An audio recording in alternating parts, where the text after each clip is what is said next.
Chapter 611. The Thunder God Spear was a level 2 divine artifact, which was quite good among the divine artifacts. The abilities of this divine artifact were also very good.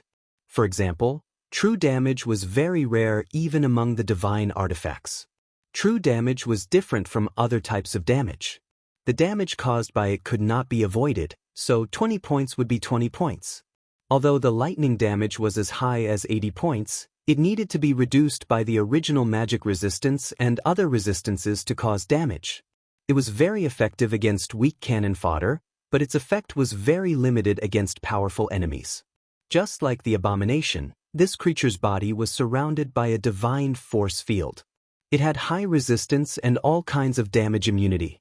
The lightning damage carried by the Thunder God Spear could only cause single-digit damage to it. It was not even as strong as its recovery ability. Of course, if this ability was combined with another weapon's special effect, Life Drain, it would be very powerful. Life Drain was a very rare ability. After killing the enemy, it would draw the power of the enemy to recover. Individually, killing one person would only recover 20 points of HP. However, combined with the area of effect damage of the Thunder God's Blessing, one enemy would be 20 points, and 10 enemies would be 200 points. In a group battle, Sullen's HP recovery speed would be very exaggerated. If there were enough enemies, Sullen's recovery speed could not even keep up with the abominations. If they wanted to defeat him, they could only rely on one-on-one combat. With Sullen's current strength, he had never lost a one-on-one combat. With his current physical fitness, unless he was in the form of a god saint, he would not care about anything else at all. Finally, he had a divine artifact. Sullen was so excited that he almost ran out to show off. Fortunately, he forced himself to be rational. He should not show off his wealth. Moreover, this divine artifact was his trump card. He wouldn't reveal it so easily. The number of divine artifacts in this world was very small. Other than the gods, there were probably only 1 or 2 divine artifacts in the world. Divine artifacts needed to be infused with divine power and divine power. Even the gods might not be willing to do so. Divinity was also very important to the gods. In addition to divinity and divine power, a divine artifact also needed the power of law. This was one of the reasons why divine artifacts were so powerful. Not everyone could use divine artifacts. Even extraordinary items had profession and physical fitness requirements, not to mention powerful items like divine artifacts. The power of law that Sullen infused into this divine artifact was a part of the Law of Thunder. This law was contained in the original divine artifact forging blueprint. This divine artifact could only be used to forge one divine artifact. Divine artifact. Even if Sullen collected another set of materials, without the power of law, this divine artifact's divine artifact. During the forging process, Sullen had integrated a trace of his soul force into the Thunder God Spear. This way, the Thunder God Spear would become Sullen's personal divine artifact. Even if the Thunder God Spear fell into someone else's hands, that person wouldn't be able to display its power and would even be attacked by the divine artifact. For example, there was once a divine artifact called the Lord of the Rings. The Lord of the Rings was very powerful. For some reason, this divine artifact fell into the material plane and was obtained by many people. However, the people who obtained the Lord of the Rings did not gain great power. Instead, most people were bewitched by the Lord of the Rings. They even became puppets and slaves of the Lord of the Rings. The Lord of the Rings would even control these slaves to go to the location of its real master. Sullen. If others wanted to use this divine artifact, they had to obtain his approval. Only then could they use it in a limited way. Of course, Sullen could also make some modifications. As long as one had his blood, they could also use this divine artifact. Of course, this right to use it was temporary. As long as Sullen was willing, he could take it away at any time. Many powerful gods had left such divine artifacts, such as the King of Dawn, the God of Justice, and the God of Light.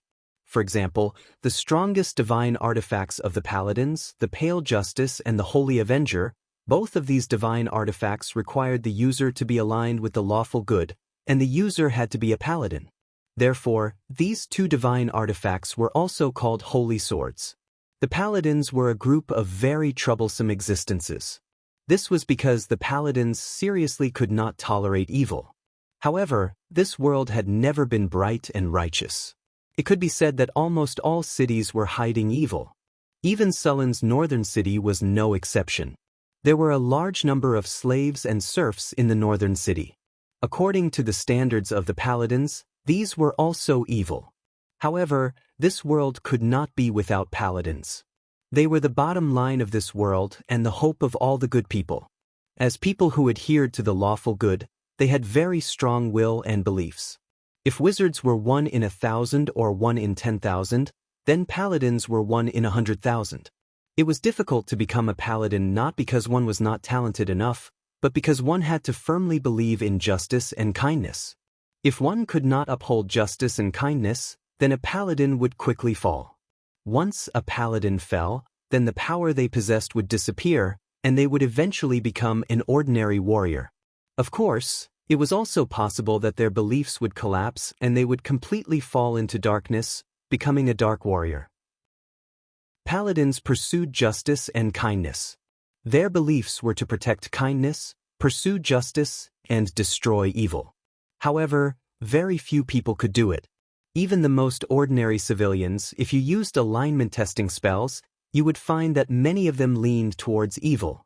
Even in the 21st century, when technology was advanced, society was prosperous, and the legal system was improving day by day, there were all kinds of criminals, gray areas, collusion between officials and businessmen, and crimes committed by officials. Not to mention the Middle Ages. In this era where productivity was lagging behind and the power of the nobles was almost at its peak, who would expect the nobles to uphold justice? They only knew how to protect their own status and interests, not so-called justice. In any city in this world, if the paladins were to clean it up, a large number of people would be executed in the end. Corrupt officials, nobles who had no regard for human life, merchants who cheated and sold shoddy food, harmful food, expensive drugs, black-hearted minds, and so on would all be executed. How many of those nobles, officials, and merchants could be counted on to be clean? Just like the merchants who came to the northern city to trade, they were all well-behaved in the city like good people, but if they encountered them in the wild, they would be very skilled in killing and robbing. One could tell at a glance that these people were veterans. As for those kind merchants, they only had two choices in this environment. Either they would wallow in the mire and become the same kind of people, or they would give up this path. According to Capital, when Capital came to the world again, blood and filth would drip from every pore from head to toe. So, according to the standards of the paladins, the whole city was basically ruined. But if the paladins were asked to ignore this, then the paladins were asking them to give up their insistence, and they would no longer be paladins. Although Su Len did not like the paladins, he respected them. If he was still the hot-blooded young man of the past, maybe Su Len would also become a paladin, but after experiencing so many things, he had long understood it, but he was powerless to change it. After completing the divine weapon Thor's lance, Su Len began other work. Deepwater City needed to continue to open up new channels, in addition to the trade route to the eastern continent, and also the channel to the southern sea. If Deepwater City wanted to develop, it must have as many ships as possible docked here to trade. At the same time, the Navy of Deepwater City began to guard the channel and fight against pirates after completing the primary training. The number of islands in the southern sea could be said to be the largest in the world. After all, this sea area was the busiest. Chapter 6:12. While Su Len was busy opening up a new waterway, the development of Northern Citadel did not stop. Several towns and cities were built along the route from Northern Citadel to Deepwater Port. These towns and cities were small in size and only had a population of about 1,000 people. All of them were located along the Red Sand River. These towns and cities were originally built as supply stations for ships that came and went. The council hall saw that these settlements were developing well, so they directly assigned the immigrants who came in the past few months to these settlements along the river. Since the construction of Deepwater City, the supply of goods to Northern Citadel had not been interrupted. It could be said that the waterway of the Red Sand River had become unusually prosperous. There were more than a dozen ships coming in and out every day. These towns and cities along the way were developing very quickly. Deepwater City also sent out a fleet to sail to the Southern Sea. This time, their destination was the Southern Sea. The Southern Sea was famous among the surrounding countries for its wealth. Every year, caravans and fleets from all over the world would trade here. The nobles of these countries could be said to have made a lot of money. The nobles of these countries lived more extravagantly than the nobles of Florence. Things like sugar, honey, high-end wine, perfume, and paper were in short supply here. All kinds of luxury goods produced in Northern Citadel could be sold at a high price here. From the very beginning of the sea trade, the goods traded were luxury goods. The risk of sea trade was much higher than that of caravans on the road. There was an endless stream of pirates, powerful sea monsters, and terrifying storms. As long as you encountered them, you would suffer heavy losses. If the value of the goods transported was low, you wouldn't even be able to pay the sailors' wages. The Southern Sea was also the most prosperous area for slave trade. Unlike the northern continent, the Southern Sea was very thoroughly developed. The land there was also developed.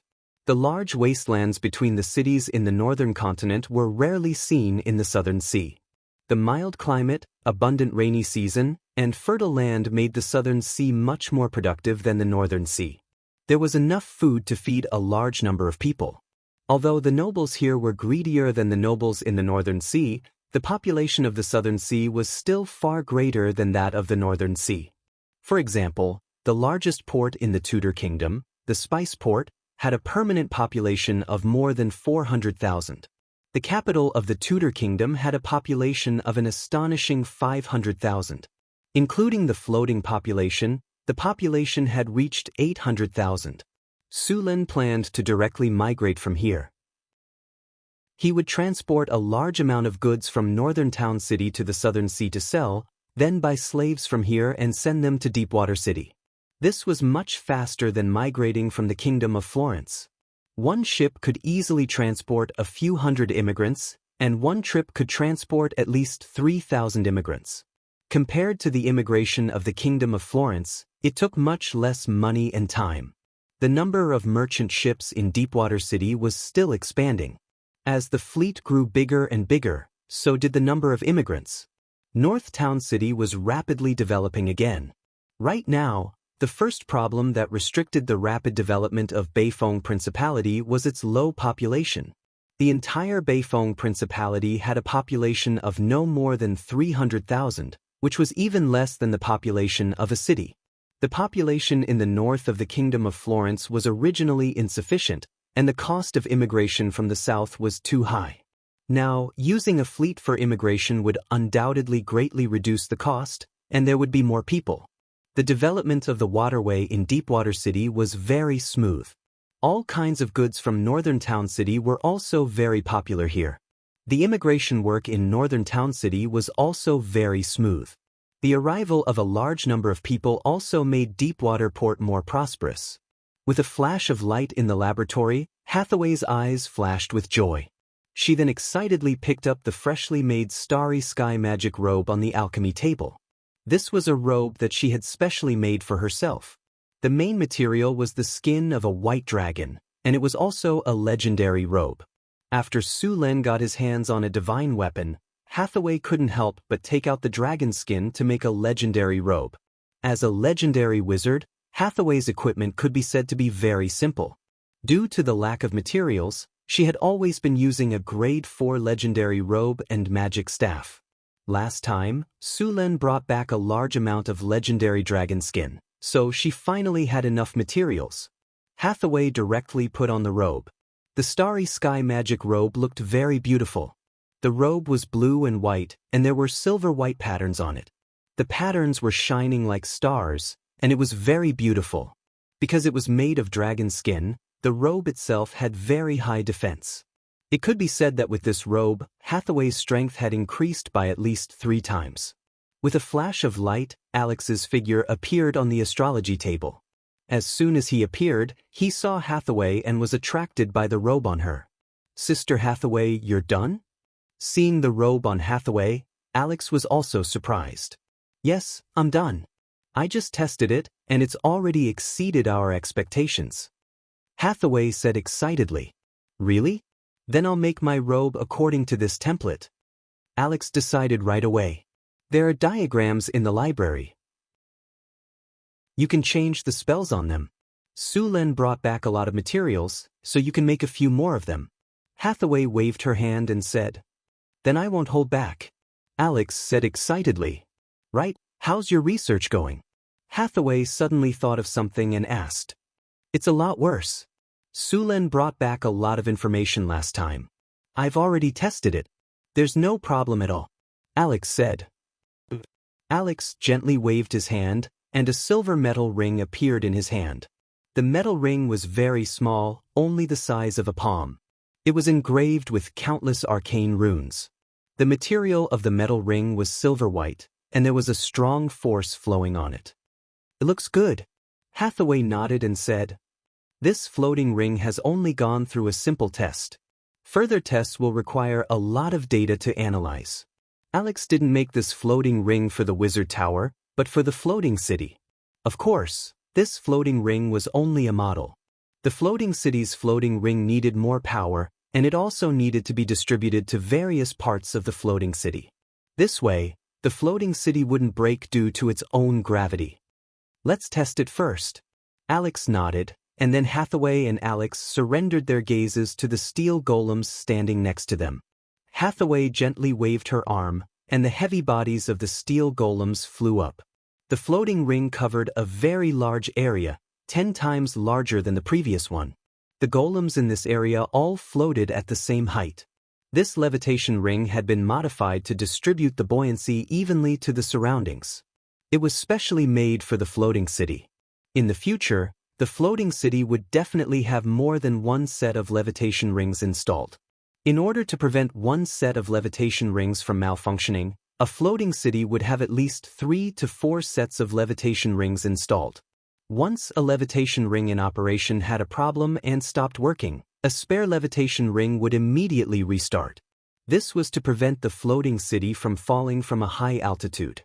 The two legendary wizards worked together and began to test the floating ring. As mana was continuously injected, the floating ring flickered with a faint spiritual light. A few steel golems moved around under the control of the two wizards. They moved up and down, left and right. The two of them quickly became familiar with the controls of the floating rings, recording their movements as they operated them. Experiment successful. Organize and archive the information about the floating ring. With the end of the test, Hathaway's hand flashed, and the floating ring slowly closed. The steel golems also slowly descended from the air. According to this ratio, a floating city weighing tens of thousands of tons or even hundreds of thousands of tons needs a floating ring 100 times larger, Alex said slowly. According to this ratio, we don't need enough materials now. The manufacturing process of the floating ring was very difficult, and the materials needed were also very precious. After all, it had to lift a city weighing hundreds of thousands of tons into the sky. There could not be any mistakes. Part of the metal used in the floating ring was mithril. In addition, it also needed a lot of alloys. This alloy was a special metal researched during the Arcane Empire, and its main purpose was to build a floating city. The two major cores of the floating city, the energy system and the floating ring system, were very important. Only sufficient energy could maintain the floating ring's operation. After solving the problem of the floating ring, the next thing was the elemental fusion furnace.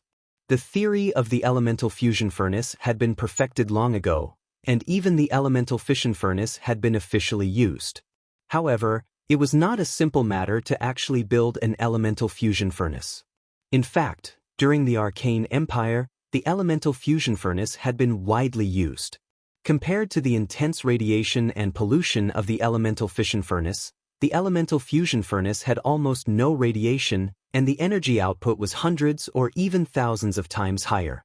The elemental fission furnace could also be used as the energy core of the floating city, but it required the elemental fission furnaces to form an energy matrix and rely on several elemental fission furnaces to provide sufficient energy. However, this method consumed several times more elemental fuel, and the endurance would be greatly reduced. Sister Hathaway, how's the research on the elemental fusion furnace? Alex asked as he put away the floating ring. Hathaway shook her head. There are still some problems. The elemental fusion furnace produces too much energy, and ordinary materials can't support it, but I already have some ideas. Chapter 613. Death Canyon. After Su Lun had used mud to rock to block the entrance of the canyon, it had become an important resource and farming spot for northern Garrison City. At the entrance of the canyon, a military camp had been renovated. The new recruits from Northtown would be sent here to kill zombies and skeletons to level up after completing their basic training. At the same time, they would collect all kinds of soul crystals. In this military camp, apart from the new recruits, there were 2 teams of Stage 3 elites. The leaders of these teams had reached Stage 4. In addition to protecting the new recruits, they were also responsible for killing the high-grade undead creatures in Death Canyon. There weren't many of these high-grade undead creatures. On average, there were about 5 of them per month. These high-grade undead creatures would produce high-grade soul crystals, which were the main material for making the soul cores of steel golems. Sulen now had a clay golem assembly line, a rock golem assembly line, and a steel golem assembly line. He had already moved the steel golem assembly line from the secret realm to the wizard tower. The steel golem assembly line was different from the clay golems and rock golems. The entire steel golem factory looked like a modern production workshop. The surrounding walls were bright and clean, and the crystal pipes on the ground were transmitting energy. These crystal pipes were connected to the elemental pool in the wizard tower. Although the wizard tower had an elemental fission furnace installed, Su Len didn't dismantle the elemental pool. Instead, he remade the elemental pool into an energy loop to power the wizard tower.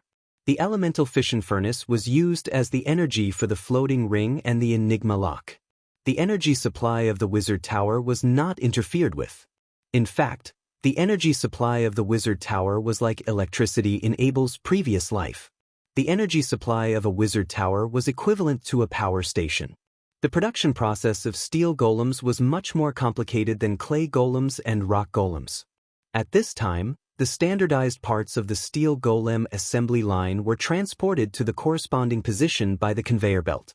These parts were then assembled by the clay golems one by one. In the back of the warehouse, there were already a few steel golems that had been assembled standing quietly.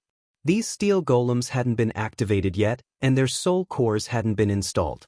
The soul cores of high-grade golems were very complicated, and they needed to be activated by wizards. Under normal circumstances, Su Len or Hathaway would come here once a month for activation.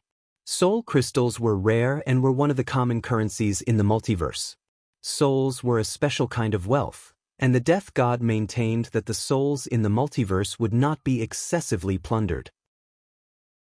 He would send a large number of souls back to the Origin Sea for reincarnation, but there would always be many devils and demons who wanted to challenge the Death God's bottom line. In order to obtain large amounts of soul crystals, wizards created the soul binding spell. After killing an enemy, they would use the soul binding stone to bind the enemy's soul and imprison it in a magic gem or other crystals. Demons and devils loved soul crystals. In the lower planes, soul crystals had an astonishing purchasing power. A legendary soul crystal was enough to hire a group of greater demons to serve you. As for demons, they preferred to rob rather than trade. The lowest level of soul crystals were gray soul crystals, which mostly came from low-level undead creatures such as ghosts and skeletons. They had a very low chance of dropping these low-level soul crystals, which could be used to activate the clay golem. The price of such a soul crystal was about 2,000 kinnar. Ordinary people would not drop soul crystals after death. Even if they used the soul binding spell, they could only obtain incomplete soul crystals. Dozens of the smallest soul crystals required at least grade 1 professions. Su Len planned to build the Golem Legion. The main combat power of the Golem Legion was the Steel Golem. Making the Steel Golem not only required the use of living constructs but also the use of limited wishes. The Steel Golem's intelligence was already very high. Clay Golems and Rock Golems were now on sale. These clay golems and rock golems were absolutely loyal soldiers. They were strong and fearless of death. As long as they had energy, they would fight to the last quarter of an hour. In addition to fighting, the clay golems and rock golems could also do all kinds of heavy work. They had infinite strength and were much more useful than humans. Sulen planned to place some rock golems at the dock of Deepwater City and let them guard the port. These rock golems were more suitable for guarding than humans. They would not accept bribes. As long as they were given an order, they would carry it out meticulously. The port could be said to be the most prone to disputes. Most of the time, the guards could not be fair, but the rock golems could. The clay golems and rock golems sold in the northern citadel were not cheap. Moreover, the golems needed to be recharged every once in a while. So, although many people coveted the golems' powerful strength, there were not many who really wanted to buy them. Of course, Sulen also promised that there would be after-sales service for those who did not have the technology to recharge the golems. They only needed to spend a small amount of money to have the northern citadel recharge their golems. For the sake of publicity, Sulen also specially formed 2 teams of rock golems in the northern citadel. These 2 teams of rock golems would patrol the city every day. Compared to the warriors of the northern citadel, these 3-meter-tall rock golems were more oppressive. While Sulen was promoting the golems, a merchant ship slowly sailed in from the southern sea. The ship looked like it had gone through a great battle. There were many burning holes in the sails, and the bloodstains on the deck had not been cleaned up. Not far away, a few sailors were carrying a corpse, planning to throw it into the sea. On the other side of the deck, a sailor was holding a Bible with a damaged cover and praying farewell. This was a sailor's funeral. All the corpses had to be thrown into the sea. The space on the ship was limited. After the corpses rotted, they would contaminate the food on the ship. If they were not careful, the whole ship would turn into a ghost ship and everyone would die. After the prayer, 2 sailors threw the corpse into the sea. The waves splashed and the smell of blood spread in the sea. Soon, people saw sharks in the distance rushing over. They swallowed the corpse. The ship steadily docked at the dock. Soon, a team of soldiers quickly walked to Sulen's room. "You said the fleet was attacked by pirates?" Sulen's eyes flashed coldly. "Yes, Your Majesty. We have 4 ships in total. 3 of them were taken away. This is the only ship left. Please help us get the ship back." Pirates had already set their sights on this place. Sulen's face was expressionless. He was thinking about how to make an example out of them. Chapter 6:14. The atmosphere in Deepwater Port was a little tense. In the morning, a ship docked and brought back news of a pirate attack. 3 ships in the fleet were intercepted by pirates, and the only ship that escaped suffered heavy casualties. The consequences for Deepwater City, which had just begun to develop, were very serious. "Where is Barbassa?" Sulen asked. "Your Majesty, Barbassa is training with the fleet and hasn't returned yet," Mayor Holland said. Sulen frowned slightly and continued, "How long do they expect to be back?" "Barbassa and the others usually carry a week's worth of food when they are training. They should be back tomorrow," Holland said. "When they return tomorrow, tell him to see me immediately." Sulen said, "Immediately inform all the crew and sailors in Deepwater Port to gather. All leave is cancelled. Everyone will gather at the port tomorrow morning." "Okay, now go and arrange it immediately." "As you wish." The surrounding officials bowed and said, then slowly left the room. "Go and call that merchant. I have something to ask him." The attendant next to him left quickly. About 10 minutes later, the attendant brought the merchant over.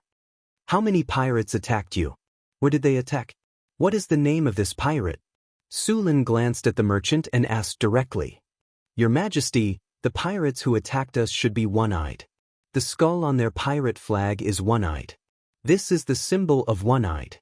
At that time, we were attacked by 4 pirate ships. There were at least 1,000 pirates. They disguised themselves as merchant ships and suddenly launched an attack on the Norman Islands. We were caught unprepared and the 3 ships were quickly occupied by the pirates. If it wasn't for a sudden whirlwind that scattered the pirates' formation, we wouldn't have been able to break through the siege." "Your Majesty, This time our caravans suffered heavy losses. The goods and ships robbed added up to at least 500,000 kinar.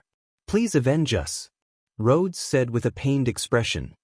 How much do you know about one-eyed pirates? How many pirates are there? Where are they active? Su Lin asked in a deep voice.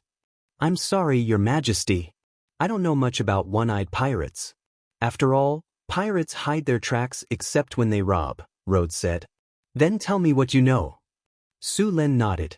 Yes, Your Majesty. Rhodes reorganized his words and said, It is said that there are 1,000 one-eyed pirates and they are one of the largest pirates in the southern seas. They are ruthless and never leave anyone alive after a successful robbery. That is why very little information about them has been leaked. One-Eye's flagship is the Black Dragon, an armed merchant ship. It is said that a wizard has cast a spell on this ship that can raise a large fog on the surface of the sea. There were a few times when One-Eyed was ambushed by the Tudor Kingdom's navy and was trapped in a tight encirclement. Thick fog suddenly rose from the sea and turned everything white in a breath. Almost nothing could be seen beyond 3 meters. One-Eyed took the opportunity to escape. After his escape, One-Eyed began to attack the Tudor Kingdom's merchant ships, causing the Tudor Kingdom to suffer heavy losses. Later, the Tudor Kingdom's navy launched a search and fought with this group of pirates many times. One-Eyed suffered heavy losses after a few times. 3 out of 5 pirate ships were sunk, so he had to give up. However, the Tudor Kingdom's navy did not gain any advantage.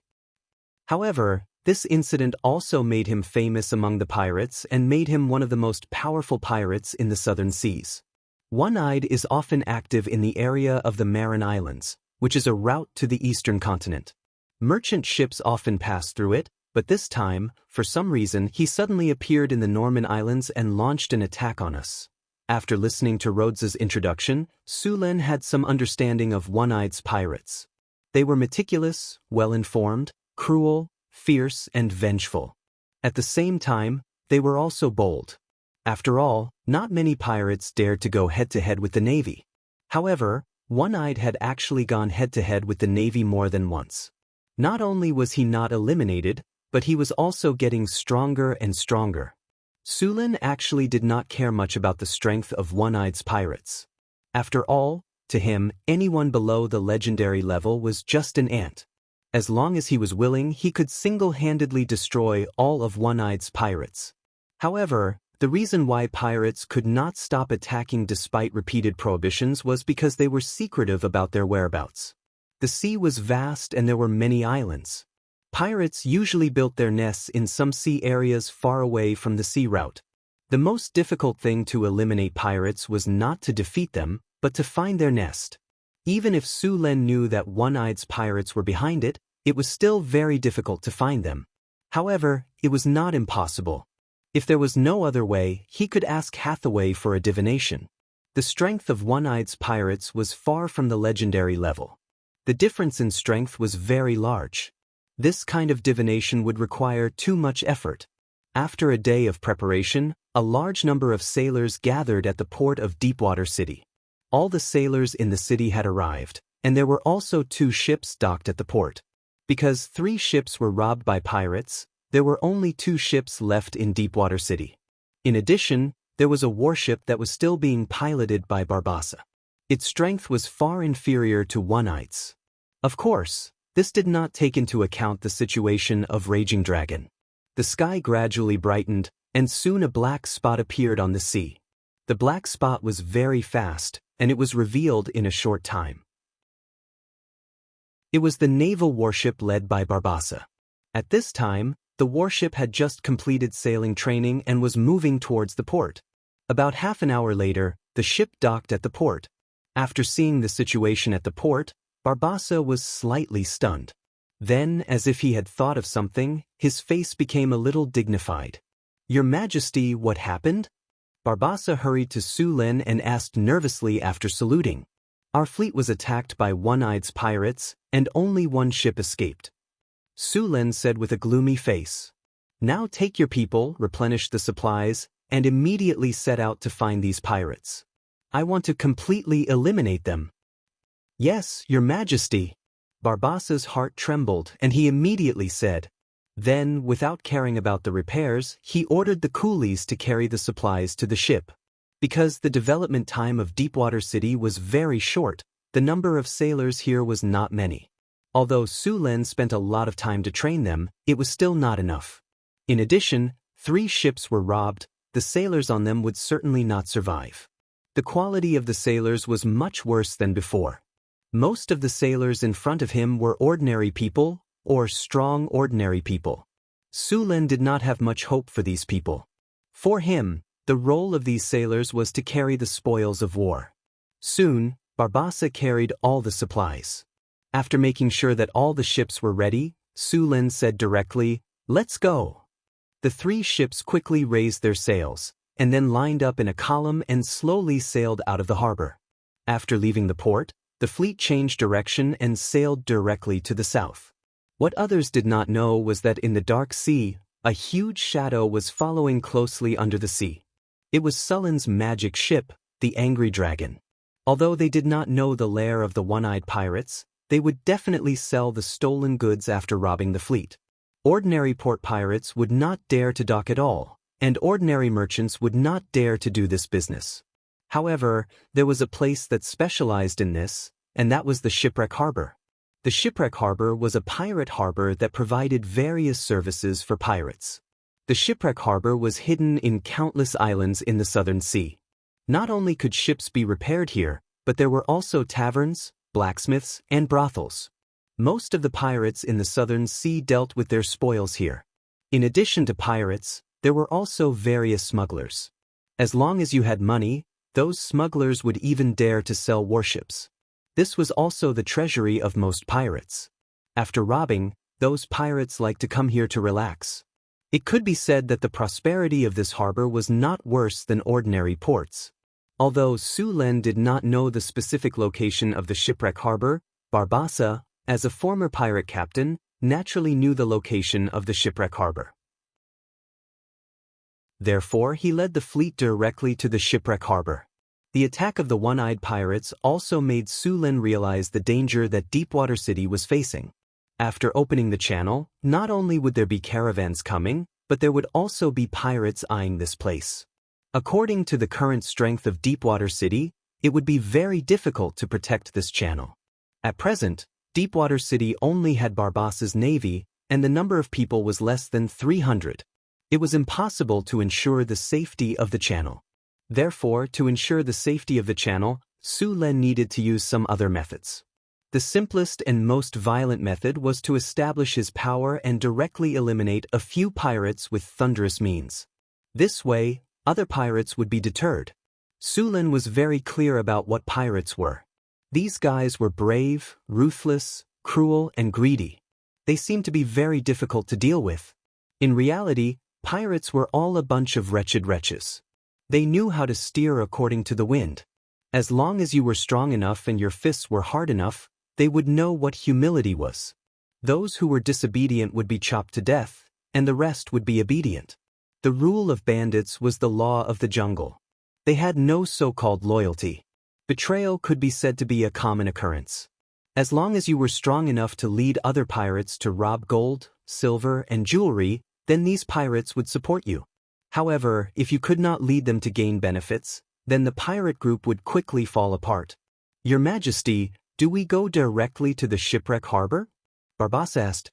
"Yes, go directly to the Shipwreck Harbor," Su Lin said in a deep voice. "Your Majesty, there is no problem going to the Shipwreck Harbor, but there is a rule in the Shipwreck Harbor. Fighting is not allowed in the Shipwreck Harbor." Barbassa reminded. "What if we fight?" Su Lin sneered. If we fight, we will be wanted by the pirates, and all the pirates will attack us." Barbassa swallowed and said. Chapter 6:15. Wanted by pirates? Su Lin raised his eyebrows. "Yes." Barbassa continued, "This is the rule set by several pirate kings and written in the pirate code. All pirates must be on guard." Su Lin sneered. "Pirate code? What does it have to do with us? We are not pirates. We are the Navy of Deepwater City. We are here to eliminate pirates. Besieged by pirates? That's exactly what I want. I was worried that they would run away. The shipwreck harbor was located in an archipelago with complicated waters. It was originally a barren island, but it gradually prospered because of pirates. The pirates robbed a lot of goods but had no way to sell them, so they could only abandon them. Later, some smugglers tried to contact the pirates and buy the goods at a low price. After tasting the sweetness, the smugglers and pirates hit it off. Thus, the shipwreck harbor was created. From the beginning, they sold goods, then later, they repaired ships, modified ships, sold weapons, and even found prostitutes to open brothels and taverns for the pirates to enjoy. It could be said that the smugglers made a lot of money here. Of course, the shipwreck harbor was also a treasure trove for several pirate kings. The smugglers who did business here had to pay a lot of protection fees every year before they were allowed to make money here. All the pirate leaders wanted to get involved here, but there were only 7 pirate kings here. Only by defeating one of the pirate kings could they get the benefits here. Sullen's goal was very clear, which was the shipwreck harbor. The one-eyed dragon was most likely in the shipwreck harbor. The speed of the fleet was very fast. 2 days later, the fleet arrived at the Norman Islands, which was the area where the one-eyed man attacked the Deepwater Port fleet. This island was an uninhabited island. The vegetation on the island was lush, but there was not much production. There was even little freshwater resources. Sulen let the fleet search around here, but unfortunately, they did not find any survivors. Your Majesty, no survivors were found, nor were there any traces of pirates. Barbassa reported to Sulen. Continue to the south. The fleet passed the Norman Islands and continued to sail. After arriving here, the fleet moved faster. The trade wind blew the sails, allowing the fleet to move forward quickly. After arriving here, they were close to the southern sea. Sulen returned to his cabin to rest. About a day later, he suddenly heard a commotion outside. Pirates spotted! Pirates spotted! Everyone, prepare for battle. Quick, quick, quick! You bunch of cowards, pick up your weapons and prepare for battle. Sulen immediately got up, and in the next second, he appeared on the deck with a flash of light. At this time, Barbassa was already standing on the bow, and next to him was the marine who had already picked up their weapons. The marines on the deck were still a little flustered. It was their first time encountering pirates, so they were very nervous. However, Barbassa's training was still very effective. Under his loud roar, these fledgling marines quickly calmed down. They picked up their weapons and aimed at the ships that were coming quickly. It's a tiger shark. A marine quickly recognized the pirate ship. When Barbassa was training the marines, he told them about the pirates that were active on the sea. The tiger shark pirates were one of them. The leader of this pirate group was said to be a believer of Dagon. He was a mixed blood and had part of the mud giant's blood. His birth was entirely due to Dagon's sacrificial ceremony, so when he was born, he received Dagon's blessing, which gave him the ability to control sea creatures. The reason why the tiger shark pirates were called the tiger shark pirates was because they raised a tiger shark. It seems that we are being treated as fat sheep, Barbassa said as he looked at the approaching pirate ship. Sulen looked up, then he exerted force on his feet. His body instantly rose from the ground, then he turned around and landed on the mast. He then looked at the pirate ship in the distance. There was a pirate ship approaching. The pirate flag fluttered with a skull and a shark. Around the pirate ship, there were more than a dozen small sampans that could only seat 5 or 6 people. They had hooks and scimitars in their hands, and they were looking at them with a grin. These pirates were prepared for boarding battle. The pirates rotated the hooks in their hands quickly. Once they reached a certain distance, they would throw them onto the ship and quickly board the ship to fight. Tiger shark! It's that tiger shark! In the sea, a huge shadow appeared. It was the tiger shark raised by the pirate leader. Originally, tiger sharks were only 4 or 5 meters long. Although they were very fierce, they were not a threat to ships. However, the tiger shark in front of them was obviously more than 4 or 5 meters long. The shadow in the sea was at least 20 meters long. With such a huge body, it would not be an exaggeration to say that it was a whale, let alone a shark. It was clear that this tiger shark had become larger and larger for some reason. However, Su Lin did not feel any other aura from the tiger shark. Obviously, this tiger shark did not have Dagon's power. He did not know how the mixed blood giant raised the tiger shark to such a size. With such a huge body, it could directly sink some ships. No wonder he dared to rob Sulin's fleet with only one ship. Want to use the tiger shark to deal with me? Su Lin sneered, then a light rose from his body. Dominate monster. A magical energy was instantly transmitted from Sulin's body. In the next second, the tiger shark that was constantly rushing towards the ship suddenly stopped. A trace of Sulin's spiritual power instantly enveloped the tiger shark. Feeling that Sulin's spiritual power wanted to control it, the tiger shark immediately resisted. However, Sulin's soul was so powerful that even if he only used a trace of his spiritual power, the tiger shark could not resist. Its consciousness was easily suppressed by Su Lin and was completely under Sulin's control. After dealing with the enemy's strongest trump card, the next battle was even simpler. Looking at the aggressive pirates, Su Lin directly cast spells on them. All troops cheer. Group haste. Group bears tenacity. Group bulls brute force. Group magic weapon. Group foxes cunning. Boost morale. Group water walk. Light after light flashed through the navies, and the panicking navies instantly became fired up. Even the weakest of goblins would become incomparably courageous at this moment with the support of a spell that boosted morale and uplifted morale. Under the numerous spells, the fighting strength of all the soldiers soared by several levels. Feeling the formidable power in their body, many soldiers directly jumped down from the ship. Under the shocked eyes of those pirates, they stepped on the sea water as if they were walking on flat ground and rushed over. Chapter 616. Many of the soldiers jumped down from the ship and ran quickly on the surface of the water under the stunned eyes of the pirates.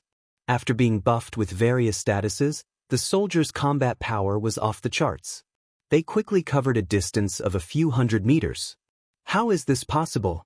How can they run on the water?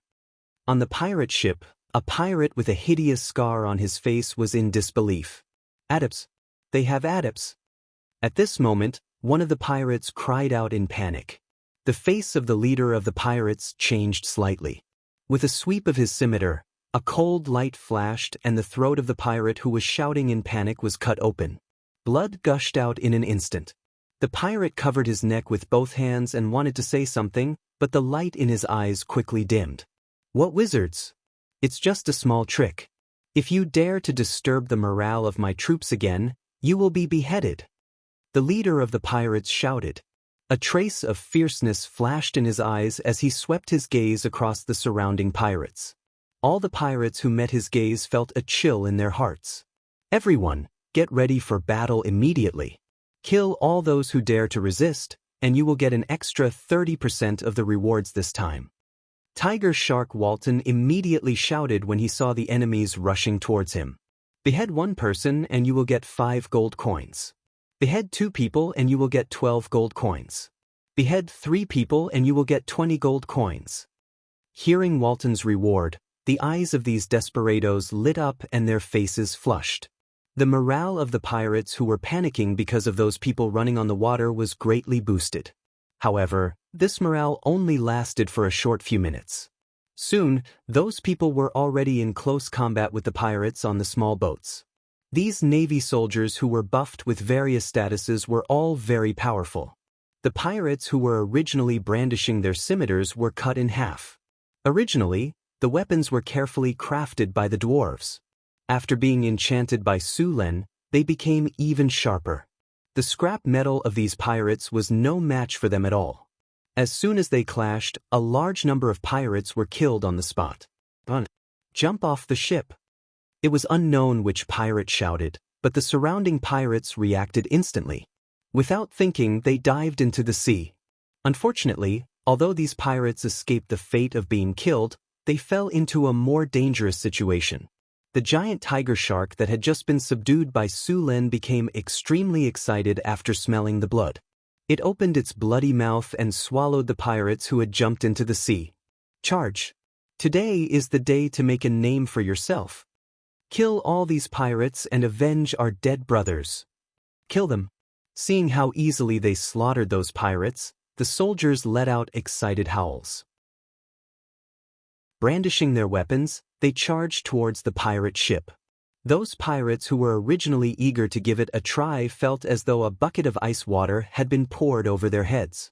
Chills ran down their spines from the inside out.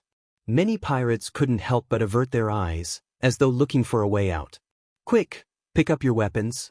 Kill them if you want to live. Tiger Shark Walton's expression changed abruptly, and he shouted madly. However, the effect was not good. Quickly turn the rudder and leave this place, quickly. Tiger Shark Walton finally realized that the situation was not good. He quickly ordered the pirates to turn the rudder and escape from this sea area. However, it was already too late. After killing all the pirates on the surrounding sampans, the soldiers waved their hooks and charged towards the pirate ship. At the same time, Barbassa's warship arrived at a distance of 20 meters. Bang bang bang! The prepared ballista was immediately fired. The 3-meter-long spear with unparalleled power hit the pirate ship in an instant. The rope tied to the spear was also tightened in an instant. The pirate ship that was about to turn around and escape was instantly caught, unable to move. Boys, the opportunity to make a name for yourself has come. Follow me. Barbassa roared. With one hand holding the rope and the other hand holding the long sword, he directly jumped down from the mast and swung towards the pirate ship not far away. Many soldiers followed closely behind him. In the blink of an eye, more than a dozen soldiers successfully jumped onto the pirate ship. Barbassa rolled to avoid a pirate scimitar. He swept his arm, and the sharp sword cut through the air, instantly cutting the pirate in half. Barbassa's body and mind moved quickly, and the long sword in his hand swept across. Wherever he passed, there was no enemy. The surrounding naval soldiers saw how brave their captain was, and they were greatly encouraged. With just one charge, they killed the surrounding pirates. Taking advantage of this opportunity, more naval soldiers boarded the pirate ship, and the number of naval soldiers increased rapidly. Barbassa's strength wasn't bad to begin with. After being buffed with so many buffs, he had turned into a killing machine. His long saber slashed through the air, causing blood to splatter. In just a dozen seconds, 5 to 6 pirates around him had been chopped into two. The pirate leader, Tiger Shark Walton, had an ugly expression on his face. The enemy's strength was beyond his expectations. The surrounding pirates were no match for them. It hadn't been long, but they were already retreating. Now, he didn't even have the chance to escape. Waves of Marines continued to rush onto the pirate ship, and the number of pirates was rapidly decreasing. Barbossa saw the pirate leader, and with a jump, he directly rushed up. With many buffs, Barbossa was simply unstoppable on the pirate ship. The long sword in his hand drew out a sword light and continuously slashed. Clang, clang, clang. A series of clashing sounds could be heard. At this moment, Walton's face was filled with fear. Barbossa was suppressing him both in terms of strength and speed. Facing Barbossa's attacks, Walton could only try his best to parry. The chain mail on the mountain had already been slashed until it was riddled with scars. There were even wounds on his body. Kacha! The sound of metal breaking was heard, and the curved sword in Walton's hand could no longer withstand the destruction and directly broke. Tiger Shark Walton's expression changed. However, before he could react, Barbassa's long blade had already swept towards him. A bright blade light flashed, and Walton's head flew into the air. Following which, Walton's headless corpse fell to the ground. The battle ended quickly, and the fledgling Deepwater City Navy obtained a great victory. They successfully won the battle with a small price, and more than 60% of the pirates, including the pirate leader Walton, were directly beheaded. The sea was full of the smell of blood, and attracted by the smell of blood, many sharks wandered in the sea, but they were afraid of the tiger shark that Su Len had just subdued and did not dare to approach. Everyone, start cleaning the battlefield, and count the wounded, and calculate the spoils and military achievements. All the spoils of war will be collected and distributed later.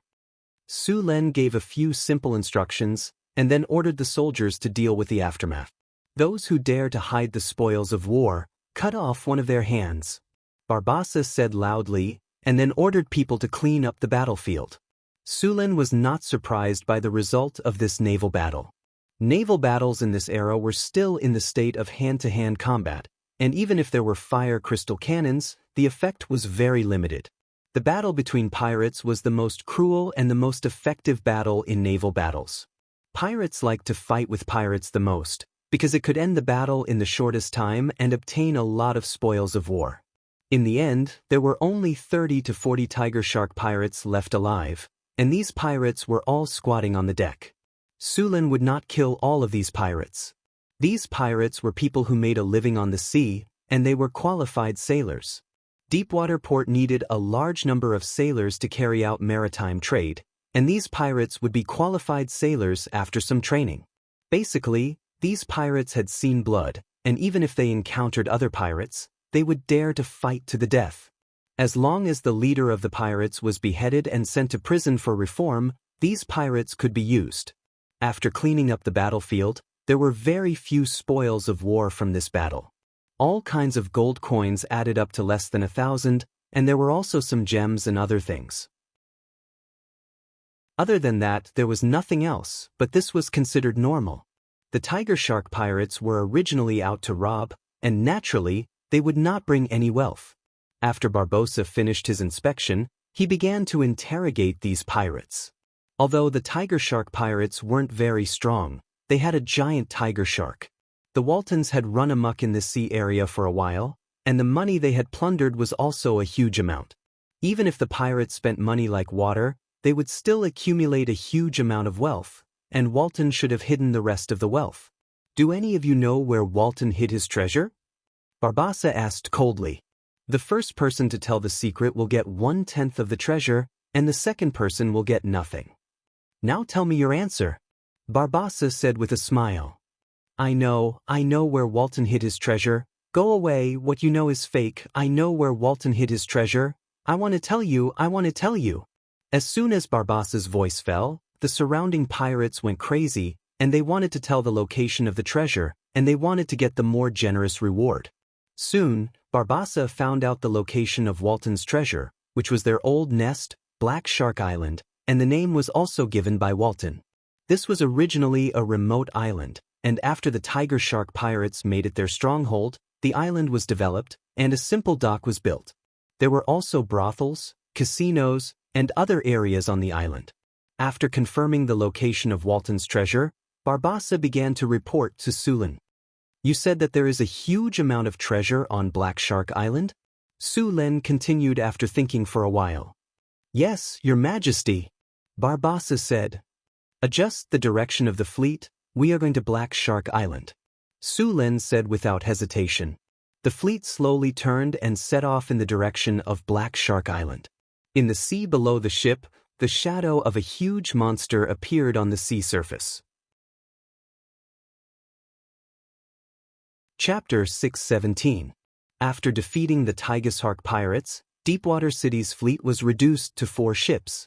He transferred some of his men from the other 3 ships, and with the help of the captured pirates, he restarted the pirate ship. Soon, the sails of the 4 ships swelled, and they quickly sailed in the direction of Black Shark Island. The tiger shark that he had just subdued also followed closely behind. This tiger shark was too big. Not to mention a shark, it was not an exaggeration to say that it was a whale. If it encountered a smaller ship, it would not be surprising if it directly overturned it.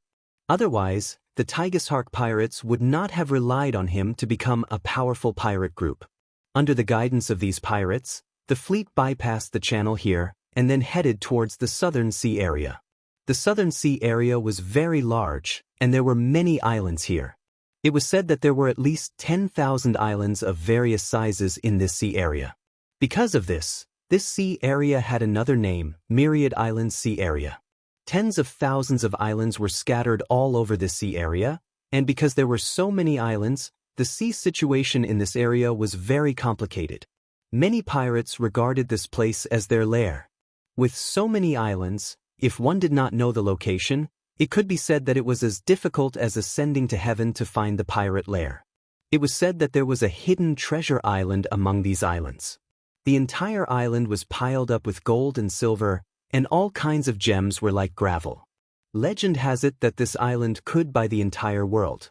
In the past, countless adventurers and pirates spent a lot of time and energy to collect this treasure island. In the end, most of them returned empty-handed, and many of them directly encountered all kinds of accidents and disappeared in the vast sea. Of course, there were some lucky people. Although they did not find the treasure island, they found other things and became rich. The most famous thing was the Spice Island. The whole island was grown with spices. One must know that the price of spices was not cheaper than white sugar, and it was even more expensive. It was said that in some areas of the northwest of the continent, the price of spices was equivalent to gold. There were also a lot of legends circulating in the sea area, such as the terrifying specter ship, the legendary mermaids, the mysterious and unpredictable ancient ruins, the fountain of youth that made people crazy, and so on. Every year, a large number of people would venture into this place to look for treasures. Black Shark Island was hidden among these tens of thousands of islands, and even the shipwreck harbor was hidden here. Under the leadership of the pirates, the fleet entered this area. The location of the Black Shark Island was very well hidden. After sailing for about half a day, the fleet finally arrived near a small island. The island was covered with lush plants, and there was a tall mountain in the middle of the island. There was nothing special about the island. They continued to drive around the island, and soon Su-Len saw a naturally formed bay behind the island. A river slowly flowed out of the bay. Small boats could pass through the river in the bay. There was a small harbor hidden in the bay. The harbor was not big and could only accommodate 3 or 4 ships. The Tigershark pirates were originally just an inconspicuous group among the countless pirates. After Walton joined, they began to rise. They obtained the leadership position by killing the original leader. After that, they started to divide and recruit other pirates to strengthen themselves. Pirates had no loyalty. They were only interested in benefits. As long as he led them to plunder all kinds of treasures, these pirates would support him. Basically, all the pirates grew in strength this way. The harbor of the Black Shark Island was very simple and crude. There were many pirates guarding this island. As their nest, the pirates still valued it very much. Otherwise, if the enemy came to sneak attack, the large amount of wealth they had accumulated would very likely be in the pocket of the enemy. After seeing the pirate ships escorting the 3 ships back, the pirates guarding the Black Shark Island cheered excitedly. 3 ships, this was definitely a big harvest. Even the pirates guarding the island would receive a considerable amount of income. The pirate guarding the island was the second leader of the Tigershark pirates. He was also an experienced old pirate. After seeing the ships slowly approaching, his brows slightly wrinkled. He felt that something was wrong. The surrounding pirates had excitedly sent out signals to guide the fleet to the shore. These pirates naturally did not know that the Tigershark Walton had been beheaded by Su-Len. They were thinking of a celebratory feast at night. Neat, how's the harvest this time? A pirate with a scar on his face looked at the bow of the ship. After glancing around, he shouted, "Where's Harlan? That kid still owes me 3 knar. How's his harvest this time?" The pirate named Neat on the pirate ship came forward and shouted as if everything was normal, "Harlan, he's going to be rich this time. He's now guarding the loot on the back ship. Our luck today is really good. We just came to the open sea and we met this group of fat sheep." The leader directly commanded the Tigershark to take back the 3 ships. "We've made a lot of money this time." "Ha, that's good. It seems that you've made a lot of money this time. Next time when we go to the shipwreck harbor, you'll treat us." The pirate patted his chest and said, "Of course." Soon the pirate ship stopped at the edge of the harbor. At this time, the second leader of the pirates who stayed behind suddenly had a thought. "No, the mood is not right." In the past, when the pirate ships returned from plundering, they were all cheering for fear that others would not know that they had robbed the goods. Why is it so quiet this time? Not good, they're the enemy. The second leader reacted instantly. He directly pulled out his weapon and shouted, "Pick up your weapons, they're the enemy." Just as the second leader of the pirates shouted, the surrounding pirates did not have time to react. The ships that were docking suddenly shot a rain of arrows, directly turning the pirates on the shore into hedgehogs. Then a large number of Deepwater City's navy jumped off the ship and directly rushed to the other pirates on the shore. "The Tigershark Walton has been beheaded. Everyone who surrenders will be spared." The Deepwater City's navy and the surrendered pirates attacked while shouting loudly. The remaining pirates were caught off guard and were killed in large numbers. After a burst of sword light, many pirates were beaten to the point that they could not fight back. The death of the Tigershark Walton shocked them. Coupled with the sneak attack, the pirates on the battlefield were defeated at an astonishing speed. Sulin jumped off the deck and looked at the defeated pirates. He then shouted, "The Walton has been executed. Those who surrender will be interviewed. Those who resist will be killed without mercy. Those who surrender will be spared. Those who resist will be killed without mercy. Those who surrender will be spared. Those who resist will be killed without mercy. Those who surrender will be spared. Those who resist will be killed without mercy." Countless Marines shouted, and a fierce aura rose from their bodies. The pirates on Black Shark Island were so scared that their faces turned pale. Their legs trembled, and they no longer had their previous fierceness. Clang! A soft sound came. Not far away, a pirate's scimitar fell to the ground. He then knelt on the ground with a plop. This sound seemed to be a signal. The surrounding pirates also threw away their weapons. Then, one by one, they knelt on the ground like dominoes. Some of the pirates who were unwilling to surrender had a change in expression. They turned around and wanted to escape without thinking. But before they could run a few steps, lightning suddenly fell from the sky and struck them into charcoal. Soon, the entire Black Shark Island fell into Sullen's hands. This time, more than 100 pirates left on Black Shark Island. Except for those who were killed at the beginning and those who fled after seeing the situation turn bad, the remaining 60 to 70 surrendered. All the pirates were gathered and interrogated. They were asked to confess all the treasures buried on Black Shark Island.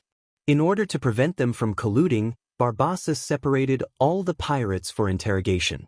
At the same time, Sulin led a few other pirates to the place where Walton buried the treasures. The place where Walton buried the treasures was very hidden. Every time Walton finished robbing, he would distribute the treasures to all the pirates according to their contributions. As the leader, he alone would get 30%. Every time he obtained a treasure, Walton would hide it in a cave. This cave was very strange. The entrance was under the sea. The sea was very deep and there were many undercurrents around it. If one was not careful, one would be sucked into it. The passage to the cave was very long. Even the pirates with the best swimming skills were not sure if they could enter. Only Walton could enter by hiding in the mouth of a tiger shark. Even if the other pirates knew the location of the treasure, they could only look at it and sigh. There was nothing they could do. Moreover, there were sharks wandering outside the treasure vault. These sharks had been tamed by Walton. They would attack all creatures that came close. After coming to a beach, a few pirates pointed at the sea not far away and said, "Sir, Walton's treasure is hidden here. However, the environment below is very bad. Not only are there undercurrents, but there are also sharks. We can't get close. But it's not difficult for you. You just have to let the tiger shark bring you in. Can't get close? Don't worry, it's not a problem for me." Sulin snorted. Then, a light flashed from his body. Underwater breathing. Water elemental technique. 2 lights rose from their bodies. Then, under Sullen's lead, they entered the sea. After using the water elemental technique and water elemental technique, their movements in the water were not restricted. Moreover, their movement speed was very fast.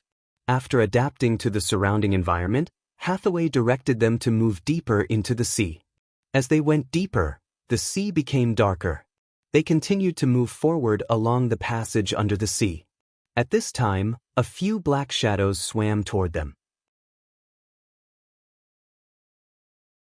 Chapter 6:18. The black shadows continued to approach. In just a few breaths' time, they appeared not far away. In the dim seawater, these ferocious sharks could be seen clearly. Their sharp, dagger-like teeth gleamed with a cold light. A trace of panic flashed across the eyes of the people who were moving in the seawater. Although they were blessed with underwater breathing and water travel, their combat power in the water was still inferior to those sharks. Now they were in this sea passage.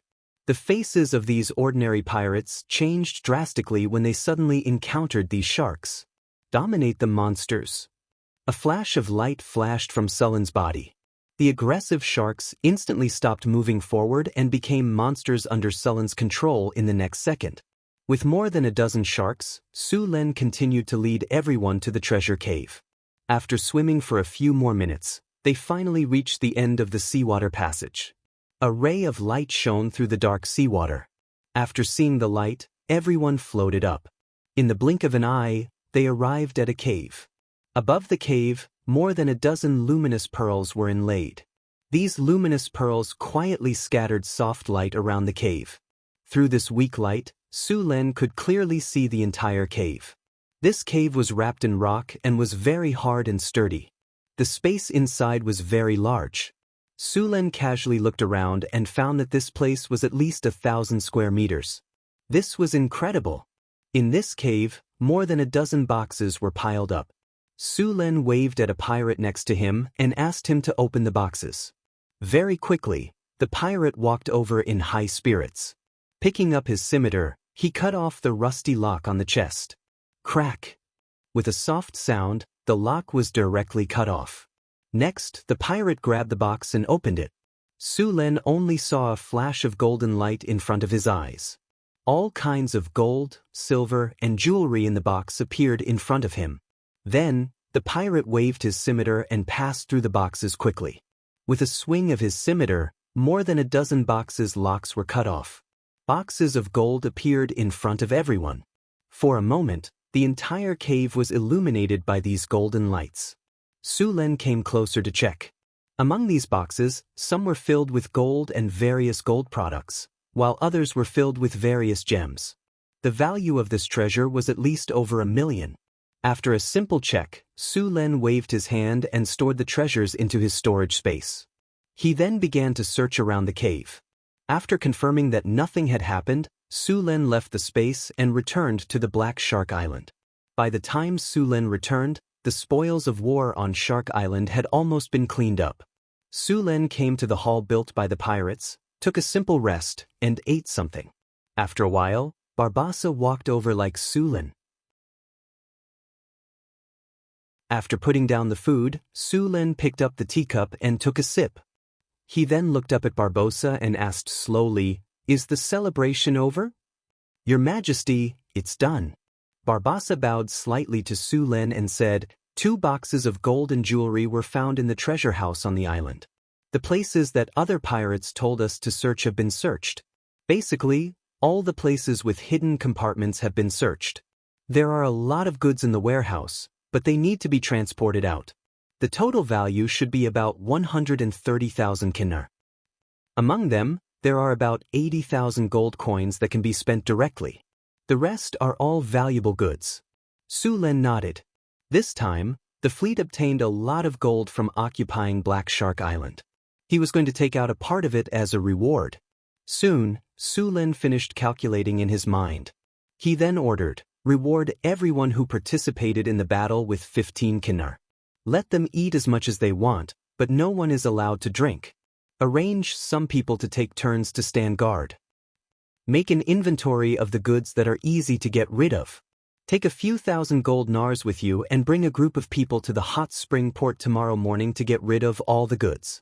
Make sure to erase all the markings on the goods and sell them to the city as soon as possible. Even if the price is low, that's fine. After that, start recruiting people. Leave behind some money from the sale of the goods. It should be enough for you to recruit a group of outlaws. We won't stay here for too long.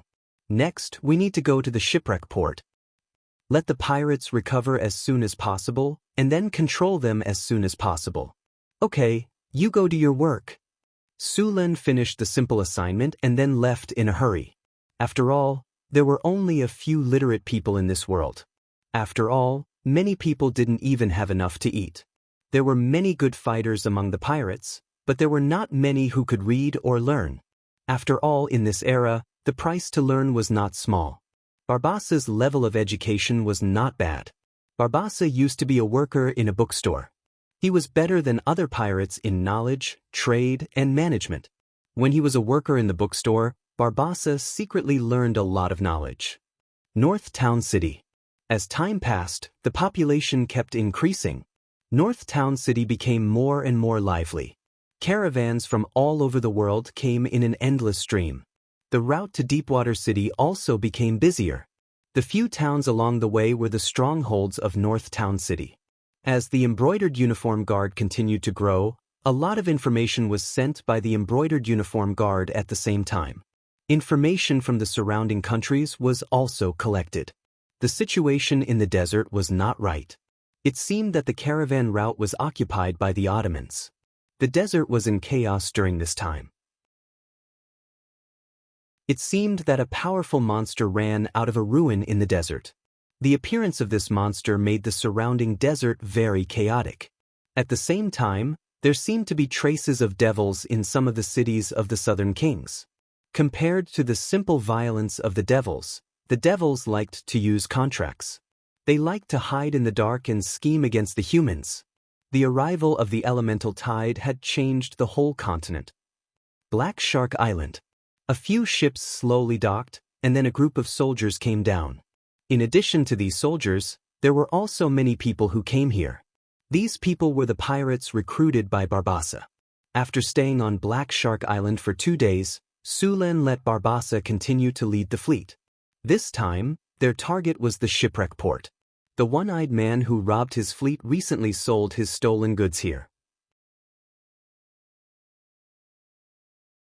Chapter 619. On Black Shark Island, Sulen disposed of all the goods that were not easy to transport at a low price, and then asked Barbossa to recruit some sailors to add to the ships. Finally, the number of people on the 4 ships was complete. The pirates who had surrendered were all scattered and assigned to the 4 ships. Although these pirates were very respectful and obedient, and the pirate tradition was that the strong preyed on the weak, Sulen did not fully believe them. Who knew if these guys would rebel at a critical moment, so it was best to scatter them all to different places. Sulen stood on the bow of the warship, overlooking the entire port. Now the fleet of Deepwater City had reached more than 600 people. Barbossa stood respectfully behind him, and there were several brave and promoted Marines next to him. These people would be assigned to other ships as captains or first officers. The materials on Black Shark Island were all disposed of, and some of the Kinar had been given to everyone as a reward. The rest was kept in the storage space by Sulen. Next, it was time to deal with One-Eyed Pirate. You dare to rob my ship, this time I must make you spit it out with interest. Let's go. Sulen directly waved his hand and ordered. The 4 ships immediately put away their anchors, raised their sails, and began to sail slowly. While Barbassa was recruiting sailors, he also inquired about information regarding the One-Eyed Pirates in the surrounding ports. During this time, One-Eyed Pirate did not continue to commit crimes. He should be dealing with the looted materials. In addition to the news of One-Eyed Pirate, Barbossa also collected information about Shipwreck Port. Everything was normal in Shipwreck Port during this time. Now the pirate king in Shipwreck Port was Redbeard. He was a dragon-born sea giant. Originally, he was just a mixed-blood sea giant. Although his strength was good, he did not reach the level of a pirate king. But when he went out to sea to rob again, his ship encountered a storm and the whole ship sank in the storm. Because he had the blood of a sea giant, he escaped. But he was also washed to an unknown island by the sea. It had to be said that this pirate king's luck was really good. After a series of setbacks, the dragon vein in his body actually awakened. He became a dragon-born sea giant. After awakening the dragon bloodline, the strength of the dragon-born sea giant increased greatly. Then, it rose rapidly like a comet. In a short 10 years, it became the overlord of the southern sea region. The dragon-born sea giant had many pirates under him, including humans, lizardmen, murlocs, and many other races. It could be said that he was one of the strongest pirate kings in the southern seas. There were a total of 7 pirate kings in the southern waters. These pirate kings had different backgrounds. One of them was said to have the shadow of the sea church behind him. Another pirate king had the shadow of the merfolk behind him. There were also the shadows of the human kingdom, the Amazons, the Dagon church, and the wizards. Although the pirate kings were powerful, they were inextricably linked with the various forces around them. If Su Len wanted to make a move in the shipwreck harbor, then he would have to face the power of the dragonborn sea giant, the pirate king. The northern battlefront city was very famous in the north, but it was very common in the south. After all, it was too far away. But if Su Len directly defeated a pirate king this time, then other pirates would have to consider whether they could bear the anger of the Deepwater City before robbing the ships of the Deepwater City. The fleet slowly sailed south under the command of Barbassa. The location of the shipwreck harbor was very hidden. A day passed quickly, and the ships of the Deepwater City finally entered the shipwreck harbor. There were hundreds of large and small islands around the shipwreck harbor. The shipwreck harbor was the largest smuggling harbor in this sea region. Most of the pirates in the southern seas sold their stolen goods here, including the one-eyed dragon pirates. This time, Sullen's target was very clear. It was the one-eyed dragon pirates. At the shipwreck harbor, dozens of pirate ships gathered here. Compared to this place, the simple harbor of the Deepwater port was simply unsightly. Su Len stood at the bow of the ship and looked at the pirate ships in the harbor. These pirate ships in front of him were full of all kinds of flags. Su Len did not make a move directly. Instead, he asked people to dock the ships. Soon, the 4 ships were docked in a relatively remote location. Barbassa took people ashore and began to look for the one-eyed dragon pirates. The one-eyed dragon was still very famous in the southern seas. After all, he was second only to the pirate kings. Su Len waited on the ship for about 3 hours before Barbassa finally returned. Found the one-eyed dragon? Su Len asked directly. Barbassa nodded. Found him, Your Majesty. The one-eyed dragon pirates have just disposed of the goods and are now buying supplies. It won't be long before they set sail. Then wait for him outside the harbor, Su Len said in a deep voice. Yes, Your Majesty. The 4 ships quickly set sail again and then came near the shipwreck harbor. He did not have to wait for long. Soon, a fleet of 6 pirate ships slowly sailed out of the harbor. This fleet was the one-eyed dragon pirates that robbed the Deepwater City's fleet. The one-eyed dragon pirate ship originally had 6 ships. After robbing the Deepwater City's fleet, they directly owned 9 ships. The remaining 3 ships were still being repaired in their nest.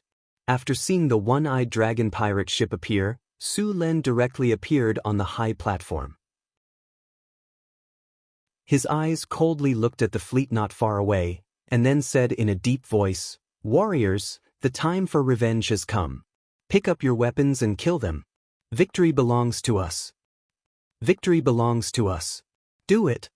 With Sullen's order, the 4 ships immediately rushed toward the one-eyed dragon pirate ship. At the same time, in the sea, a huge shadow was moving quickly. A tiger shark of more than 20 meters long was approaching from the bottom of the sea. In the distance, the one-eyed dragon pirate ship, who was happily preparing to return to their nest, did not care that it was a ship on the sea. Although they saw 4 ships rushing toward them as soon as they left the harbor, the one-eyed dragon pirate ship was not too vigilant because they were in the shipwreck harbor area. After all, fighting was prohibited in this area. No one dared to disobey the orders of the 7 pirate kings, but they obviously miscalculated. This time, their opponents were not pirates. It was not until the ships in the Deepwater port were only 200 or 300 meters away from them that the one-eyed dragon pirate ship reacted. Enemy attack! Enemy attack! Full rudder to the port! Everyone, pick up your weapons and get ready to fight. Seeing that the 4 ships did not slow down at all, the one-eyed dragon pirate ship immediately realized that the situation was not right. He immediately ordered the pirates to get ready to fight, but unfortunately, it was too late. Chapter 620. Su Len sneered as he looked at the pirate ship not far away. A huge shadow quickly appeared in the sea. Before the pirates who had just picked up their weapons could see it clearly, they felt the ship under their feet suddenly shake violently. Then, the entire ship shook violently. Many unprepared pirates fell from the ship into the sea and were swallowed by the tiger sharks in the sea. Not good. It's a sea monster. Grab the ropes. The sea monster is coming. Where's the ballista? Take the ballista and shoot. Hold on. Hold on. The tiger sharks hit the pirate ship a few times in a row. Under the impact, the pirate ship shook back and forth, as if it would be knocked over in the next second. It's the tiger sharks. They're from the Tiger Shark Pirate Group. One of the pirates saw the monster in the sea clearly and quickly shouted, "Tiger Shark Pirate Group? How dare they attack us?" One-Eyed Dragon's face was ferocious as he pulled out the scimitar in his hand. "Everyone, get ready to fight. Kill all these guys who dare to attack us." Barbassa commanded the ship to move forward. After seeing the pirate ship's slow reaction, he immediately shouted, "Full rudder to the left. Prepare the ballista. Fire." Bang, bang, bang. Dozens of arrows flew out with ropes attached to them. The spears that were more than 3 meters long directly pierced through the deck and ruthlessly pierced into it. The ship that was turning was pulled by dozens of ropes and instantly stopped moving. At the same time, on the other side of the ropes, capstans were stirring vigorously. The distance between the two ships was quickly shortened. "Archers, get ready. 45 degrees, fire in unison. Fire." Buzz. With a buzzing sound, hundreds of arrows instantly flew up and enveloped the pirate ship. A large number of pirates were pierced by the arrows that fell from the sky. After 3 rounds of arrows, the deck was in a mess. Dozens of pirates who could not dodge in time were directly nailed to the deck. "Prepare to jump ship and fight." After 3 rounds of arrow rain, Barbassa directly pulled out the long sword at his waist. Then, he grabbed a rope and swung toward the ship not far away. After 3 rounds of arrow rain, the pirates suffered heavy casualties. They were simply unable to stop the enemy from jumping ship and fighting. Sulin had also blessed the army with all kinds of buffs at the start of the battle. These soldiers were full of vigor, and the pirates of the One-Eyed Dragon pirates weren't their match. After being enchanted, the Navy's weapons were all equivalent to Transcendent Rank 1 or Rank 2 weapons. Facing the ordinary weapons of the pirates, their scimitars were directly cut in half. Deepwater City's navy was very fast. Under the effect of greater haste, these people were like ghosts. Every time their blades flashed, an enemy would fall.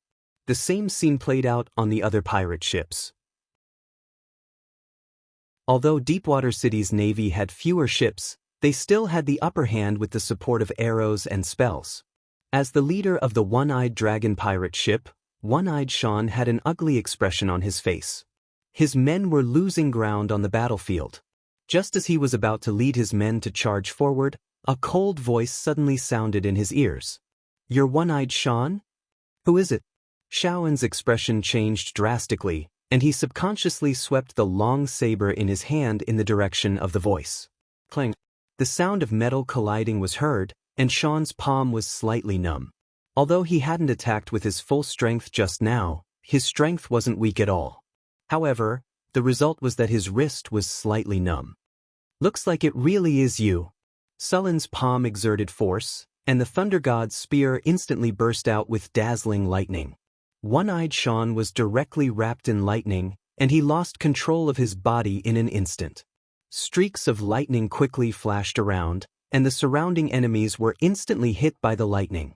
The powerful lightning swept across, and the pirates with weaker physiques were directly burned to charcoal. Only a few pirates managed to survive. Since he had already made his move, Sulin gently waved the Thunder God's spear in his hand. The originally clear sky was suddenly covered by dark clouds, and countless lightning snakes kept rolling in the dark clouds. The thunderclouds kept rolling, and the whole sky seemed to be destroyed. The next second, countless lightning bolts fell from the sky, and these lightning bolts instantly hit the pirates who were resisting on the pirate ship. The powerful lightning power directly paralyzed the pirates and made them unable to move. The surrounding navy immediately seized the opportunity and directly beheaded the pirates with their long sabers. It only took a few minutes for several pirate ships to be cleared out, and a strong smell of blood came from the air. At the same time, the battle on the sea attracted the attention of the shipwreck harbor. After a while, more than a dozen ships appeared on the sea, and they formed an arc to surround the fleet of Deepwater City. Su Lin glanced at the ships, and then let Barbassa clean up the battlefield. Soon, the pirates who saw that the situation was not good and surrendered were escorted over. Su Lin sat on a wooden barrel on the deck, and his eyes swept over the captives. Although a large number of enemies were killed in the battle just now, there were still many pirates alive. All the pirates knelt on the deck, trembling with fear. These pirates were completely stunned. From the beginning of the battle, there had been several waves of arrow rain, and then jumping to fight. These pirates were completely powerless to resist and were killed like vegetables. In the end, Su Lin directly summoned a group lightning spell to clear out the pirates. From the beginning to the end of the battle, less than half an hour, all the battles were over. The strength of these pirates was not high. Most of them were around Tier 1, and only a few of the leaders were Tier 2. Only the leader, One-Eyed Sean, had reached Tier 4. However, even a Tier 4 powerhouse was not much stronger than a goblin when facing Su Lin. With the divine weapon, Thor's spear, coupled with a profession level of over level 30, he could defeat the enemy with just a flick of his finger. Do any of you know where One-Eyed Sean's lair is? Su Lin looked at the captives in front of him and asked. Sir, I know. I know his lair. It's on Poison Dragon Island. Where is Poison Dragon Island? Su Lin asked in a deep voice. There were tens of thousands of small islands in the Southern Sea. Most of these islands did not have names, and they did not even have numbers. For example, Poison Dragon Island should be what they called it in private. If there was no familiar person leading the way, it would be impossible to find this island. Poison Dragon Island is about 300 nautical miles away from Shipwreck Harbor. It's a small island, one of the pirate captives said. Very good. I'll give you a chance. Those who submit to me will be free. Su Lin glanced at them and said, You should feel lucky that you didn't die on the battlefield just now. All right, I'll give you 30 seconds to consider. If you haven't made a choice by then, there's no need to choose. Chapter 621. After defeating the one-eyed pirate, most of the captured pirates chose to surrender, and some of the injured pirates were directly dealt with. 6 pirate ships. If he killed all the pirates, who would help him sail the ships? After accepting the surrender of a large number of pirates and taking control of all 6 pirate ships, Su Lin looked at the one-eyed Sean on the deck next to him. At this time, the one-eyed Sean looked a little miserable. The power of thunder just now had caused a lot of damage to him. The powerful electric current had electrocuted many parts of his body into charcoal. If it weren't for the fact that the body of a level 4 warrior was strong enough, such serious injuries would have killed him. Although the warrior was the most popular profession with the lowest threshold, it didn't mean that this profession was useless. The body of a legendary warrior was so strong that he could bathe in magma. Even if his heart was pierced, his strong muscles could forcibly close the wound. If he could find a high-grade priest or wizard as soon as possible to cast a high-grade healing spell or a high-grade light of redemption on him, such fatal injuries could be quickly healed. Even without the help of a wizard or a priest, the powerful vitality of a legendary warrior would still continue to fight for a few minutes before dying. Although the one-eyed Sean looked miserable now, if he was given some time, he would soon be alive and kicking again. However, it was clear that Su Lin didn't intend to give him this opportunity. Bring him here. The 2 guards behind him stepped forward and dragged the unconscious one-eyed Sean over. Wake him up. A marine lifted a bucket of seawater from the sea and poured it directly on his face. Whoosh! The pain from the wound caused the one-eyed Sean to wake up from his coma. Are you awake? Su Lin looked at the battered and exhausted Sean and said in a deep voice. Who are you? I don't think I have offended you. Sean shook his head and looked at Su Lin with his one eye. You didn't offend me? It seems that one-eyed Sean's memory is not very good. Su Lin sneered and continued, Not long ago, the goods you dealt with were mine, and you say you didn't offend me? You are from Deepwater City? Sean's eyes turned cold when he heard Sullen's words, and his heart sank. Looks like you still remember. Su Lin sneered. Now that you know who I am, tell me the truth. Who did you sell my goods to? And how did you know that my fleet would pass by the Norman Islands? How did you set up an ambush there in advance? Haha, you captured me just to ask me this? Xiao En laughed heartily, ignoring the stinging pain from his wounds. Cough cough. After a while, Xiao En finally stopped panting. Why aren't you saying anything? Are you planning to fight it head-on? As long as you answer my questions honestly, I'll give you a quick death. Su Lin looked at the pirate leader in front of him and scanned him up and down. Speak. Why don't you speak? Then he looked at Su Lin with a mocking expression. I dare say that you dare to go and settle the score with them? Your goods have been sold by me. The buyer is in the shipwreck harbor. He has the white gloves of the dragonborn sea giant. Do you dare to go? Xiao En struggled to say, and then he was suppressed by the two guards. Dragonborn sea giant, I see. Now, the second question. How did you know the sailing route of my fleet? Su Lin said expressionlessly. That's simple. Someone told me. Xiao En said with a smile. Someone sent me the message when your fleet left the harbor that day. How do you think I know? Sullen's face darkened. Although he had suspected that there was a mole in the fleet, now he finally confirmed it. Why did you attack my fleet? Su Lin continued to ask. It's simple. Someone doesn't want to see Deepwater City develop. Xiao En didn't hide anything and directly told him what he knew. Someone has taken a fancy to the specialties of Deepwater City, so they want to monopolize it. I'm just their pawn. Even if you can catch me and kill me, so what? You still can't keep your wealth. You don't even have the courage to take revenge. You want to monopolize the resources of Deepwater City? Su Lin frowned slightly. This result surprised him. You don't understand? You have to know that you produce sugar, honey, rum, perfume, and paper. These things are in high demand in the southern seas. They can be sold for a high price. How can no one be jealous of such a huge profit? Sure enough, money moves people. Su Lin nodded and continued, didn't you want me to find trouble with those people? Tell me, who is behind this? The people behind this are very simple. They are the nobles of the Netherland Kingdom. You sent the goods here to sell. They want more, so they are ready to control the supply of goods in their hands. Of course, there is also the work of the Dragonborn Pirate King. These pirate kings cooperate with the surrounding countries and make a fortune together.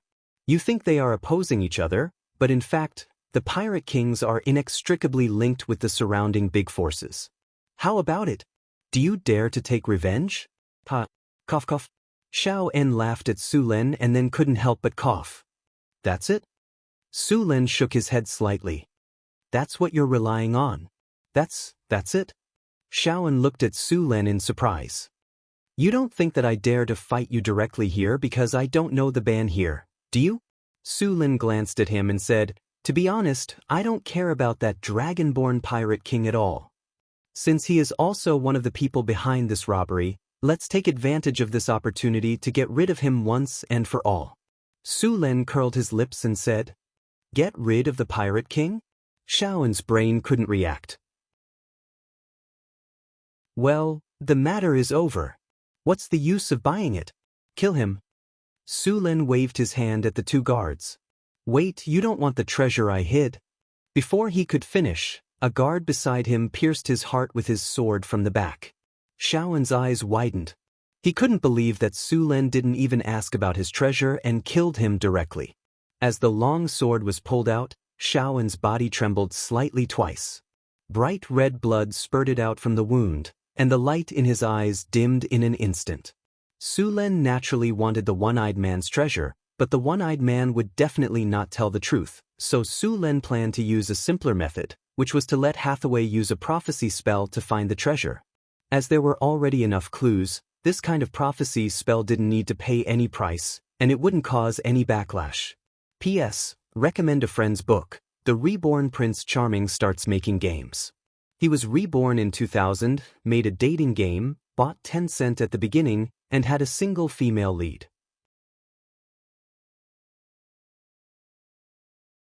Chapter 622. Sir, there are pirates approaching us. They have crossed the warning distance. At this moment, a soldier hurriedly came to report. Sulin looked at the sea not far away. He saw more than a dozen pirate ships on the sea rushing here aggressively, and all the pirate ships had raised their flags. It was obvious that they were going to attack. These pirate ships all belonged to the dragon-born pirate king. Several pirate kings took turns to be in charge of Shipwreck Harbor. During this period, the dragon-born pirate king was in charge. Now Sulin directly attacked another pirate outside Shipwreck Harbor. This completely disregarded the pirate king's ban. The pirate king naturally would not let it go. Without any shouting, the pirates directly launched an attack. The pirate king hated Sulin's behavior of breaking the rules. This was contempt of their authority. If these people were not dealt with as soon as possible, their so-called ban would become a piece of paper. This was not a situation they would allow. The largest of these pirate ships was a large warship that was 70 meters long. At the front of the warship was a dragon head ram. This ship was not modified from an armed merchant ship like the other pirate ships. Instead, it was a warship, and even among warships, it was a big guy.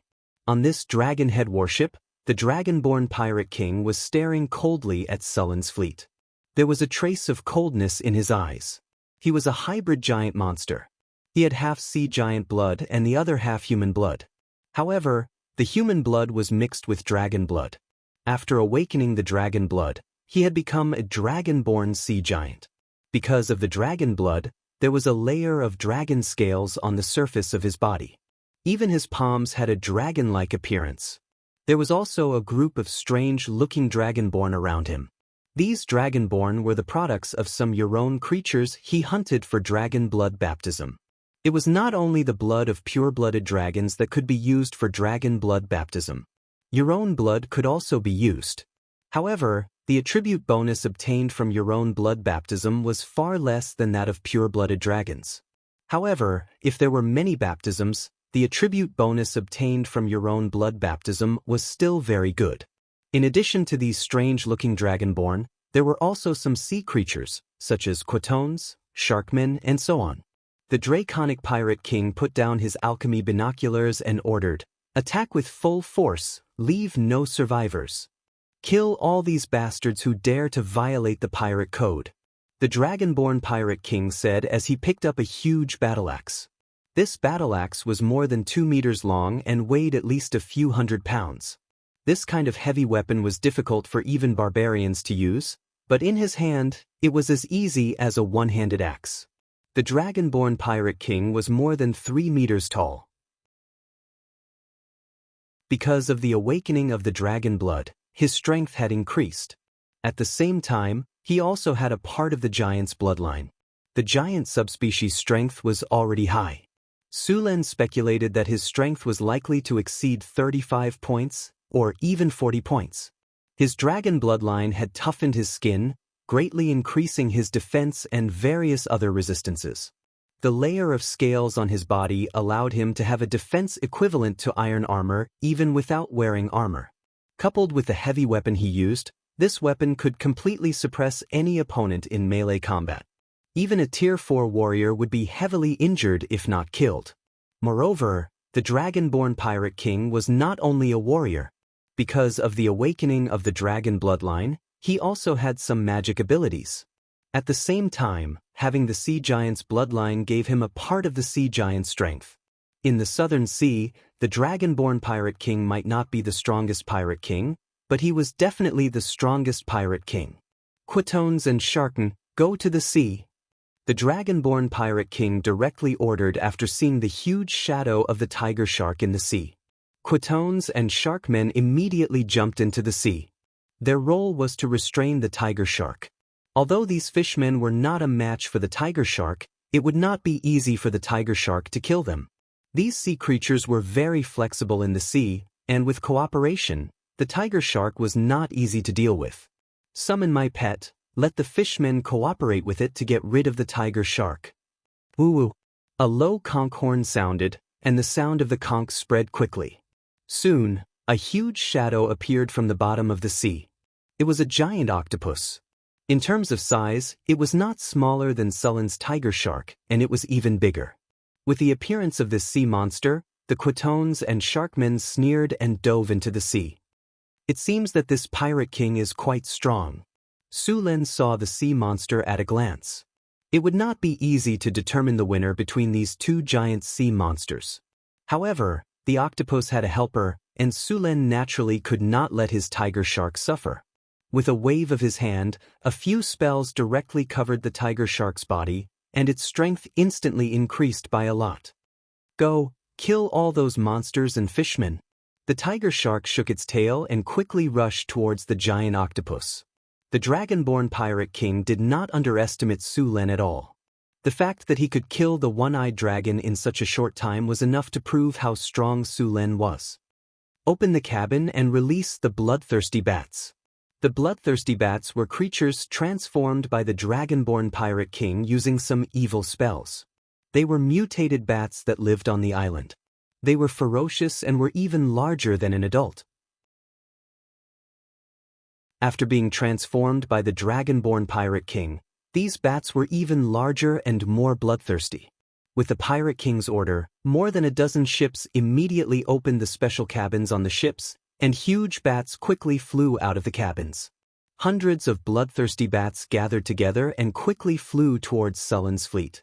Flying monsters? You want to compete with Northern Battlefront City in the Air Force? Su Len sneered, and then a powerful energy rushed out of his body in an instant, and this energy quickly formed a runic circle. In the name of my Su Len, show yourself, my mount. The hexagram circle shone with a dazzling light, and then a spatial rift was directly torn open. The next second, a huge figure with a ferocious appearance appeared in midair. Then there was a sound of cold air being sucked in, and the figure of the red dragon Onyx Vaya appeared in front of them. As soon as it appeared, Onyx Vaya spread its huge dragon wings and flew up. A loud dragon roar resounded through the sea, and its body circled in midair.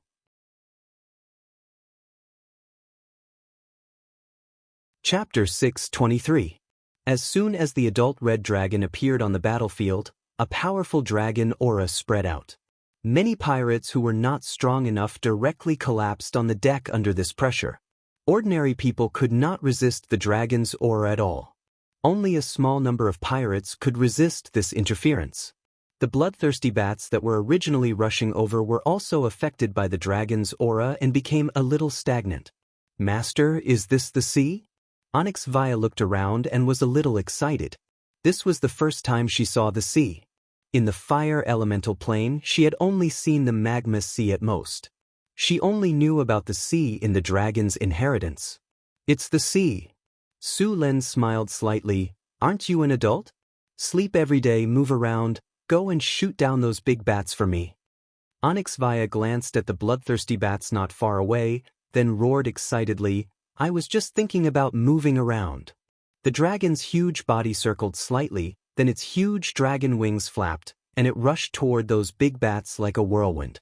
The battle could be said to be a one-sided massacre. Creatures like dragons were almost the overlords of the sky. Although those bloodthirsty bats were numerous and strong, they did not have the advantage in size or strength. Even the claws of these big bats could not even pierce the dragon's scales. With the dragon breath of the red dragon, these bloodthirsty bats were directly burned into charcoal and then fell from the sky one after another. In the blink of an eye, all the bloodthirsty bats in the sky were killed. On the other side, when the dragon descendant pirate king saw the sudden appearance of the dragon, he suddenly had a bad feeling in his heart. Then the dragon killed all the bloodthirsty bats that had just been released. Even after eliminating those bloodthirsty bats, the dragon dived toward a pirate ship next to it. The pirates on the pirate ship were scared and hid everywhere. Many pirates even jumped directly into the sea. Boom! The scorching flame dragon blood instantly hit the pirate ship. The 40-meter-long sailboat instantly turned into a big fire torch. The whole ship was ignited by the dragon's breath. The pirates on the ship who had no time to escape were directly burned into charcoal. The whole sea was illuminated red by this flame. As soon as the battle began, the pirates had already burned down a ship. This is evil, evil dragon. Not good, it's flying over. Run! Many pirates were so frightened by the sudden appearance of the dragon that their teeth chattered. When these ferocious pirates saw a powerful pirate ship being destroyed in just a breath, their confidence was completely shattered. Don't be afraid, quickly rush to the enemy. The dragon-descendant pirate king saw that his subordinates were about to collapse and immediately shouted, "Hurry up and get close. As long as we get close to those people's boats, the dragons won't be able to attack. Don't even think about running away. No matter how fast a ship can run, can it compare to a dragon's wings? The faster you run, the faster you die. Hurry, hurry, hurry." This dragon was summoned by the other side and has a time limit. As long as we survive the time limit, the dragon will leave immediately. This is our only chance to survive. It had to be said that the dragon-descendant pirate king had a high prestige on the island. In this case, the pirates subconsciously followed the orders of the dragon-descendant pirate king and rushed towards Sullen's fleet. The dragon-descendant pirate king's approach was right. Escaping in this situation was courting death. Only by rushing up to Sullen's fleet and fighting hand-to-hand, the dragon could not use dragon's breath. In order not to accidentally injure Sullen's fleet, the dragon basically could not attack. Seeing the pirate ships rushing up, Sulen smiled slightly and waved the Thunder God's spear in his hand gently. A flash of light instantly flashed from his body. In the next second, a large amount of seawater suddenly rose from the sea. The seawater poured down in all directions, and a behemoth rose from the sea. It was Sullen's magic ship Angry Dragon. What kind of monster is this? This is a magic ship. Not good, Dudge. It's too late. The pirates who wanted to rush up and fight looked at the magic ship in horror. As soon as the magic ship appeared, it quickly moved. The terrifying ram flashed with a cold light, and the huge hull quickly collided with the pirate ship in front. Rumble! There was a loud noise and a large amount of wood chips flew. The pirate ship that was sailing quickly was directly hit in two by the angry dragon. A large number of pirates panicked and wanted to jump off the ship. Unfortunately, the pirate ship sank very quickly. Before these pirates could swim out of the range, a large whirlpool swallowed them all. The appearance of the angry dragon and the red dragon raised the morale of the Deepwater City Navy. Even the sailors who had just joined the Deepwater City Navy were excited. Originally, these people were trembling and pale after seeing the Pirate King's flag, but now it was as if they had been injected with chicken blood. There was a burst of cheers. Barbossa jumped directly on the mast, his whole face flushed red. An uncontrollable excitement came from his body. The long sword in his hand pointed at the pirate ship not far away and roared, "Charge! Kill these pirates! Destroy these trash! Long live the Northwind Kingdom! Kill these pirates! Long live the Northwind Kingdom! Charge!" The Deepwater City Navy all roared at this moment, and the deafening sound echoed on the sea. All the ships launched a charge and rushed in the direction of the pirate ship without hesitation.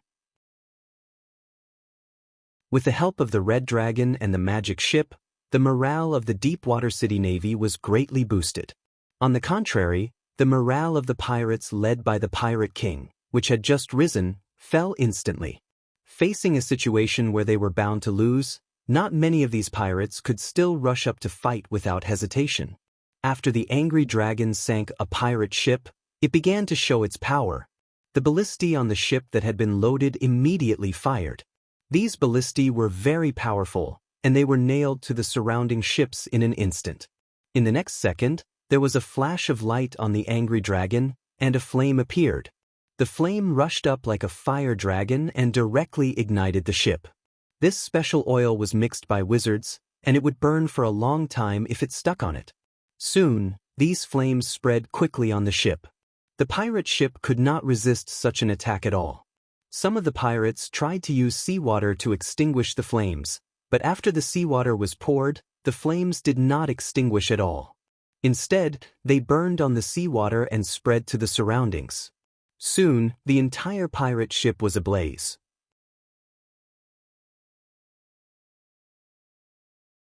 Chapter 624. We can't wait any longer. The dragonborn pirate king saw that the situation was getting worse and his expression was extremely unsightly. He originally thought that it was just an ordinary pirate infighting, that this trip would be easy and comfortable, and that he could even make a fortune. But in the end, he discovered that this wasn't the case at all. The prey they regarded as prey had turned into a dragon in an instant, and it was a real dragon. Such a big dragon was happily flying around in the air. The entire fleet was in complete chaos. Fire crystal cannons ready. Target that magic ship. On the dragon-headed warship, the fire crystal cannons were pushed out by the pirates and quickly aimed at the angry dragon, which was attacking another pirate ship not far away. Fire. Boom. Boom. Boom. Continuous cannon fire was launched at this moment. Flames flashed from the muzzles and the hot shells quickly smashed towards the angry dragon. Just as they were about to hit the angry dragon, the shells instantly stopped in midair and could no longer descend. A faintly discernible energy barrier appeared under the shells and firmly blocked them. Activate ropes. Ropes that looked like tentacles flew up in an instant and wrapped around the cannonballs in midair. Then, they swung back and forth twice before throwing the cannonballs back. The cannonballs drew a beautiful arc and quickly hit another pirate ship. After paying a large number of casualties, a pirate ship finally arrived near the angry dragon. Then, these pirates launched a jump attack, wanting to directly jump onto the angry dragon. But before they could land, ropes quickly flew out like vipers. In an instant, these pirates were firmly entangled, and then the ropes quickly contracted and strangled them like pythons. The dragonborn pirate king's army started to collapse from the moment they came into contact. The Deepwater Port's navy, whose morale was soaring, became lively after being blessed with all kinds of spells. Originally, there wasn't much difference in their strength, but after being blessed with spells, the strength of the Deepwater Port's navy soared. The enchanted weapons made the fine long swords in their hands even sharper. The pirates basically didn't wear any armor. Even if they did, it was just some leather or iron scale armor. In the face of such weapons, it wasn't much stronger than a piece of paper. Seeing this situation, the pirates picked up their crossbows and javelins to launch long-range attacks. But with the agility granted by the group skill Fox's cunning, these warriors' dodging was very high and they easily dodged. Even if some of them didn't dodge and were hit, they were blocked by the stone skin spell on their bodies. Under such circumstances, the dragonborn pirate king could only act personally. Moreover, as a pirate king, he also had spellcasters under him. Fireball, Flame Arrow, Acid Arrow, Arcane Missile, Grease. All kinds of low-level spells were quickly thrown out by the casters. Some of the Marines who couldn't dodge in time were directly hit by these spells and turned into flames. However, the effect of these low-level spells was very limited and couldn't change the overall situation on the battlefield. Of course, if they cooperated well, using fireball and grease to attack the ship, they could easily ignite a ship. However, as soon as these spellcasters finished casting their spells, they were targeted by Sulen. There are spellcasters? Sulen raised his eyebrows, then waved his hand to summon a thunderbolt and threw it over. Thunderstorm. As soon as the thunderbolt fell on the ship, it spread out in an instant. Most of the space on the ship was covered by thunder and lightning. This thunder and lightning spell wasn't very lethal. It was more to paralyze the enemy and make them lose their ability to move. The pirates were instantly enveloped by thunder and lightning. The pirates didn't even have a chance to resist. They were directly paralyzed by the electricity and fell to the ground. The spellcaster was even more miserable. His physique was obviously lower than the warriors. He was directly electrocuted and fainted on the spot. Rumble. There was a muffled sound of thunder. The huge dragon-headed warship fired wildly, constantly firing shells at the surrounding ships. A 3-meter-tall giant stood at the bow of the ship. He waved a heavy giant axe in one hand. All the Marines who wanted to rush up from here were directly killed by his axe on the spot. At this time, he roared at Sulen with bloodshot eyes. Dragon form. With a roar, the dragonborn pirate king underwent a huge change. His originally tall body swelled again, and a group of dragon wings grew behind him. the huge dragon wings directly lifted him up. His originally ferocious hands became like dragon claws. After the dragon form, a faint pressure was transmitted from his body. It was the draconic might. However, the draconic might of the Pirate King was obviously weaker than Onyxia's draconic might. The draconic might of the dragonborn Pirate King was at most a young dragon. After activating the dragon form, the dragonborn Pirate King roared, flapped his wings, and rushed directly towards Sulin. At this time, the dragonborn Pirate King had already understood that the defeat of this battle was inevitable. There was only one way to turn the tables, and that was to defeat or kill Sulin. After losing their leader, these soldiers were bound to be in chaos. This was also the only chance for the dragonborn Pirate King. Evil aura. Blasphemy. An evil energy field instantly erupted from Sulin's body, and then the dragonborn Pirate King rushed towards Sulin with a grin. Sulin frowned slightly. He could clearly feel that evil power. Then, the power of thunder and lightning quickly spread out from his body. In an instant, Sulin directly opened the thunder domain, and the evil power was directly squeezed back under the effect of his soul domain. The dragonborn Pirate King waved the giant axe in his hand and fell from the sky, smashing fiercely at Sulin. It looked like he was going to split Sulin in half. Clang! The deafening sound of metal colliding rang out. Sulin's Thunder God spear swept across and directly blocked the powerful attack of the dragonborn Pirate King. Sulin's Thunder God spear swept across. The Pirate King, who had just landed, only had time to block with his giant axe, but the master was sent flying with his weapon. A large amount of lightning power appeared on the surface of his body. Lightning flashed, and even the Pirate King's strong physique trembled all over. However, in just a breath, the dragonborn Pirate King withstood the lightning paralysis. Then, he swung his chain and smashed it again with a roar. Sulin's body moved and instantly appeared near the dragonborn Pirate King. The Thunder God's spear in his hand directly hit the Pirate King's body. The Dragonkin Pirate King's body flew away like a ball. Sulin didn't let him off. His body flashed and rushed up again. The dazzling lightning with unstoppable power fiercely stabbed down. The Dragonkin Pirate King wanted to resist, but all his defenses were vulnerable in front of the divine weapon. In the end, the Thunder God's spear directly pierced through his heart. The endless power of thunder and lightning erupted, killing him completely.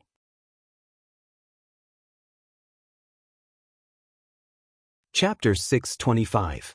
With the death of the dragonborn Pirate King, the remaining pirates completely lost their will to fight and no longer had any thoughts of resistance. The entire battlefield was filled with their fleeing figures. But where could they run to on the surface of the sea? With the red dragon Onyx patrolling back and forth in the sky and a mutant tiger shark eyeing them covetously in the sea, these pirates had long since lost the chance to escape. In the end, these pirates could only throw down their weapons and surrender in order to survive. The battle ended quickly, and Barbassa was already very familiar with cleaning up the battlefield and settling the captives. However, things were not over yet. After defeating the dragonborn Pirate King, they still had to receive the spoils of war and retrieve Sulin's goods. Escorting the surrendered pirates and the captured pirate ships, the entire fleet had a total of 18 ships. They then majestically moved towards Shipwreck Harbor. Seeing the fleet approaching, the pirates left behind in Shipwreck Harbor did not have the slightest thought of resisting and directly threw down their weapons and surrendered. As for those who wanted to resist, after seeing the red dragon hovering in the sky, they directly threw down their weapons and wanted to escape. The appearance of the red dragon caused the entire Shipwreck Harbor to become chaotic. In almost all worlds, the red dragon represented disaster. Every time it appeared, it would be accompanied by a large amount of destruction. Almost every red dragon in the material world had robbed a city or a king. The mountain of wealth in the red dragon lair had basically come from this. Moreover, there was still the red dragon queen in the southern seas. She was the true ruler of the southern seas. Now that the red dragon had suddenly appeared here, could it be related to her? Many people with active minds were secretly wondering if she wanted to take control of this place as well. Arriving at Shipwreck Harbor again, The feeling this time was particularly different. Su Lin looked at the flustered shipwreck harbor and frowned slightly. He then waved his hand, and Barbassa immediately led the soldiers of Deepwater City to start maintaining order. Very quickly, under the influence of Barbassa and the navy of Deepwater City, the originally chaotic harbor was quickly restored to order. Where is Norland's lair? Su Lin waved his hand, and several pirate leaders under the dragonborn pirate King Norland immediately stepped forward to answer. Your Grace, Norland's lair is in the Crystal Palace behind the harbor. Almost all of Norland's wealth is gathered there. Send someone to load all the wealth onto the ship. Su Lin said directly. He was here to rob. After defeating the dragonborn pirate king, Shipwreck Harbor was like a weak woman who had lost all ability to resist. It could only wail under the tyrannical Su Lin. Su Lin did not show any mercy to these pirates. His fleet had almost been completely wiped out. He had spent so much time and effort to build the fleet, and after a few voyages, more than half of them had been killed by the pirates. The pirates of this era were not like the Captain Jack in the movies and novels. These pirates could be said to be committing all kinds of crimes. Murder and arson were the most basic of their crimes. These pirates robbed and killed. Forcing captives to jump off the deck into the sea was a common occurrence. It could be said that these pirates should all be hanged according to the law. Under Sullen's order, the soldiers of Deepwater City immediately began to collect the spoils of war. Su Lin and his men were not familiar with Shipwreck Harbor, but the pirate captives were. These pirates were very skilled in treachery. They led the soldiers of Deepwater City to rummage through the city's wealth and send it to the ships docked at the harbor. Apart from the pirates, the richest people in Shipwreck Harbor were the black market merchants. These people could be said to be extremely daring, selling their souls for profit. As long as there were benefits, these merchants dared to trade with the devil. All kinds of goods stolen by the pirates were sold by them, and each of them could be said to be overflowing with wealth. Su Lin naturally did not intend to let these merchants go. Carlos, take your men and let these captives lead the way. Go and catch the black market merchants for me. Also, find out how much money these merchants have and bring it to me. Su Lin said to a marine admiral who had just been promoted by him. Yes, Your Grace. After saying that, he bowed and led a group of soldiers and a few surrendered pirates to capture the black market merchants. Shipwreck Harbor was the largest port among the pirates, and the wealth here was astonishing. Soon, boxes of Kinnar were transported over. Your Grace, the wealth left behind by Norland is astonishing. According to our preliminary estimates, there are at least 1.5 million Kinnar, including a large number of gems, precious utensils, and so on. If all of them are converted, it's estimated to be more than 3 million Kinnar. Barbassa said excitedly. 3 million Kinnar. Su Lin could not help but rub his hands. His northern city could be considered to be making a lot of money every day. Sugar, rum, paper, perfume, excellent weapons, and so on, all of these things added up to only a little more than 1 million Kinnar a year. After all kinds of expenses, there was not much left. He had only killed one pirate king, but there was actually so much wealth. Su Lin immediately wondered if he should kill the other pirate kings as well. However, the other pirate kings did not provoke him.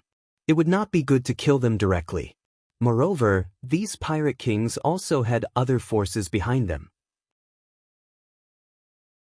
If he really did that, it was estimated that the entire southern waters would not do business with him. After thinking about it, Su Lin temporarily put aside this tempting idea. Load all these things onto the ship. Su Lin said. 1 or 2 million Kinnar were piled up like a small mountain, but the ships Su Lin brought could easily fit them. Norland is really a good person. Looking at the wealth piled up in front of him, Su Lin kept sighing in his heart. In addition to the gold, Norland also sent a large number of pirate slaves, experience, and treasure chests to Su Lin. He was just like a child of wealth. For such a child of wealth, Su Lin felt that the more the better. It was not easy to build a floating space city. The cost of building a floating space tower had already cost tens of millions of Kinnar, and to build a floating space city, it would cost at least billions of Kinnar. Fortunately, Sullen's territory was rich in minerals, and many things could be mined on their own, which saved a lot of expenses. A wizard tower was more than 1,000,000 tons, and the floating space city was at least 10 times larger than the wizard tower. Its weight was at least hundreds of millions of tons. Even if such a behemoth was all made of ordinary steel, it would still be an amazing number if converted to kinnar, not to mention that the main body of the city was obsidian.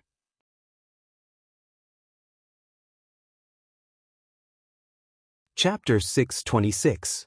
Your Excellency the Grand Duke, Your Excellency the Grand Duke, please listen to my explanation. We are honorable merchants. A fat merchant shouted in a panic. Grand Duke, I went to the northern city to give you gifts this year. Please listen to my explanation. I really don't have any money. I just want to earn some hard-earned money. The merchant tried to rush over, but he was very polite. The guard beside him pushed him back and squatted on the ground. Even so, he did not give up struggling. Honest merchant? Su Len glanced at the crying merchant. This guy was wearing a linen shirt. The shirt had been starched until it was a little white. There were even a few patches on it. However, when the guard beside him was tearing it, he tore a hole in his shirt and the silk underwear inside instantly leaked out. Hard-earned money? Su Len looked at him. He could afford silk underwear, but he said he didn't have any money? Carlos, how much money did you find with him? Grand Duke, we searched through his place and only found a few hundred kinnar. Carlos said shamefully when he saw the other people transporting boxes of gold and silver. A few hundred kinnar? Su Len raised his eyebrows. Grand Duke, don't believe his plan. This guy is called Gretel. He is the biggest black market merchant in our shipwreck harbor. Every year, he handles at least a few 100,000 kinnar, a pirate beside him suddenly said. A few 100,000 kinnar? Su Len looked at Gretel. A few 100,000 kinnar, and you say you don't have any money? Grand Duke, it's not just that. The pirates here sell him goods at 30% of the original value. He makes even more after selling these goods. Did you hear that? These pirates are very clear about your income. Su Len said to Gretel. Do you want to hand over the money yourself, or do you want to wait for them to treat you well before handing over the money? Grand Duke, you can't just listen to the words of these pirates. These pirates are treacherous. They commit all kinds of crimes, murder and arson. They are framing me. Gretel argued loudly. You don't want to admit it. Su Len looked at Gretel. He didn't expect Gretel to still be so stubborn even at this point. He really doesn't shed tears until he sees the coffin. But I like this kind of stubborn person. Greg, you don't have to deny it. Since we're already here, it's impossible for us not to bleed. My goods were stolen, and the pirates who robbed me have already paid the price. However, you accomplices haven't. It's not like we're going to make you bankrupt today. You, Gretel, earn at least a few 100,000 kinnar a year here. There's also your fleet and caravan. I'm not sure how much you earn each year. Then let's take a year's worth of your earnings. You've been earning money here for more than a decade. It's not too much to ask for a year's worth of compensation, right? It's not just you. We'll use the same standard for the other black market merchants. You earn 400,000 to 500,000 kinnar a year here. Let's make it 500,000 kinnar. Gretel, take out 500,000 kinnar and I'll pretend nothing happened. You can continue to be a black market merchant here, and I'll take the money back to Northern Town. 500,000 kinnar. That's just a year's worth of your earnings here. It's not too much to ask for, right? Take it out and I'll let you go. I'll also guarantee your safety. If you can't take it out, Su Len lifted Gretel up and smiled at him. He then waved at the soldiers beside him. Then I won't be the one to talk to you. I'll need my men to talk to you. He shouted at the soldiers beside him. What do you think? But how do you plan to talk to him? Su Len asked. The soldiers looked at each other. They didn't seem to know how to talk. Why don't we talk to him on the wooden spikes? One of the soldiers suggested. Let's go with the wooden spikes. The other soldiers responded. Gretel, who was being held up by a few soldiers, turned pale instantly. No, wooden spikes won't work. Su Len shook his head. He wouldn't survive a 2-meter-long wooden spike piercing through his body. Gretel heaved a sigh of relief when he heard Sullen's words. However, before he could finish his sigh of relief, Sulen said again, "Since wooden spikes won't work, let's use the wooden spikes instead." "That's good. As long as you control your strength, you won't have to worry about killing him. Let's use the wooden spikes. We should use the wooden spikes to deal with these unscrupulous merchants." The soldiers shouted when they heard Sullen's words. Sulen turned around calmly and waved at the soldiers beside him. "Go, treat our old friend Gretel well. Otherwise, people will say that we're rude." "Understood. We'll treat our old friend well." The soldiers around him laughed. "Your Excellency, Your Excellency, Your Excellency, please spare my life." Gretel's expression changed when he heard Sullen's words. He cried and tried to pull Sulen away, but the soldier beside him kicked him to the ground. Sulen ignored Gretel. This guy was wearing an old shirt and saying that he had no money. Did he think that he was blind? He had already given him a chance, but he didn't even know how to grasp it. He had earned so much money as a black market merchant over the years. It could be said that every Kinnar was stained with blood. Sulen didn't want their lives. He just wanted them to hand over a year's worth of income. It was too easy for them. Sulen asked the soldiers to find a chair and sat on it. He then waved at the soldiers beside him and signaled for them to continue. "Your Excellency, we don't have wooden spikes on our ship," a soldier beside him said. Sulen rolled his eyes and said, "We don't have wooden spikes, but what about the pirates? Don't they have any in the pirates' prison?" "We just can't find any. Ask the pirates to make a few." "Yes, Your Excellency." The soldier immediately went to carry out the order. There was also a prison in Shipwreck Bay. It was used to imprison pirates who broke the rules. There were all kinds of torture tools in the prison. Soon, a few pirates brought the torture tools over. Gretel's face turned pale when he saw the blood-stained torture tools. Then, a few soldiers forced him to wear the spikes. "Your Excellency, I'll donate. Please ask them to stop." Gretel shouted when he saw that they were serious. "Wouldn't it be better if you cooperated earlier?" Sulen put down his teacup and smiled. "But since you've already brought the spikes, it's not good to just take them off. It's better to let Gretel experience our service." He waved at the soldiers and two of them immediately pulled the spikes down.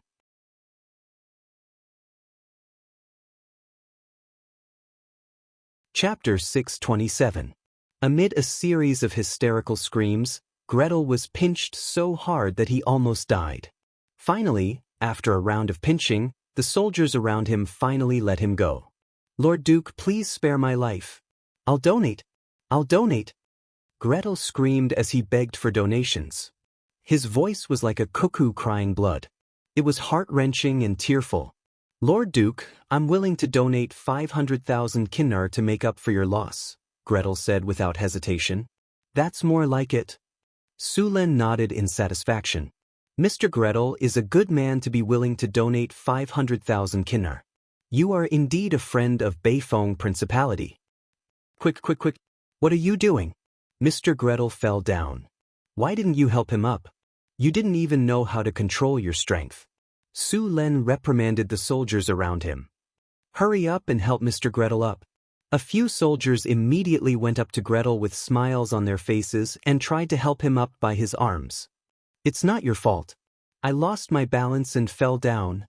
I fell down," Gretel quickly explained. "If that's the case, Mr. Gretel, please hand over the Kinnar that you donated." Sulen nodded. 500,000 Kinnar is not too much, is it? Not at all. I'm willing to donate this to Beifong Principality." Soon, a group of soldiers followed Gretel to an ordinary-looking house. They then opened the cellar in a hidden corner of the house and took out the Kinnar that was stored inside. After a while, a caravan carrying 500,000 Kinnar slowly walked out. A caravan was needed to carry all these Kinnar. Each Kinnar weighed 4 grams. 80% of it was gold while the rest was made up of other metals. 500,000 Kinnar weighed about 2 tons. It would take 10 caravans to transport all of them. Fortunately, these merchants had prepared a large number of caravans to transport the goods. Each caravan carried a few hundred pounds of Kinnar. These kinnar were all packed in boxes. In order to make it easier to transport, each box weighed 100 pounds. There were exactly 4 boxes in a caravan. There were a total of 10 caravans in a row. With Gretel as a demonstration, dealing with the other black market merchants was a walk in the park. After sending Kinnar to the port, Sulin waved his hand and said, "Mr. Gretel has donated everything. I'll leave the rest to you." Gretel donated 500,000 Kinnar, but he is the biggest businessman in Shipwreck Harbor. The other businessmen have smaller businesses than him, so 500,000 Kinnar is a bit too much. We have to calculate his annual income first, and then collect the compensation according to his annual income. Your Excellency, these merchants are used to cheating. If they hide their income, we won't know either. Carlos asked. That's easy. Although we don't know, someone else does. Sulin pointed at the pirates and said, "These pirates have been living here for a long time." Although they don't know the exact income of these merchants, they know all the warehouses and shops. It's enough to calculate. Besides, don't we have an expert here? I'll ask Mr. Gretel to help me calculate it. It'll definitely be accurate. Sulin patted Gretel's shoulder and said, "I'm sure Mr. Gretel will help us with this small matter." "Yes, Your Excellency, I'll definitely help you," Gretel said loudly. "Hurry up and call some of the pirates here. Let them help with the calculation." Sulin waved his hand and said to Carlos. The pirates were very happy to report these black market merchants. After all, these black market merchants opened all kinds of casinos, brothels, and taverns in Shipwreck Harbor and made a lot of money from them. Soon, another black market merchant was brought over by the soldiers. When he saw Sulin, he immediately said, "Your Excellency, it must have been hard on you. I'm willing to give you 5,000 Kinnar for a cup of tea." You're quite smart." Sulin looked at the black market merchant in front of him with a smile. "But 5,000 Kinnar is too stingy. Look, Gretel. He donated 500,000 Kinnar. You're still far from it." Sulin shook his head with a look of regret. 500,000 Kinnar? The black market merchant was so surprised that he couldn't close his mouth. "Yes, 500,000 Kinnar." Sulin nodded. "However, I won't force you to donate as much as you want. It's all up to you. If you want to be friends with us, then donate more. If you don't want to, then it doesn't matter," Sulin said generously as he patted the black market merchant's shoulder.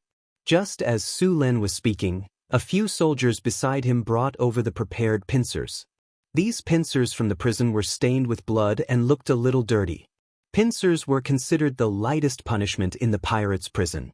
The pincers were made of 3 pieces of wood that were then strung together with iron bars. Grooves were dug in the middle of the wood. These grooves were where the ankles were placed and were strung together with ropes. When it was used, the prisoner's feet would be placed in the grooves.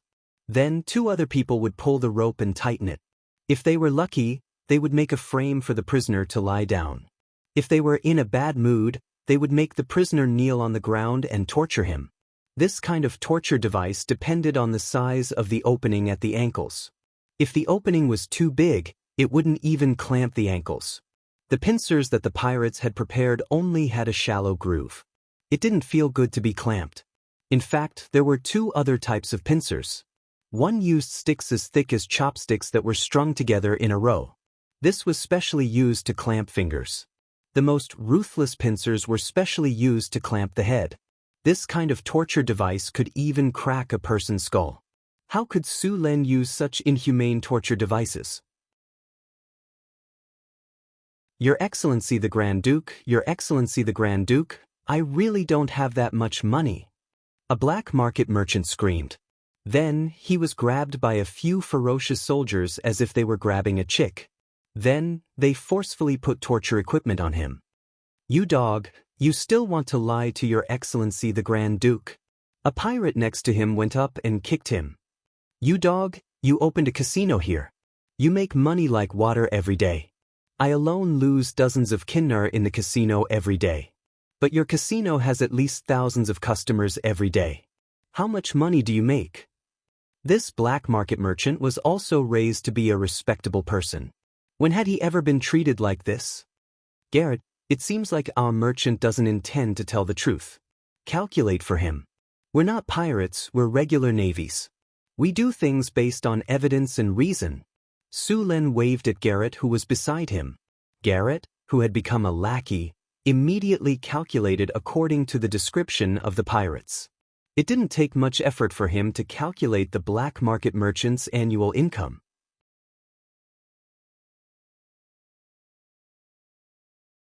Chapter 628. The casino's daily income is about 3,000 kinar, but this money needs to be shared with the other pirate kings. In the end, 500 kinar will fall into his hands, which is about 100,000 kinar a year. Also, the J Court and the tavern in his hands are also making a lot of money every day. In this way, his annual income is at least 450,000 kinar. Gretel added up all the income and quickly came up with the annual income of this black market merchant. There are some miscellaneous things, which is about 10,000 to 20,000 kinar. In that case, let's not be so calculative. Let's calculate according to 450,000. Su Lin directly made the decision. Gretel's calculation was indeed accurate. This black market merchant's annual income was indeed more than 450,000 kinar, but the more he earned, the more he spent. He needed to maintain the fleet, various fighters, guards, and so on. The expenses were not small, but 450,000 kinar was definitely something he could afford. Carlot, I'll leave this to you. Treat him well. Hee, don't say that we're making things difficult for you. Today, no one will be able to escape. You have to take the 450,000 gold coins, even if you don't want to. Now, let us brothers serve you well. Carlot grinned, revealing a row of white teeth. Your Excellency Grand Duke, I really didn't earn that much money. That money is from the shares of the various pirate kings. I'm just a puppet on the table. I really don't have any money. The black market merchant cried out. Su Lin waved his hand and said, People's hearts are sinister, especially in this kind of pirate den. Do you think I dare to believe you? In comparison, I believe in the trap more. Come on, this is a lie detector. As long as you can pass the lie detector, I'll believe you. As he spoke, a few soldiers beside him carried up the lie detector that they had prepared beforehand. Then, they directly propped up the black market merchants. The lie detector made of iron oak was hard and durable. Su Lin was considerate enough to prepare a bench for the merchants to lie down on during the test. Come, let's try it first. Carlot directly put the trap on the black market merchant, and then the two soldiers immediately grabbed the rope and exerted force. The black market merchant immediately let out a heart-wrenching scream. His whole face was red, and the veins on his forehead were bulging. His two arms struggled to escape, but he was firmly pressed on the bench by the soldiers. His body twisted back and forth like a worm, but there was no effect. This is just the beginning. The rope is just the most basic.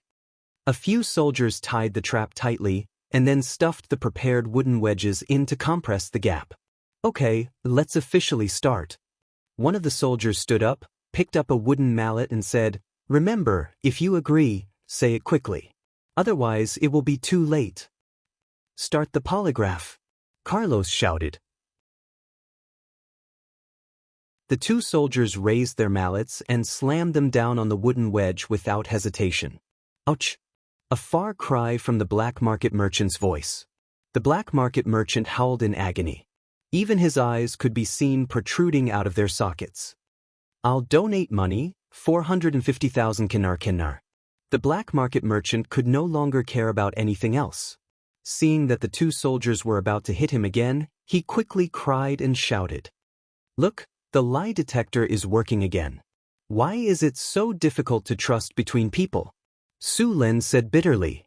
I've already told you so earnestly, but you just don't want to tell me the truth. Now, we've finally reached an agreement.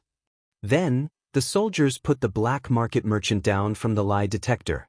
Then, they took the carriage that had just been unloaded and followed the black market merchant to his manor. When the other black market merchants saw Sullen's actions, their faces turned ashen, as if they had lost their parents. In the end, they all gave in. One by one, they accepted Sullen's friendship and became friends with Beifeng Duchy. They expressed that they were willing to donate all their income for a year to Beifeng Duchy. Of course, Su Luan couldn't refuse the sincerity of these businessmen. Soon, a large number of Kinar was transported over. The 7 black market merchants donated more than 3 million Kinar to Sulan. In addition to the income of the dragonborn pirate king, just the Kinar alone gave Sulan at least tens of millions of Kinar. Sulan's first fund to build the floating city was finally settled. In addition to the Kinar, after killing the dragonborn pirate king, Sulan also received a lot of rewards. After dealing with the shipwreck harbor, Sulan had time to check the rewards. Congratulations, host. You have successfully killed a dragonborn sea giant. You have received 53,400 experience points, you have received 1 legendary skill point, you have received 2 platinum treasure chests. The battle is over. You have received the item Sea Giant's Heart Blood *1. Rise of the Navy, Legendary Battle. September 1689 of the Huiyue calendar. Due to the wealth of the deepwater port, it attracted the attention of others, leading to a pirate attack on the fleet. The newly born Huiyue port suffered huge losses. In order to take revenge, Su Len led the fleet to continue the counterattack. You have defeated the Black Shark pirates, the One-Eyed Dragon pirates, and successfully killed the Pirate King in the final battle. You have received a huge reputation in this battle. Reputation +5. Hearing the familiar voice, Su Len opened the storage space and took out the 2 platinum treasure chests. This Pirate King's strength is really weak. 2 platinum treasure chests, not even a diamond. I'll just make do with it. Su Len took out the 2 platinum treasure chests from the storage space and chose to open them directly. After a flash of light, the system prompt sounded in Sullen's ear. Congratulations, host. You have successfully opened the platinum treasure chest. You have received the item Elemental Furnace Fuel. Congratulations, host. You have successfully opened the platinum treasure chest. You have received the item Legendary Soul Crystal. Su Len looked at the 2 items in front of him, the Elemental Furnace Fuel and the Soul Crystal. As the name suggested, the Elemental Furnace Fuel was used to burn the elemental furnace. This type of elemental furnace fuel was not produced much, and it would only appear occasionally in some mines. Although the elemental furnace fuel was less than 1.5 kilograms, it could be used for more than 15 years at full load if used in the elemental furnace. This was good news for Su Len. At least he did not have to look for elemental furnace fuel all over the world. As for the soul crystal, Su Len casually put it away. He planned to let Hathaway build a legendary golem construct with these soul crystals when he went back. A golem construct of this level was a true killer weapon.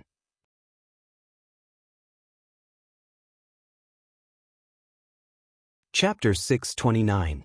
The Tower of the North Wind now had several legendary golems, the most powerful of which was the Magic Breaker Golem that Su Len had obtained from the ruins. The Magic Breaker statue was a special type of statue. If it had enough energy, it could possess the combat power of an advanced mythic. This was especially true for magic breakers like the Magic Breaker, which had very high magic resistance. The 2 Magic Breaker blades could even slice through advanced mythic magic barriers. The Magic Breaker was very fast and had a fast attack speed.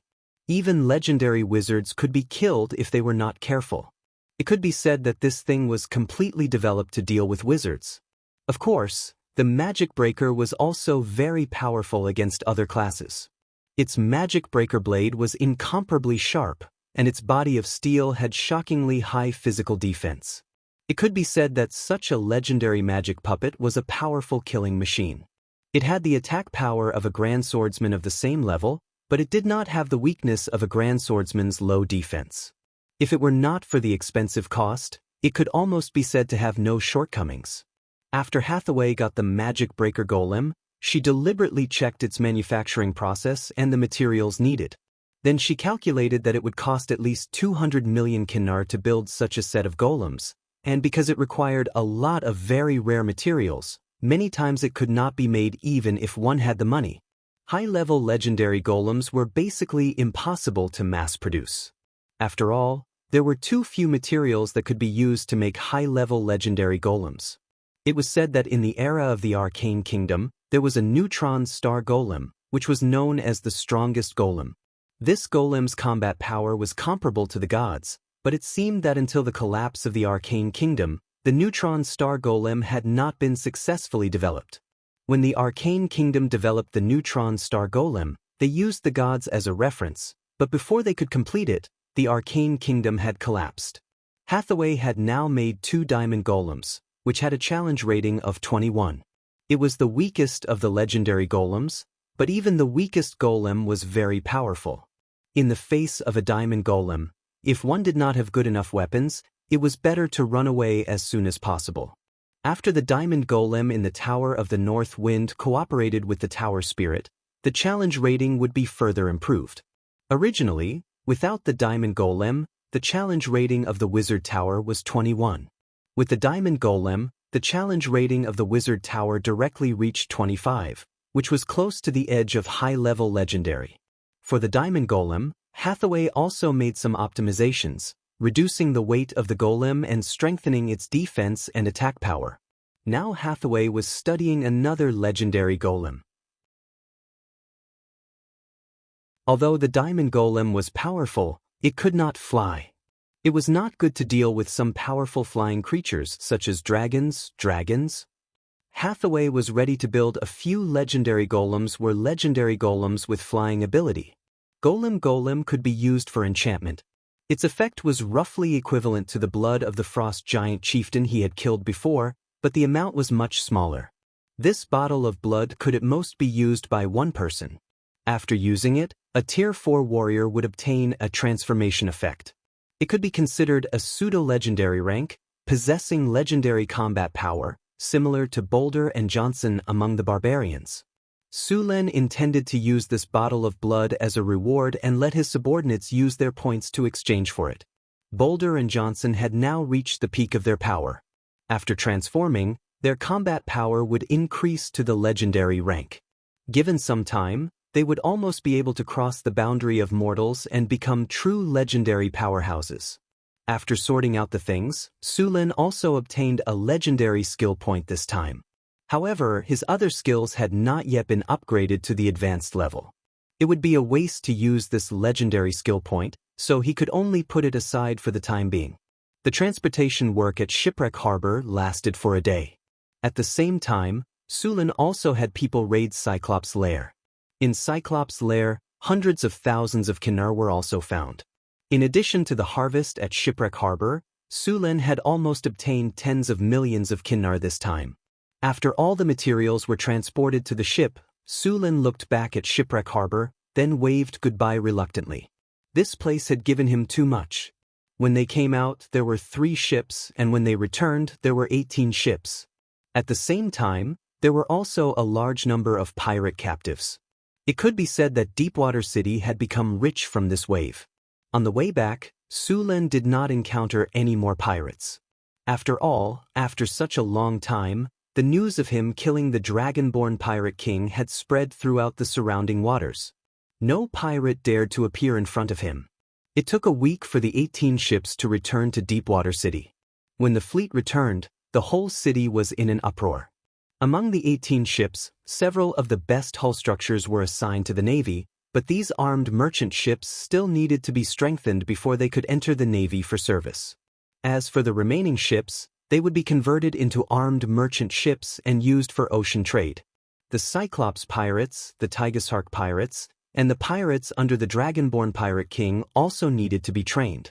These pirate captives added up to an astonishing 1,500 people, and now the number of Navy in Deepwater City was less than 500 people. Without sullen suppression, these pirates would not be so obedient. For these pirates, Sulen gave them 2 choices. One was to become slaves in Deepwater City. After working here for 3 years, they could obtain the status of a free person and live an ordinary life. The other was to join the Navy. However, whether joining the Navy or becoming a slave, they needed to go to the prison in the city to learn. In order to avoid these pirates from causing trouble in Deepwater City. In fact, Sulen thought too much. These pirates had seen Sullen's power with their own eyes, especially when he could summon a dragon and a magic ship. After defeating the Pirate King, they were even more in awe of him. In the end, 300 of the 1,500 pirate captives decided not to join the navy, but to become slaves. After 3 years of work in Deepwater City, they would obtain the status of a free person and start a new life. Although the pirates drank big bowls of wine, ate big mouthfuls of meat, and spent a lot of money, in fact, they also wanted a stable life. Therefore, after Su Len promised that these pirates could retire after a few years of service, they were very surprised and their morale was high.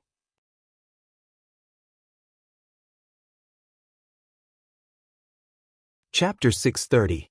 It had been a month since Su Len returned to Northtown City. The wealth he brought back this time had been used to buy all kinds of materials. With such a large amount of money, the price of the surrounding magic materials had risen a little. The one with the lowest price was the little red dragon, Onyx Via. Originally, the little red dragon had hoped that the Kinnar would be put into the treasury or given to her. In the end, Su Len had spent it all, which made the little red dragon lose sleep. Fortunately, there was still a lot of Kinnar in the treasury. Otherwise, the little red dragon would have been furious. In the secret plane, Su Len, Hathaway, and Alex were experimenting. A huge silver-white ring was placed on the ground. On this ring, there were countless strange runes engraved. The ground was paved with pure white marble. This place had been completely transformed into a large testing ground. At this time, Hathaway and Alex were standing on both sides of the ring. The two legendary wizards floated in midair. Powerful mana made their wizard robes bulge. Sullen's figure stood on the other side. The lightning energy on his body had been activated, and endless lightning surrounded him. Su Len, Hathaway, and Alex were testing the giant floating ring in front of them. This was a super large floating ring that Hathaway and Alex had finally created after several optimizations. This floating ring was much larger than the ones used in wizard towers. It was used to install in the floating city. If the experiment was successful and proved that this floating ring could be used, then they could first determine the size of the floating city. "Are you ready?" Hathaway asked. "It's done." Su Len and Alex nodded. "Good, then let's begin." Hathaway nodded. "Su Len, if anything goes wrong, immediately open an energy barrier and cut off the energy link of the floating ring." Testing the floating ring requires Alex and I to be fully focused. If there's a mistake in our design, it could lead to serious consequences and damage the floating ring. This thing is too expensive to make. We don't have that much money to make a new one. Remember, you must cut off the energy link as soon as possible. Su Len nodded with a serious expression. "Don't worry, leave it to me. If there is any problem, I will cut off the energy supply immediately. Also, you two have to be careful. If you can't avoid it, then protect yourself first. If the floating ring is damaged, we can continue to make it." "Okay." Hathaway and Alex nodded at Su Len. "Let's begin." As soon as Hathaway's voice fell, a spiritual light rose from the werewolf's body. Then, a powerful mana rose from the two of them. As the powerful mana surged, the runes on the floating ring began to light up one by one. 2 powerful mana surged from the two of them and entered the floating ring. The powerful mana flowed quickly, creating a circle of energy vortex around them. As the runes lit up one after another, finally, all the runes on the floating ring in front of them flickered with spiritual light. When all the runes lit up, a powerful force was transmitted from the floating ring. This force acted on the surroundings, and the ground around them began to shake slightly. This shaking did not weaken as time passed. Instead, it became stronger and stronger. Rumble! A huge figure emerged from the ground. Under this amazing force, the ground under everyone's feet seemed to turn over like an earth dragon. The ground was like an earthquake, and the powerful force was transmitted in all directions. With Hathaway and Alex as the center, everything within 300 meters of them shook violently. Finally, this force formed a huge circular energy field. Within this field, the ground was forcibly separated by this force. The entire ground was forcibly lifted by an endless force. The surrounding energy field was also distorted. On this part of the ground, the original gravity had completely disappeared. The gravity on this piece of land had been completely cut off. The floating ring was actually controlling gravity. By controlling gravity, the floating city could float in the air. There were many kinds of technology needed to build a floating city. Gravity was only one of them. In fact, a qualified floating city was like a miniature world. The top few topics in this world were the half-plane transformation technology, also known as Genesis, the floating city technology, the neutron star golem technology, and so on. Building a floating city required changing the internal structure, changing space, riddles, ecological systems, and so on. With Hathaway and Alex's magic transmission, this piece of land successfully lifted off the ground and flew up. Because of the spread of this force, many of the surrounding rocks had already flown up. Tower Spirit 1. Begin collecting all kinds of data from the floating ring. As the floating ring stabilized, Hathaway immediately said. The Tower Spirit, which had already been prepared, immediately scanned. A red light swept over, and the Tower Spirit's voice sounded. Energy transmission normal. The floating ring is operating normally. Current operation rate is 50%. Current experimental results have been achieved. A huge piece of land with a diameter of more than 400 meters and a thickness of more than 2 meters was easily lifted up by the floating ring. After Hathaway and Alex waited for a while, this piece of land finally calmed down and then began to slowly rise. Now, this piece of land had risen more than 20 meters and was still rising. With the passage of time, under the guidance of the floating ring, the entire piece of land had risen to a height of 500 meters. Under the effect of the floating ring, this island was like a floating island. It's a success, Su Len said excitedly. Hathaway and Alex were also overjoyed and secretly relieved. Energy transmission stable. Begin recording experimental data. Calculating the weight of the floating ring. Scanning the floating ring's status. Calculating the floating ring's energy consumption. Calculating the floating ring's energy conversion rate. Rays of light flashed continuously. The Tower Spirit was calculating the specific data of the floating ring. Hathaway and Alex continued to inject magic into the floating ring. It was not easy to maintain such a large floating ring. Hathaway and Alex began to guide the energy of the elemental pool after the floating ring was operating normally. Otherwise, it would be difficult to rely on the two of them to inject magic. After all, the floating ring's energy consumption was very high.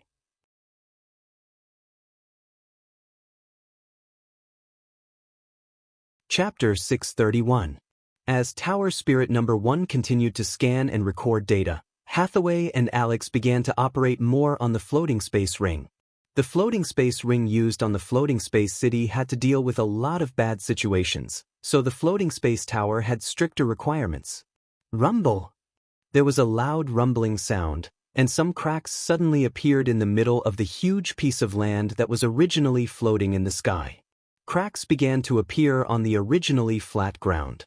The anti-gravity force field of the floating space ring is in disorder. The force field is deviated and the land is broken.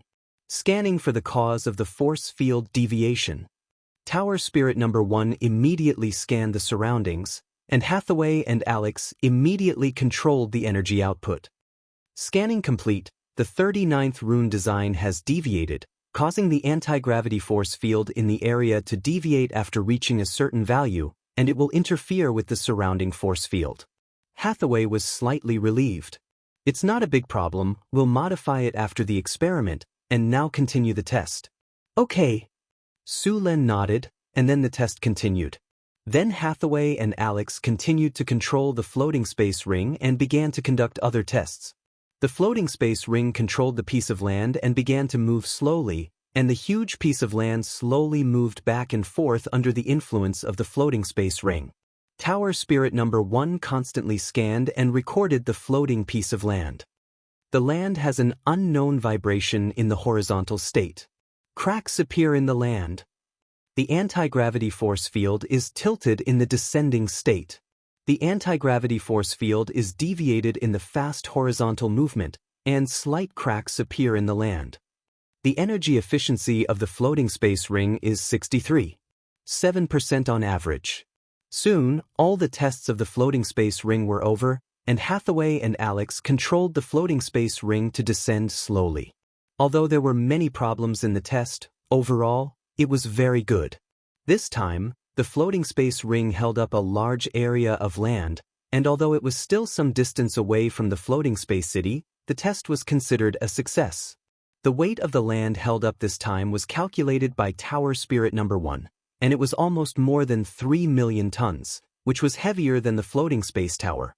Furthermore, this was not the limit of the floating ring. If the floating ring were to operate at full capacity, the power output would be very high. The energy of the elemental pool in the Arcana realm was not enough to support the test.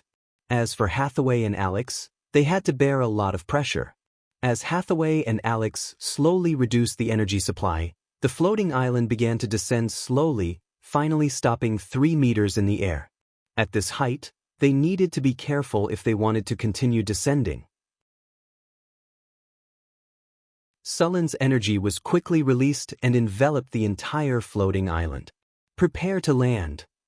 Prepare to cut off the energy of the elemental pool. Prepare to count down. 10, 9, 8. Increase the magic output. It has reached the critical point. Begin landing. The floating island trembled slightly before descending steadily. After a series of noises, the huge floating island slowly landed on the ground. Success. Hathaway breathed a sigh of relief. It seems that our theory is correct. Next, we need to make various improvements to this gigantic floating ring. Alex said.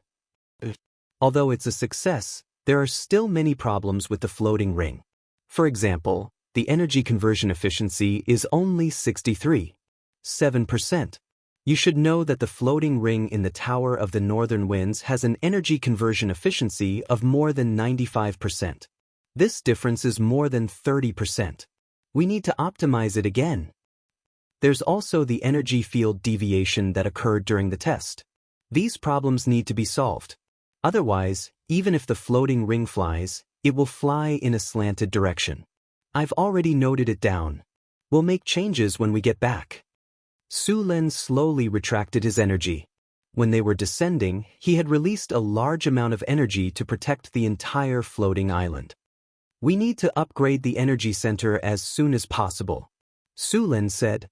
We plan to build a floating ring that can accommodate 50,000 to 100,000 people. This is the level of a medium-sized floating ring. The current elemental fission furnace cannot support such a large floating ring. Got it? Hathaway made a face at Su Len. The theoretical verification of the elemental fusion furnace has been completed, but some of the materials required are very high. We don't have a good solution yet. We need materials that can withstand high temperatures. Materials with high magic conductivity are not so easy to make. I don't know what materials the Arcanists used, Alex said with some curiosity. Anyway, it should be a very magical material. The gap between the current wizard civilization and the arcane empire is still very big. In terms of magic material science, magic theory, magic energy use, and supermagic characteristics, they can't be compared at all. Just like in the arcane empire era, the high-grade golems they used could basically self-recover. The main reason for this was the use of a kind of memory metal. After this memory metal is formed, if it is damaged, it will quickly recover. In the Arcane Empire era, those high-grade golems were notoriously difficult to deal with. It was only after the Arcane Empire era disappeared that golems that could self-recover could not be made because of the lack of key materials. Since then, golems made of other materials slowly began to become popular. Speaking of which, the memory metal is also a very important secret of the Arcane Empire. Wizards have more or less obtained this kind of memory metal golems in the ruins, but even knowing the location of today's memory metal golems, they still haven't been cracked. Su Len smiled slightly. Don't think so much. When I have the chance, when I go to the secret realm again, I'll see if I can get you a memory metal golem. That's great. I've only heard of these memory metal golems in some information. I haven't really seen them yet. When the time comes, even if I can't crack the secret of the memory metal, I can still understand some of them. Hathaway said excitedly. Don't think so much. Now let's improve the floating ring. Alex interrupted the conversation between the two. Now this kind of floating ring consumes a lot of energy. Although the elemental fission furnace can also support a city with a scale of 50,000 to 100,000 people, even the most radical arcanists won't consume more than half of their power to maintain the floating state of the city. The floating city requires a lot of energy, but the energy consumption must be kept below 20%. Otherwise, it can't afford the energy consumption of the floating city.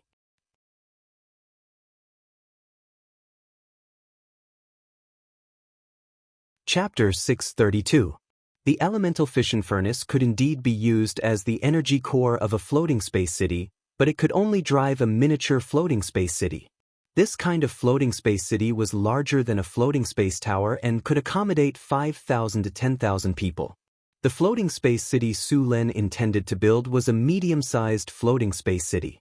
This kind of floating space city was the most numerous floating space city in the era of the Arcane Empire. A large floating space city was a floating space city with more than 100,000 people. The upper limit of this kind of floating space city could reach an astonishing 300,000 people.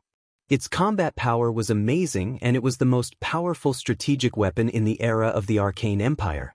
This kind of floating space city required the use of mice energy nuclei as the energy core. In the era of the Arcane Empire, only mice energy nuclei could drive a floating space city of this scale. However, with the fall of the Arcane Empire, the manufacturing process of mice energy nuclei had long disappeared. Not to mention this kind of large floating space city, even a miniature floating space city had never appeared. The great arcanists in the era of the Arcane Empire also studied a substitute for mice energy nuclei, which was the element annihilation furnace. This kind of element annihilation furnace provided a huge amount of energy, thousands of times more than elemental fusion. It could easily lift a large floating space city. The arcanists even designed a giant floating space city. The concept of a giant floating space city had been around for a long time. Several mice energy nuclei were arranged according to the arrangement of the energy matrix, and then the giant floating space city was lifted. However, the great arcanists soon discovered that building this kind of giant floating space city was not worth the cost. A giant floating space city could accommodate 500,000 people, but it required 4 to 5 mice energy nuclei. However, if used separately, 4 to 5 large floating space cities were more practical than this kind of giant floating space city. Therefore, this kind of giant floating space city was soon abandoned. Now, the floating space ring of North City could theoretically lift a land with a diameter of 800 to 1,000 meters into the sky, which was basically equivalent to connecting the surface of a miniature floating space city. If the current city of North Wind Principality was calculated, a city of this size would at most be a town. This area was really nothing. During the era of the Arcane Empire, few people would build this kind of floating space city. This size of floating space city was from the age of thorium. At that time, the floating city's energy transmission efficiency was low, and the floating ring technology used was very limited. Any of the famous floating cities of the Arcane Kingdom had an area of more than 10 square kilometers. Basically, the entire North Town City and a large amount of surrounding farmland were lifted into the air. Hathaway and Alex continued to make adjustments to the floating ring. Some of the runes on the floating ring needed to be removed. Then, it was replaced with another rune inscription. At the same time, with the help of the Tower Genie, Hathaway and Alex started adjusting the anti-gravity field after the activation of the floating ring. There were some problems with the anti-gravity energy on the floating ring, and there were repeated problems in some areas. This was also the reason for the crack in the center of the floating island. If he didn't make any adjustments, there would be some problems when he used the floating city. Of course, the entire floating city was made of obsidian, so it was very resistant to stretching. There wouldn't be any cracks like the previous floating island experiment, But after a long time, there would definitely be problems, and it would also consume a lot of energy for nothing. After Hathaway and Alex continued their research, Su-Lin left North Town City and came to the underground world. The underground world had been controlled by the little succubus Chrissy. The underground world was a raw material base in the Duchy of North Wind. It was rich in all kinds of ores and a large number of magic gems. The little succubus with amazing charm could easily enslave these underground creatures. This kind of enslavement was much better than the enslavement of the wizards. Now, just Chrissy alone could easily enslave tens of thousands of underground creatures. As the elemental tide became stronger and stronger, the planar barrier of the main material world began to weaken gradually. This wasn't a good thing. The weakening of the planar barrier of the main material world would lead to some powerful creatures from other worlds entering the main material world. According to the news sent by the Imperial Secret Service, there was an amazing sandstorm in the Desert Kingdom, covering the sky and the sun. It was like the end of the world, and there were many elemental creatures in Icewind City in the north. There were reports of a large number of mutant beasts in many places. Some people even found traces of devils. The south had always been very popular with all kinds of devils and demons. When there were more people, they could do something. The elemental tide had a great impact on this world. Su-Lin was making some preparations for the floating city. He was going to build a half-plane. It wasn't easy to create a half-plane. It required a very high level of basic knowledge, such as plane knowledge, spatial knowledge, elemental knowledge, ecological knowledge, and so on. Under normal circumstances, this kind of knowledge could only be seen when one reached a very high level. Su-Lin had a photographic memory. After this period of learning, he finally met the requirements of building a half-plane. After reaching the legendary level, wizards would have the ability to create half-planes. Su-Lin didn't care much before. But now that he was preparing to build the floating city, he naturally had to bring the half-plane. With Su-Lin's current strength, creating a world was too easy. If it was a god, creating a half-plane wasn't very difficult. Gods had the talent of changing reality. As long as they put in a little effort, their lives would be relatively comfortable. The half-plane needed to form an elemental circuit, forming a simple ecological cycle inside. Su-Lin took out the Thunder God's spear, which was brought back by Su-Lin himself. The divine weapon, the Thunder God's spear, shone with a dazzling light. Su-Lin gently stroked, and a spatial crack suddenly appeared in the original space. The crack quickly expanded. Su-Lin's figure flashed and had already passed through the crack. It was a deep darkness, and there was no light around. Su-Lin's figure stood in the void, the Thunder God's spear in his hand flashing. The dazzling lightning cut through the darkness, and then a small space appeared in front of him. Infinite power of thunder and lightning spewed out from Su-Lin's body, and the half-plane that was shaking suddenly stopped. The half-plane still needed to be connected to the 4 elemental planes and rely on the 4 elemental planes to stabilize this half-plane. Only when this place was completely stabilized would it no longer be needed. A divine light emerged from Su-Lin's body, followed by dazzling lightning. The half-plane, which was originally only a dozen square meters in size, began to expand rapidly. It only took about a few minutes for this half-plane to expand to 300 meters. Then Su-Lin waved the Thunder God's spear and stroked it hard. A spatial passage appeared in front of him.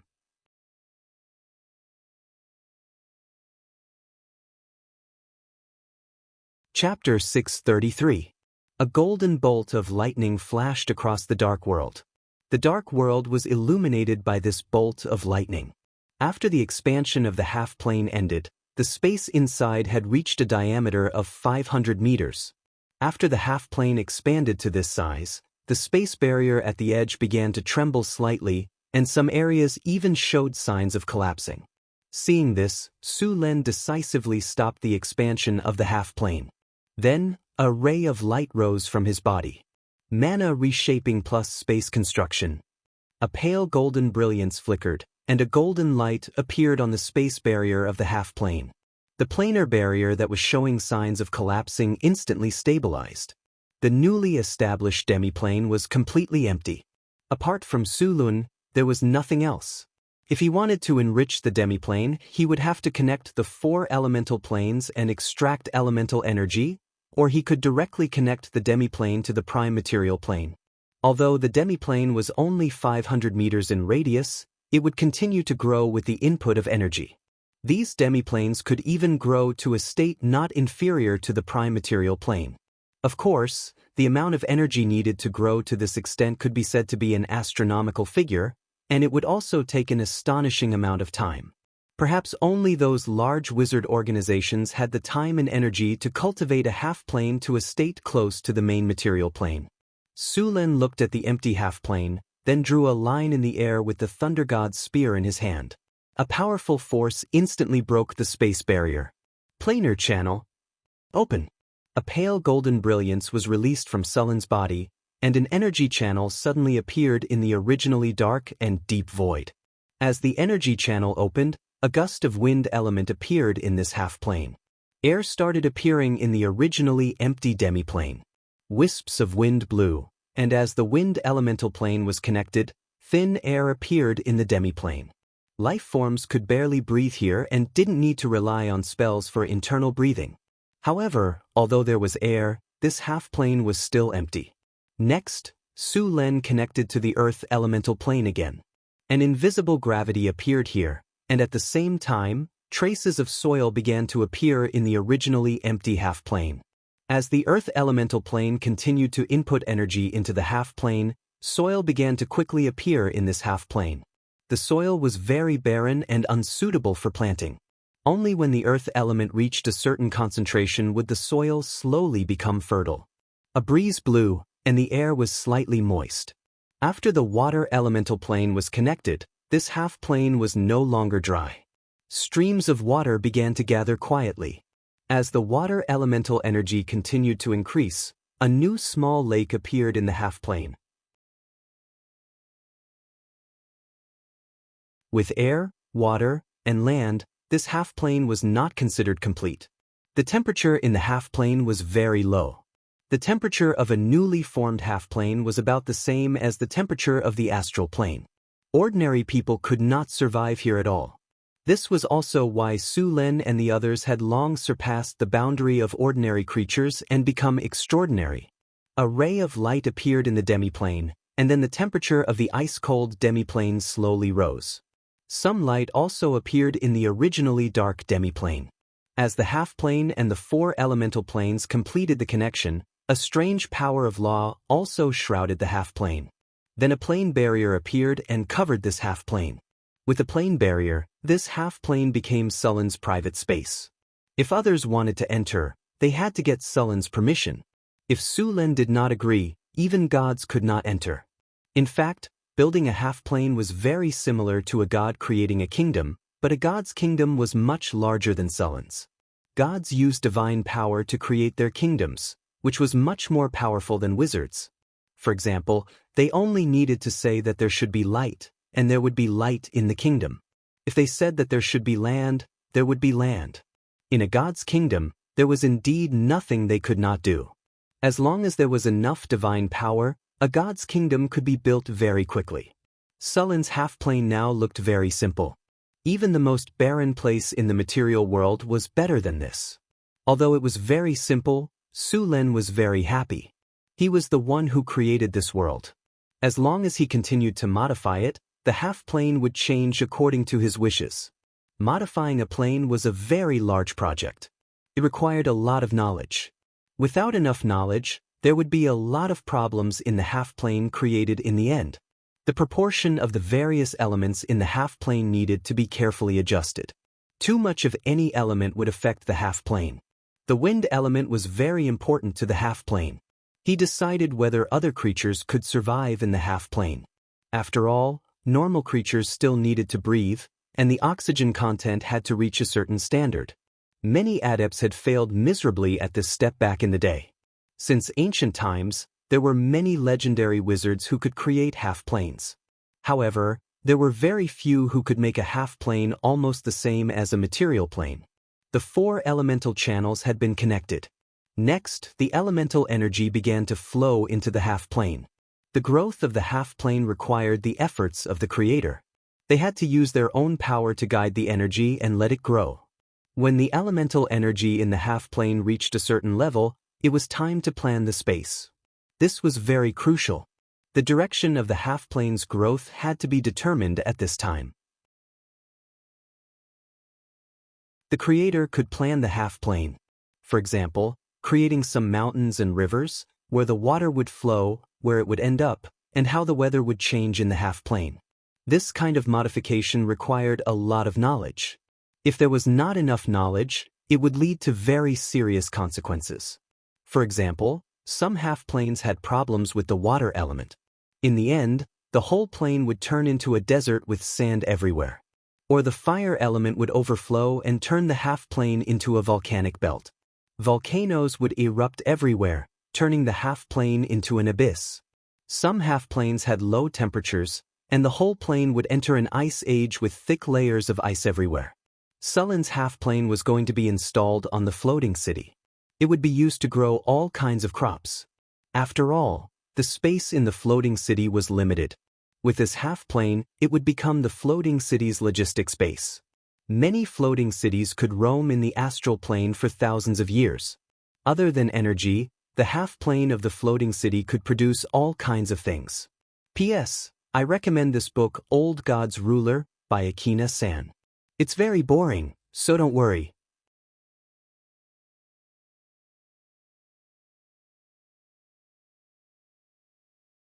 Chapter 634.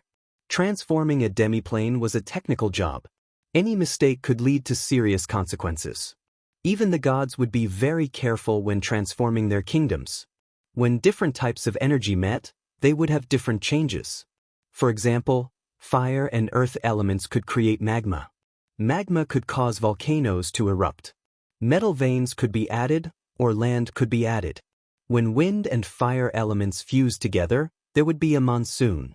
Then there would be cold air and hot air. When the cold air and hot air met, they would form wind.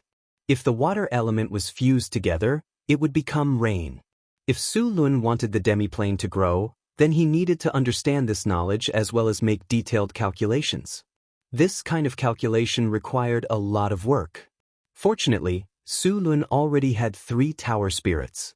With the 3 tower spirits working together, the calculation speed would be much faster. The creation of a demiplane was not something that could be done in a short time. After connecting the 4 elemental planes, Su-Lun left the demiplane and returned to North Town. The demiplane would slowly grow as it absorbed elemental energy. Su-Lun only needed to guide it. When the demiplane grew to a certain level, he would do other things. Demiplanes were basically useless right now. They could only be used as a storage space to store things. Only when the demiplane grew to a certain level would it be transformed. Many legendary wizards would transform their demiplanes into storage spaces or other things like laboratories or fortresses. There were very few who would transform their demiplanes into material planes. After all, it would take a lot of time and money. Liches usually liked to transform their demiplanes into fortresses or castles and move their wizard towers inside. This way, they would not be disturbed and could study spells in peace. Liches were not necessarily evil creatures. Many liches were neutral, and many wizards would turn into liches for the sake of magic research. After all, in theory, liches could exist as long as they were not killed. There were many demiplanes in the astral plane. Some of them were created by the laws of the multiverse. Others were left behind by other wizards. There were even some fallen kingdoms in the astral plane. These places were the favorite of the astral plane explorers. Such semi-planes or fallen divine kingdoms usually had some good stuff. Over the long years, from the beginning of the Silver Age to the later era of the Arcane Empire, until now, the strong people born in the material plane had never given up on the exploration of the astral world. There were many things that couldn't be found in the material plane, but there were many in the astral world. These experts who explored the astral world were also known as astral world explorers. One of the prerequisites for becoming an astral world explorer was to be a legend. Although legendaries could enter the astral plane, most of the time, only high-level legendaries could become explorers of the astral plane. After all, There were many dangers in the astral plane, and even legendary wizards were not safe here. Legendaries could only conduct limited exploration near planets or material planes. Only high-ranking legendaries could adventure in the astral plane for a long time. After the Astral World Explorer was the Astral World Traveler. At this level, it meant that he was very powerful and could travel for a long time in the astral world or go to other planes. These astral travelers were also known as astral merchants. They would trade with each other when they traveled to other planes.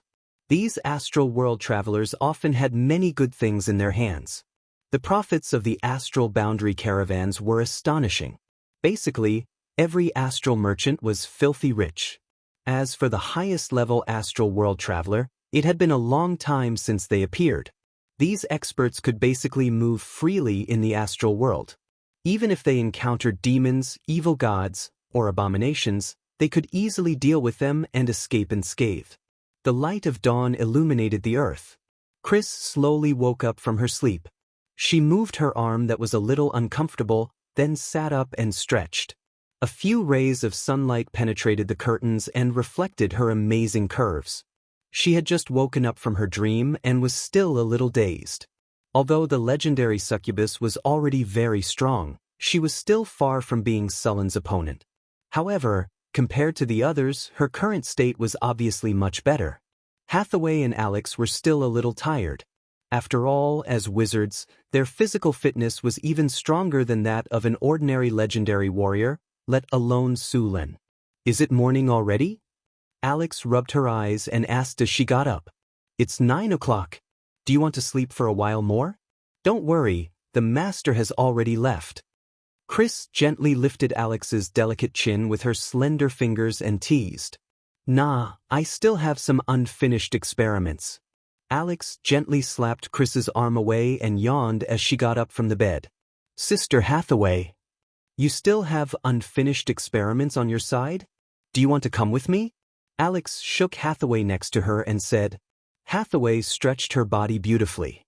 Her beautiful curves were enviable. She was also a little tired, so after hearing Alex's voice, she casually agreed. A third of the elemental fusion furnace is already completed. The rest will take at least 2 or 3 months, Hathaway said. Now that the Northwind Tower had a few legendary wizards, the progress of their research had greatly increased. "I think we should make another tower spirit. We have too much research going on right now. Most of the time, we need a tower spirit to calculate and record." "That is indeed necessary, but we don't have any legendary soul crystals right now. We need to ask Sulen for one." "Let's ask Sulen later. We need an auxiliary tower spirit. Right? The floating city would definitely need more than one tower spirit in the future." Luckily, Sulen had a few legendary soul crystals, which would be enough. "By the way, have you completed the elemental annihilation furnace?" Alex suddenly asked. "This kind of high-grade elemental furnace is too difficult. Right now, I only have some theoretical knowledge." Hathaway shook her head and said. The few of them quickly changed their clothes and got up, then went to the wizard tower to work. At this time, Sulen was suppressing the god's corpse in the secret area. During this time, he would come here every once in a while to extract divinity from the god's corpse. The god's corpse had very high divinity. Although part of it had been absorbed by the god's abomination, the remaining divinity was still shockingly high. After some simple calculations, Sulen estimated that there were about 20 points of divinity left in the god's corpse. With so much divinity, if Sulen absorbed all of it, it would be more than enough to directly upgrade to a weak divine power.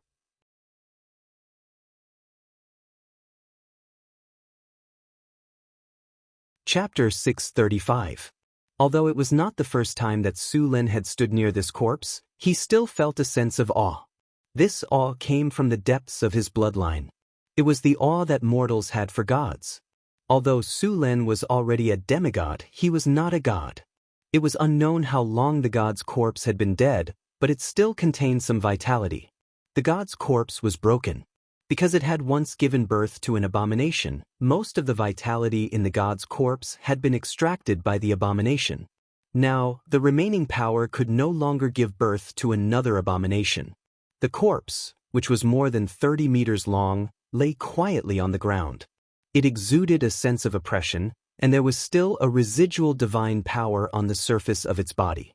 In addition to this divine power, the corpse was also shrouded in the power of death and decay, which was emitted after the death of a god. Sullen's body flashed, and then his body flew up gently. This ancient god's corpse must have died quite miserably. There were many wounds on the corpse, and the most serious injury was on the head. The head of this corpse was severely injured, and half of its head was missing. Ancient gods were very powerful. Although they had been dead for thousands or even tens of thousands of years, they still retained a fragment of consciousness. If one used telepathy to communicate with this corpse, it would talk about the glory of the ancient gods in a strange tone and a special language. The birth of the world, the emergence of the multiverse, the ancient gods of order began to rule the world. In the lower planes, endless chaotic rules and consciousness also appeared, and the birth of the first generation of chaos demons. There was even some information about the origin of demons. In its narration, demons did not originate from the bottomless abyss. They seemed to have migrated from another place. Sometimes, Su Lun wanted to know more secrets, but unfortunately, this god's corpse didn't have any consciousness. The remnant fragments of consciousness were more like an NPC, and they just kept repeating these things. Dazzling golden light slowly emitted from the corpse. Su Lin gently touched it, and the golden light converged into a beam of light that was slowly extracted. Extracting divinity from the corpse of an ancient god was not as easy as extracting it from an abomination. Su Lin had to fight against the corpse of the ancient god. After all, the divinity originally belonged to this ancient god. Although the ancient god had fallen, the divinity would resist anyone other than the ancient god. Su Lin needed to remove all the remaining consciousness in the divinity. Energy absorption. Sullen's body floated in the air as the enormous energy formed a torrent of magic power. He reached out and grabbed the ancient god's corpse, and the pale golden energy was forcibly extracted by him. The god power surrounding the god's spirit suddenly surged. Sullen's extraction of the god's divinity triggered the ancient god's instinctive reaction. Fortunately, the ancient god had already fallen. Although its resistance was strong, it still could not stop Su Lin. The faint golden light slowly flowed towards Su Lin like a trickle. Above the golden light, there was also a feeling of death, madness, and destruction. These forces had to be removed carefully. This was the terrible evil and hatred born after the death of a god. The abominations were born because of the accumulation of this power. However, because the ancient god's corpse had given birth to the abomination, 70% to 80% of the power of hatred and destruction had been consumed. This power was carefully separated by Su Lin, and the rest was absorbed. However, although this power was separated, there were still some remnants. After every extraction of the god's divinity, Su Lin needed time to remove the remaining evil thoughts. The wisdom tree had the ability to purify, so under normal circumstances, after extracting the god's divinity, he would come to the wisdom tree in the mystery land to purify it. So far, this method was the most efficient and safest. In fact, if the wisdom tree evolved into the legendary tree of life or the world tree, purifying these evil thoughts would be done by just moving its branches. Unfortunately, the wisdom tree had a long way to go before it could evolve. A faint golden energy appeared in front of Su Lin. This golden energy was the power of the god's divinity. Su Lin gently waved his hand, and the power of the god's divinity was integrated into Sullen's body. As soon as the power of the god's divinity entered Sullen's body, the golden energy began to slowly integrate into his soul under the guidance of the lightning power. The power of the god's divinity was very special. This kind of power could integrate with any power in the multiverse. As traces of the god's divinity entered his body, Sullen's soul soon felt bloated. After sensing the changes in his soul, Su Lin immediately stopped. If he continued to extract the god's divinity, his body would not be able to integrate. It would just be a waste. The faint golden energy beam was cut off, and the god's divinity returned to the god's corpse. The strange scene around him also slowly disappeared. As some of the god's divinity was extracted, the glow on the god's corpse seemed to have dimmed a little. The god's corpse also had a trace of decaying aura. Su Lin resisted the urge to destroy and resealed the space used to seal the god's corpse. He then closed the wizard tower again and let the tower genie continue to watch over the place. Only then did he use a teleportation spell to leave this place. North Town Mystery Land. Su Lin hurried to the vicinity of the wisdom tree. After greeting Sandy and the others, he returned to his room. As soon as he got close to the wisdom tree, Sulin's original irritable impulse to destroy everything began to weaken. What followed was a tranquil and natural smell. In fact, the best target to extract divinity was not the god's corpse, nor the ancient evil creatures. It was the unicorn, the eastern condor, the feathered serpent god, the totem spirit, and so on. The divinity contained in these divine creatures or divine spirits was very pure. It was not like the one Su Lin extracted, which was full of chaos, evil, and destruction.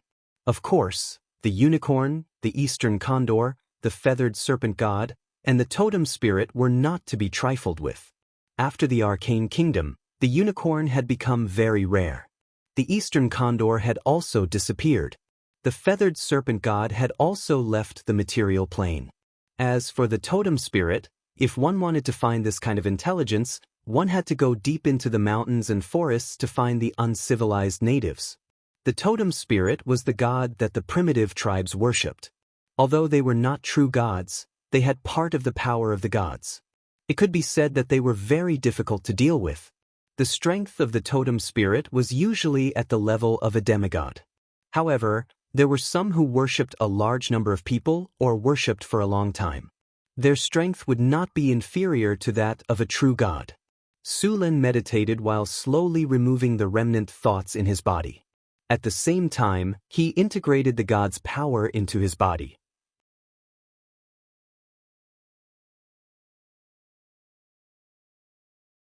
Chapter 636.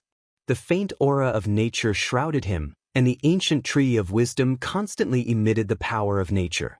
Su Lin woke up from meditation, and the remaining evil thoughts in his body had dissipated a lot.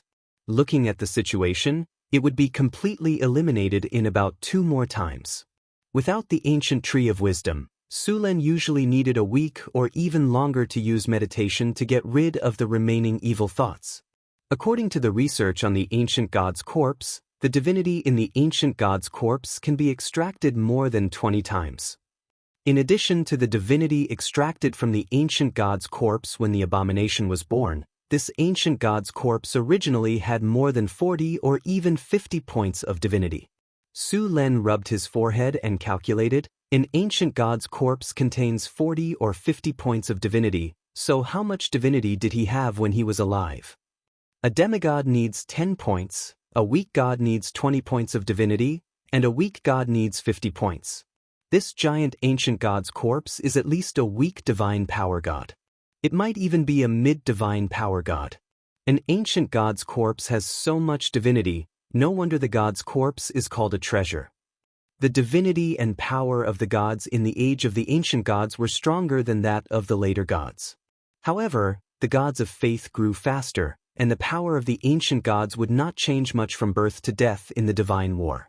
But the gods of faith were different. As long as there were enough people who believed in them, their power would continue to grow. So as long as the material world was prosperous enough, the power of the gods would slowly grow. But there were also gods who did not grow in this way, such as the queen of spiders Lolth in the abyss.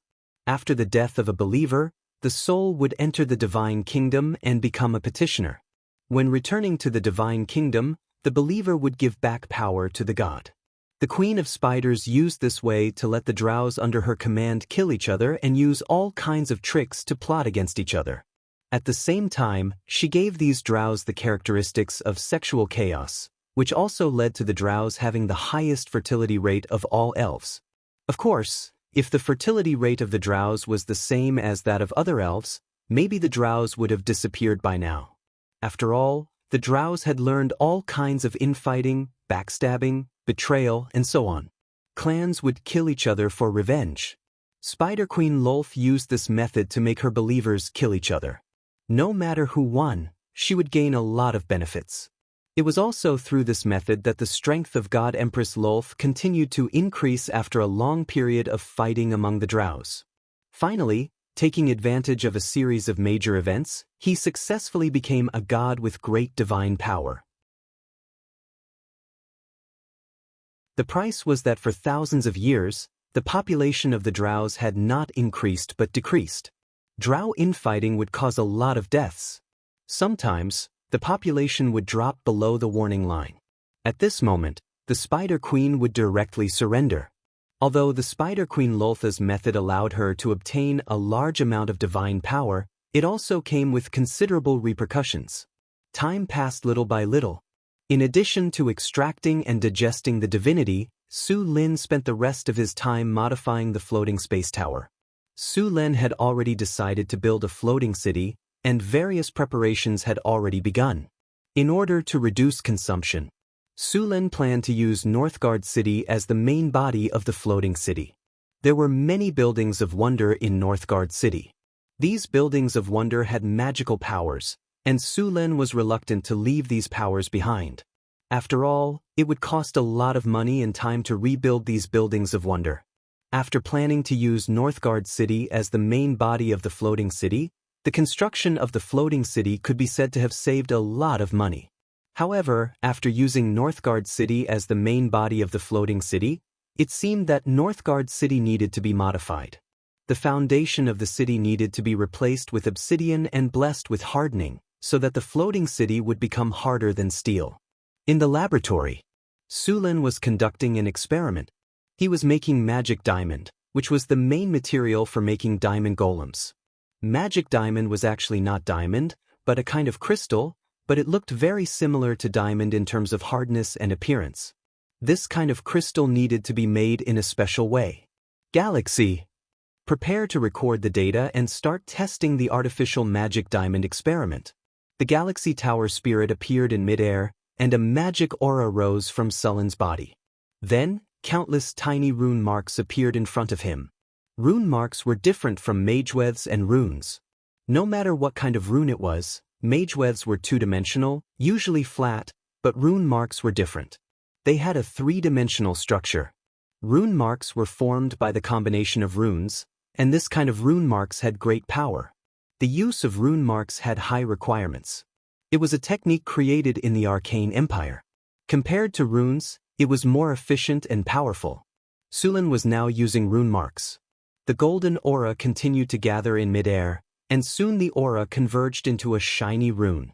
Su Lin gently sprinkled some silver powder, and the silver powder quickly filled the rune marks. As the rune became brighter and brighter, the rune in front of him quickly changed from a two-dimensional structure to a three-dimensional structure.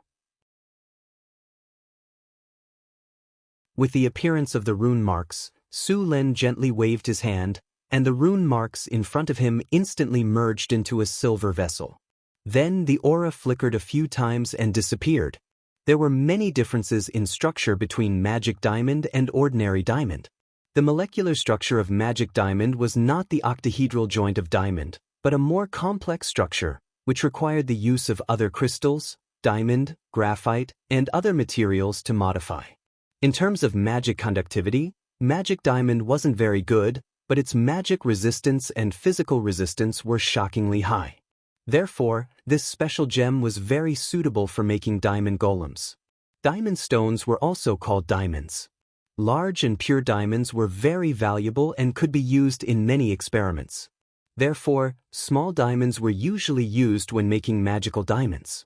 Diamond reserves were very high, and even high-quality large diamonds were very abundant.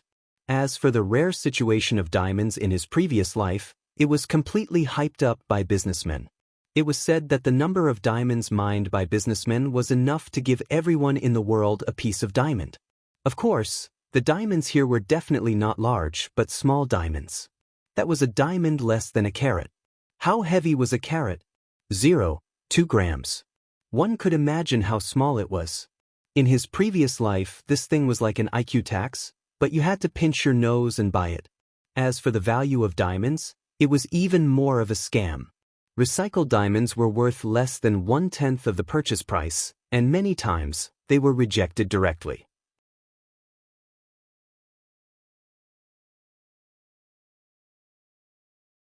Chapter 637. Magical adamantine used a part of diamond as raw materials, and another part was magical crystals and colorful gemstone powder. After mixing these materials according to a certain ratio and using some other methods to fuse and refine, the magical adamantine could be obtained. The ratio of this kind of magic diamond could be adjusted. Basically, every wizard had their own secret recipe. Different ratios would produce different properties of the magic diamond. For example, the magic diamond used in Hathaway's diamond statue was very outstanding in terms of physical and magical defense. But on the other hand, these diamond statues were a bit inferior in terms of movement speed and energy conductivity. This was mainly because the two diamond golems made by Hathaway were basically used in the Wizard Tower. They belonged to the defensive type. They would only fight when others attacked the Wizard Tower. This kind of golem cooperated with the tower's spirit to fight, and the Wizard Tower would bless them with various spells. Others, such as the offensive diamond golems, used magic diamond golems with better magic conductivity and decent physical and magic defense. This kind of diamond golem had powerful attack power, fast movement speed, and all kinds of support spells. The golem army often used this kind of diamond golem.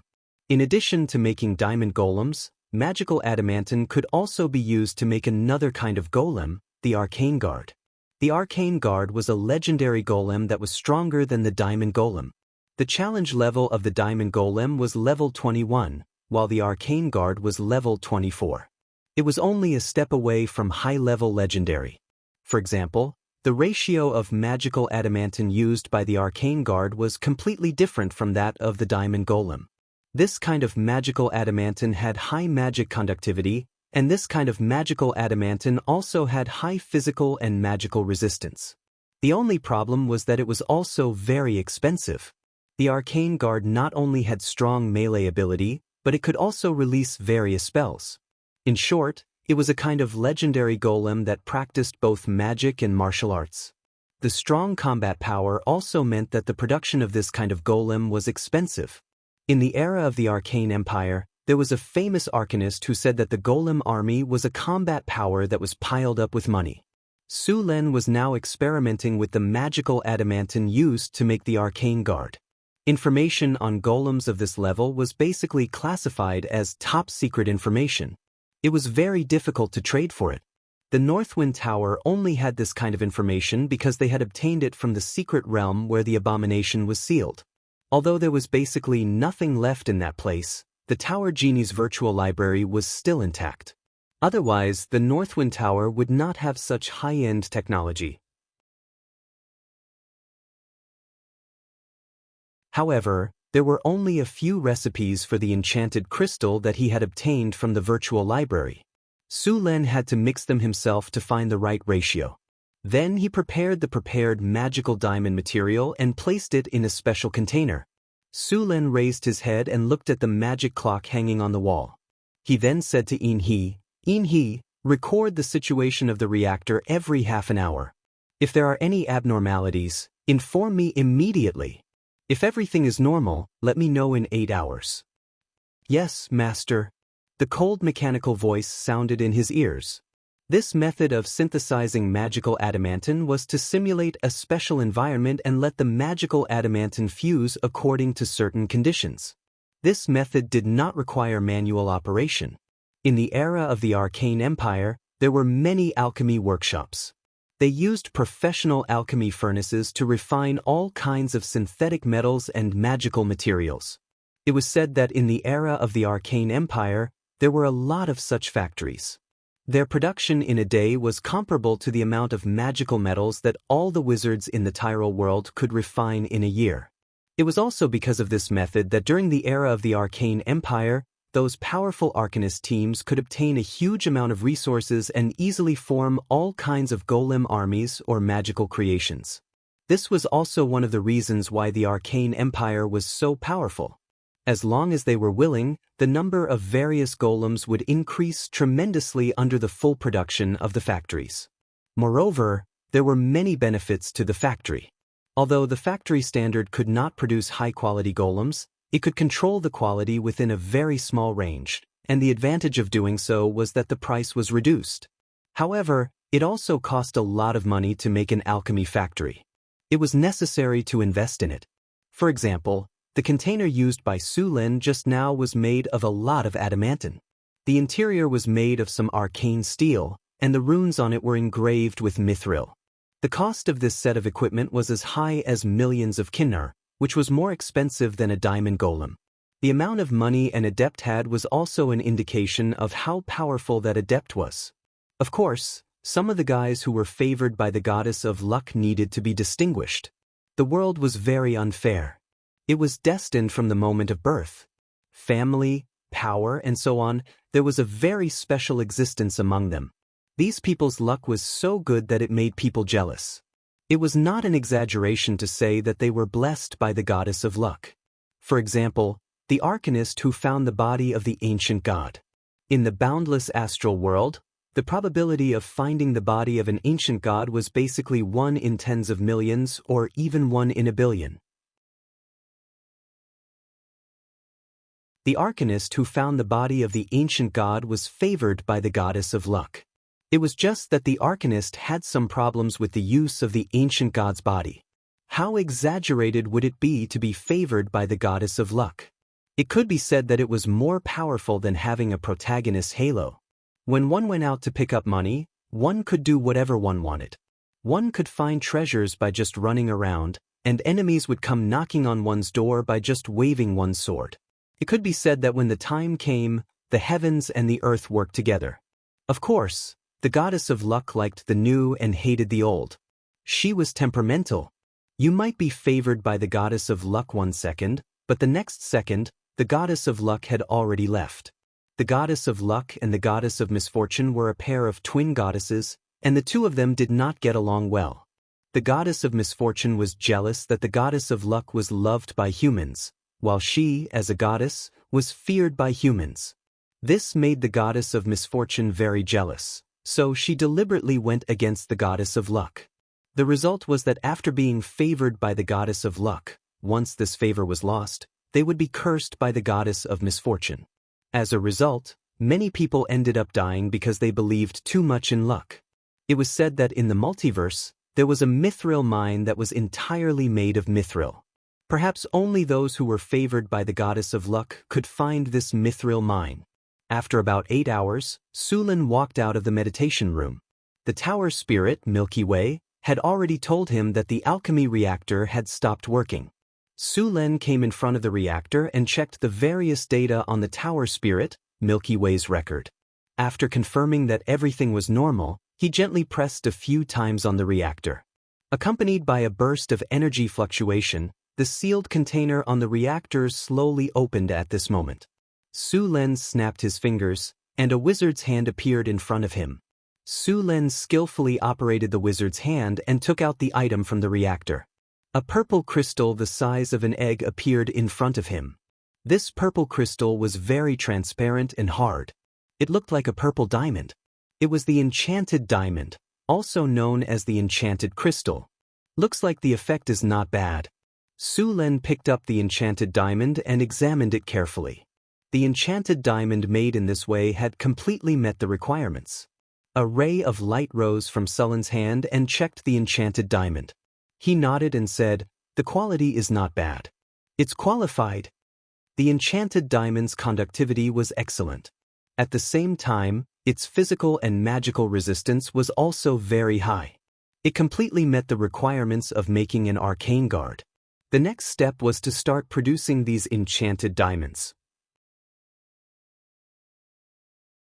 But before that, he planned to build an automatic alchemy factory. Since he had already experienced the convenience of the alchemy reactor, Su Lin did not plan to give up just like that. Although this kind of alchemy reactor wasn't cheap, it was convenient to use.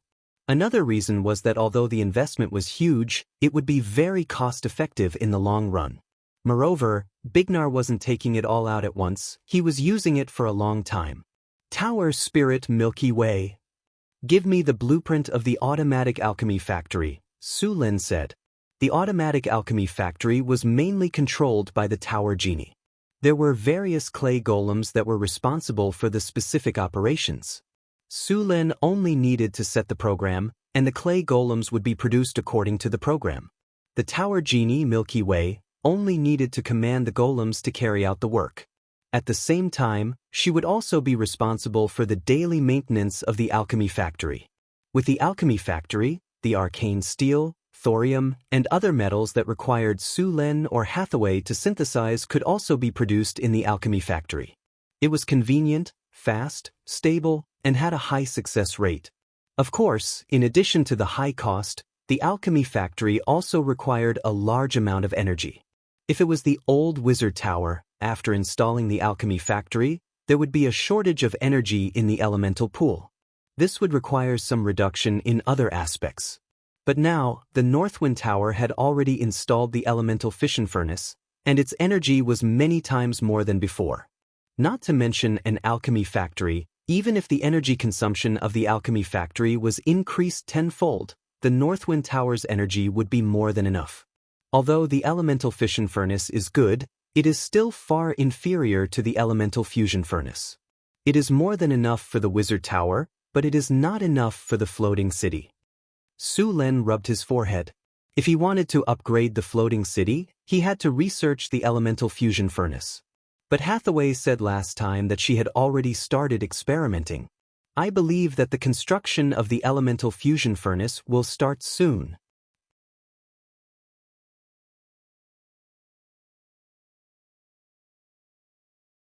Chapter 638. Su Lin didn't think about the elemental fusion furnace for the time being. What he needed to do now was to settle the alchemy factory. Tower Spirit Milky Way. How much mithril is left in the warehouse? Master, there are still 2 pounds of mithril. Take out 2 pounds of mithril, 30 arcane steel ingots, 1 pound of arcane dust, 12 pounds of astral silver sand, and 11 elemental stones.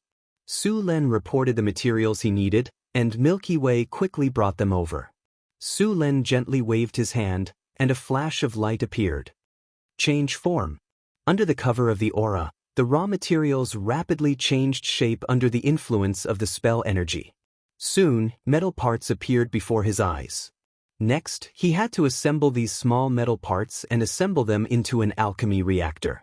After a while, 12 alchemy reactors appeared in front of Su Lin. In other words, this alchemy factory could produce 12 enchanted crystals at a time. After assembling these parts into an alchemy furnace, Su Lin carefully began to engrave runes inside the alchemy furnace. These runes provided various production environments for the alchemy furnace. A day passed quickly. When Su Lin walked out of the laboratory, he looked a little tired. The alchemy factory was almost half completed. It would be finished in just one more day. Next, he could consider making Arcane Guardian statues. The Arcane Guardian Golem was a legendary rune life form. It was basically impossible to mass-produce such a legendary rune in a golem factory. The main reason for this was the soul core. This kind of soul core could only be made by legendary wizards and above, and there was no equipment that could replace legendary wizards. Even the rune engraving equipment in Sullen's alchemy factory in the secret plane couldn't do it. Of course, perhaps in the future, when more advanced equipment was produced, legendary soul cores could be made. The main body of an arcane guardian was made of enchanted crystals, adamantine, arcane steel, thorium, and legendary soul crystals. The cost of one was more than 3 million kiner. It could be said that it was more expensive than gold of the same weight. After paying such a huge price, the combat strength of these golems was also very amazing. They had high resistance to all kinds of elemental damage, and the arcane guard was immune to most spells. It was very difficult to destroy them with ordinary attacks. These golems had powerful melee combat ability, and even legendary warriors couldn't face them head-on. Moreover, they also had the ability to cast spells below the 7th circle or energy rays. At the same time, these arcane guardians also possessed high intelligence. Defeating these magic golems would not be an easy task. These statues were the same as the diamond statues. They were immune to ordinary attacks. Only rare high-quality weapons could damage them. How strong were these arcane guardians? How strong were they?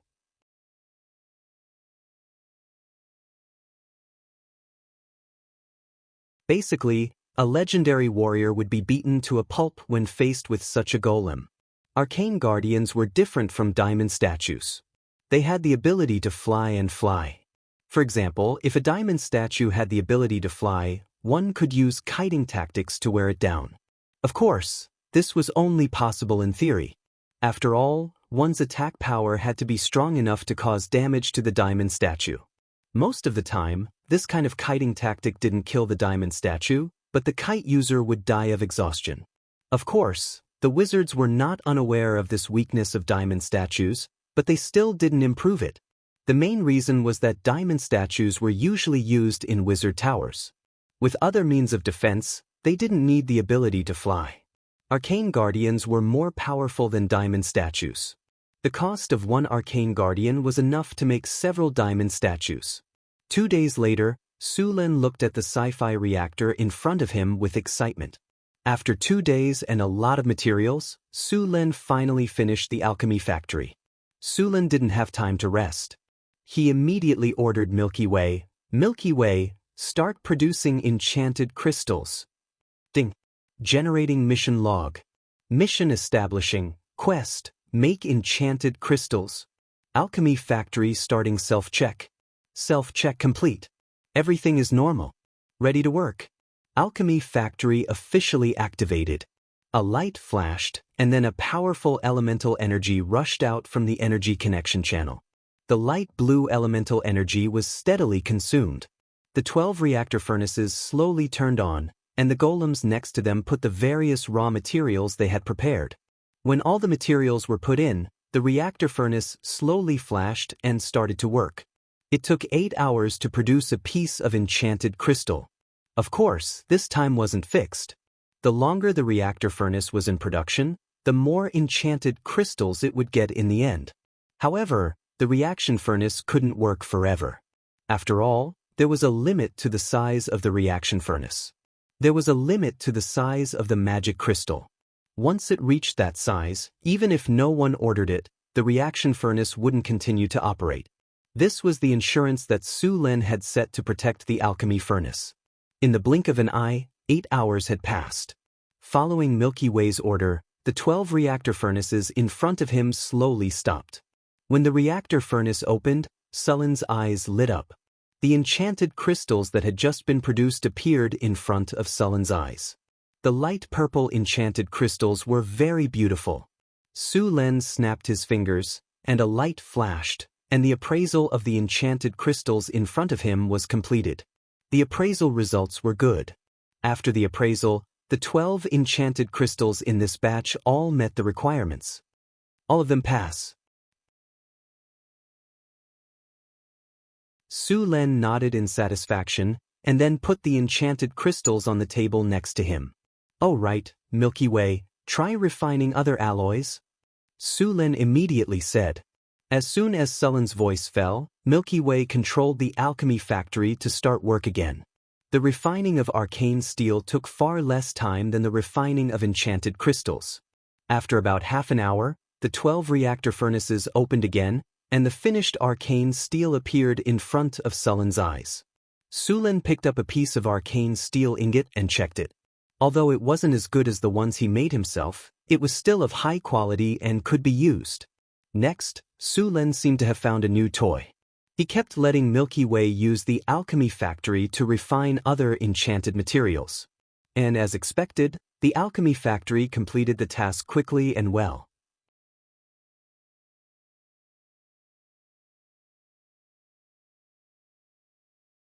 Chapter 639.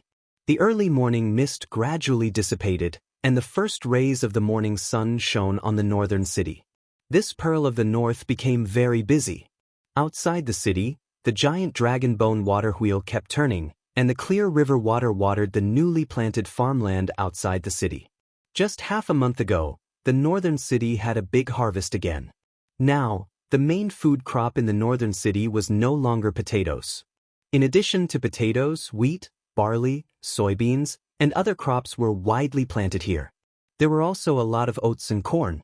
However, even if the planting area of potatoes was reduced, the yield of potatoes was still the highest.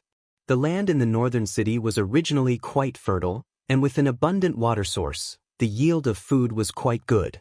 More importantly, after the harvest altar, the land in the northern city became very fertile. It could almost be said that there were no pests or diseases. Therefore, although it was in the north, the yield of food here was enough to supply the entire Northwind Principality and the northern provinces of the Kingdom of Florence. Although the commoners here still ate potatoes as their staple food, they could still eat white bread once or twice a month. They could even occasionally buy a few fish to satisfy their cravings. This was completely unimaginable in other places. One had to know that in other countries, it was already a luxury for commoners to be able to eat black bread for every meal, let alone white bread and grilled fish. After a few years of development, Northern Town City was very rich in resources. With the addition of the centaurs, there were a lot of cows and horses in Northern Town City. Meat was also very plentiful in the market, and the price wasn't too expensive. Even commoners could afford it. Many people who came to this city wanted to live here. It could be said that the population of Northern Wind Principality was growing very quickly. After getting up in the morning, Su Lun stretched himself and moved his body. Then he picked up the breakfast prepared by Angela, his personal maid, and ate it. "Master!" Another half-elf maid suddenly came over and said. Su Lun was slightly surprised. "What's wrong? What's the matter?" "Today, I received a message from Madam Hathaway. The star cluster spire in the south wants to communicate with us," Anna said with a standard bow of a court lady. Also, Madam Chris said that she found a place where monsters were entrenched in the underground world. She also found some special ores there. Star cluster spire? Special ores? What is the stellar spire doing here? Su Lun was a little puzzled, but he still nodded and promised to meet them. Compared to the stellar spire, he was more concerned about the special or found in the underground world. Su Lun quickly arrived at the underworld through the teleportation circle. Due to the underworld's environment, a small number of monsters would often appear, so there were always patrols to clean up. When Su Lun arrived, a small group of Tauren guards was already waiting for him. There was a heavy metal box beside the guard. Seeing Su Lun coming over, the guard respectfully opened the box. Su Lun took a look inside and found some gray-looking ores without any luster. Su Lun slightly frowned. There didn't seem to be anything strange about these ores. However, at this moment, Su Lun suddenly sensed a very weak energy fluctuation. Moreover, this energy fluctuation was somewhat familiar. Is this uranium ore? Su Lun looked at the ores in front of him with a look of surprise. Although the radiation on it was very weak, he still recognized it. The last time he opened the box, he got some fuel for the elemental furnace from the system. The energy fluctuation in it was very similar to these ores. "Sorry, Your Majesty, the Master didn't tell us what this ore is."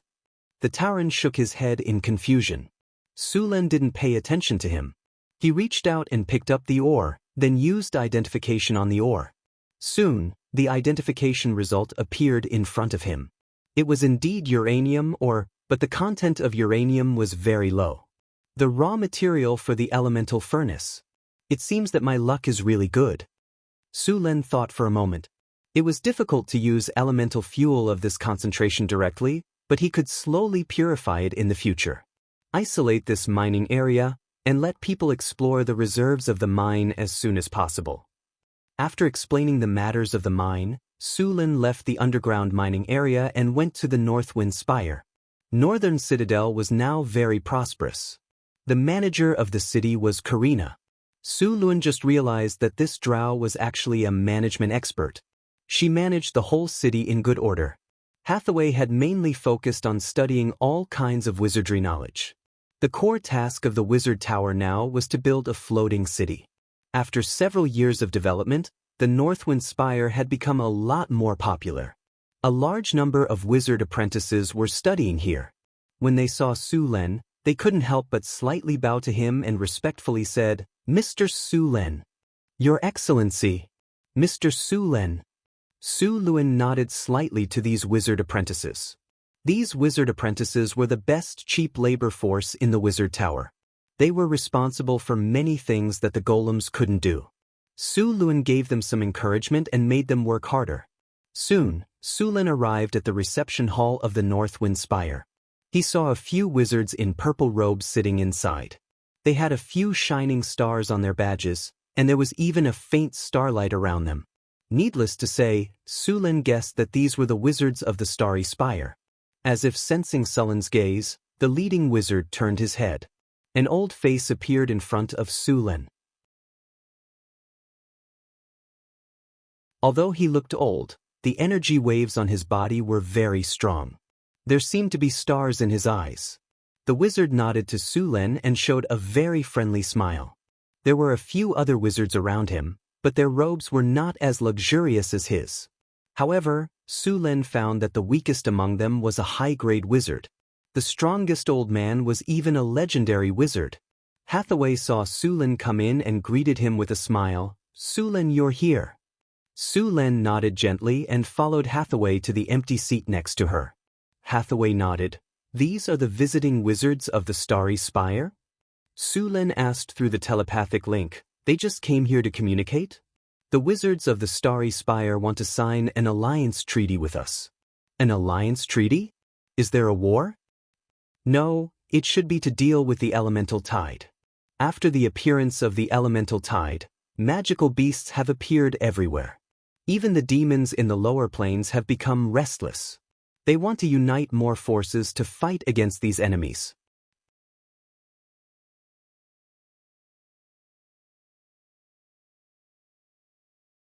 Chapter 640. In the hall, almost all the wizards of the North Wind Tower were there, including Hathaway, Alex, Su Luen, Wizard Lorraine, and Wizard Andre. Although there were not many of them, their quality was much better. With the help of sufficient resources in Northtown City, these two wizards had also been promoted to Grade 4, but they still had a long way to go before they could become legendary. Legendary wizards could not be made by piling up resources. On the opposite side of the long table were the wizards of the Star Cluster Tower. These wizards of the Star Cluster Tower were surrounded by strange starlight, which should be the effect of their special meditation method. Su Luen sat on the main seat, looked around, and said in a deep voice, "Now that everyone is here, let's start the formal meeting. You have all come from afar. As the master of the North Wind Tower, I welcome you to come for an exchange." "Thank you, Master Su Luen, for your warm hospitality." Wizard Victor said with a smile, "We came here for two purposes. One is to exchange some knowledge with the North Wind Tower, and the other is to form an alliance with the North Wind Tower. I think you have already felt that the power of the elemental tide is getting stronger and stronger. We estimate that it will reach its peak in the next 1 or 2 years, and then it will continue for 100 or 200 years, and then the elemental tide will gradually decline again. And during this period of time when the elemental tide is rapidly rising, it can be said to be the most dangerous period. The appearance of the elemental tide has caused many sealed ancient evils to become active again. It will be very difficult to deal with these ancient evils by relying on our own strength. And once these ancient evils break the seal, it will be a disaster for our entire world. In this case, we should unite and work together to fight against these ancient evils. I don't need to say more about how dangerous the ancient evil is. This monster was the most dangerous monster even in the era of the Arcane Empire. Although it has been sealed for a long time and the power of these monsters has been reduced to the freezing point, the consequences can be very serious if you're not careful. Ancient evils are indeed difficult to deal with. Su Luen nodded and said, "In principle, we agree with this alliance, but there are still some issues to be discussed." Then there was a lot of discussion in the hall. Su Luen was still optimistic about the alliance of the Stellar Spire. The Stellar Spire belonged to the academic sorcerers, not the notorious black sorcerers. The Stellar Spire had a good reputation in the Wizard Academy. The Academy's most famous spell was the Meteorite spell. It was a powerful spell that could directly summon a meteorite from the astral plane to attack. This spell could easily destroy a city. They were proficient in astrology, divination, evocation, and so on. His combat strength was still very strong. If they were black wizards, Su Lun would not sit here with them at all. Black wizards believed in the law of the jungle and survival of the fittest. Su Lun did not trust them to sign an alliance agreement with them and guard against backstabbing by these black wizards.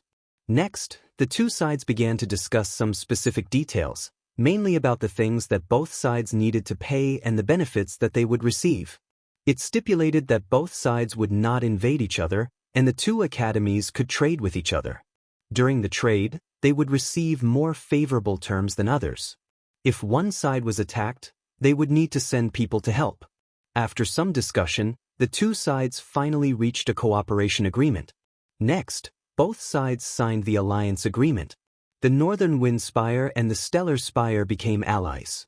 Since the agreement has been signed, let's give the Northern Wind Spire a greeting gift.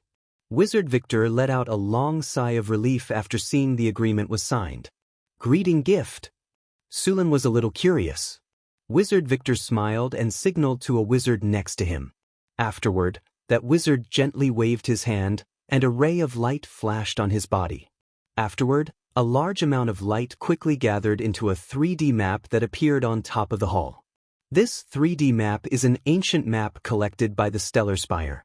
It recorded the location of some ancient monsters that were sealed in the ancient times. Victor pointed at the map and explained to Su Lin and the others. This also includes the Northern Wasteland. Now, we are showing the location of one of the ancient monsters that was sealed in the Northern Wasteland. Everyone, please take a look. This sealed monster is called the Evil Eye Tyrant. Victor pointed at the location on the map and said, according to the information passed down by the Stellar Spire, this is a demigod-level Evil Eye Tyrant. It is also said that it has a part of the evil god's power. Although this monster has been sealed for thousands of years, its power is still very strong. According to our calculations, this ancient monster will awaken in the near future and break the seal. In order to show the sincerity of the Stellar Spire, we are willing to fight this ancient monster together with the Northern Wind Spire. The spoils of war will be divided according to the merits of both sides. Evil Eye Tyrant. Su Lin glanced at the 3D map. On the map, there was an obvious red light spot. This light spot was the location where the Evil Eye Tyrant was sealed. The demigod-level Evil Eye Tyrant was indeed very strong. This kind of Evil Eye was the best among the Eye Demons, and the Evil Eye Tyrant was the king among them. This kind of monster had a strong mind control power and was proficient in all kinds of ray spells. It was very difficult to deal with. However, it had been sealed for so long, so this Evil Eye Tyrant's strongest power was basically useless. The reason why the Evil Eye Tyrant was dangerous was that they could forcefully control a large number of monsters. An Evil Eye Tyrant could easily enslave a large number of monsters and form a monster army. Now that it was sealed, even if it was a monster army, most of them would have died after thousands of years. The current Evil Eye Tyrant was a general without an army. As long as one was careful, it would not be difficult to deal with it. Thank you very much for your information. I will send people to investigate as soon as possible. If there is really an Evil Eye Tyrant there, I will deal with it immediately. Su Lin said confidently. All right, if you encounter any difficulties, please ask us for help at any time. Victor nodded and said. Since he knew that there was an ancient monster that was ready to make a move, Su Lin did not delay and immediately sent people to investigate. At the same time, he also asked the Northern Wind Spire to prepare for war. A demigod-level monster was not so easy to deal with. At the same time, Su Lin did not plan to ask the Stellar Spire for help. The main reason was that if they were to interfere with such a demigod-level monster, they would definitely receive a lot of benefits in the end, especially the divine power. Su Lin did not want to share it with others.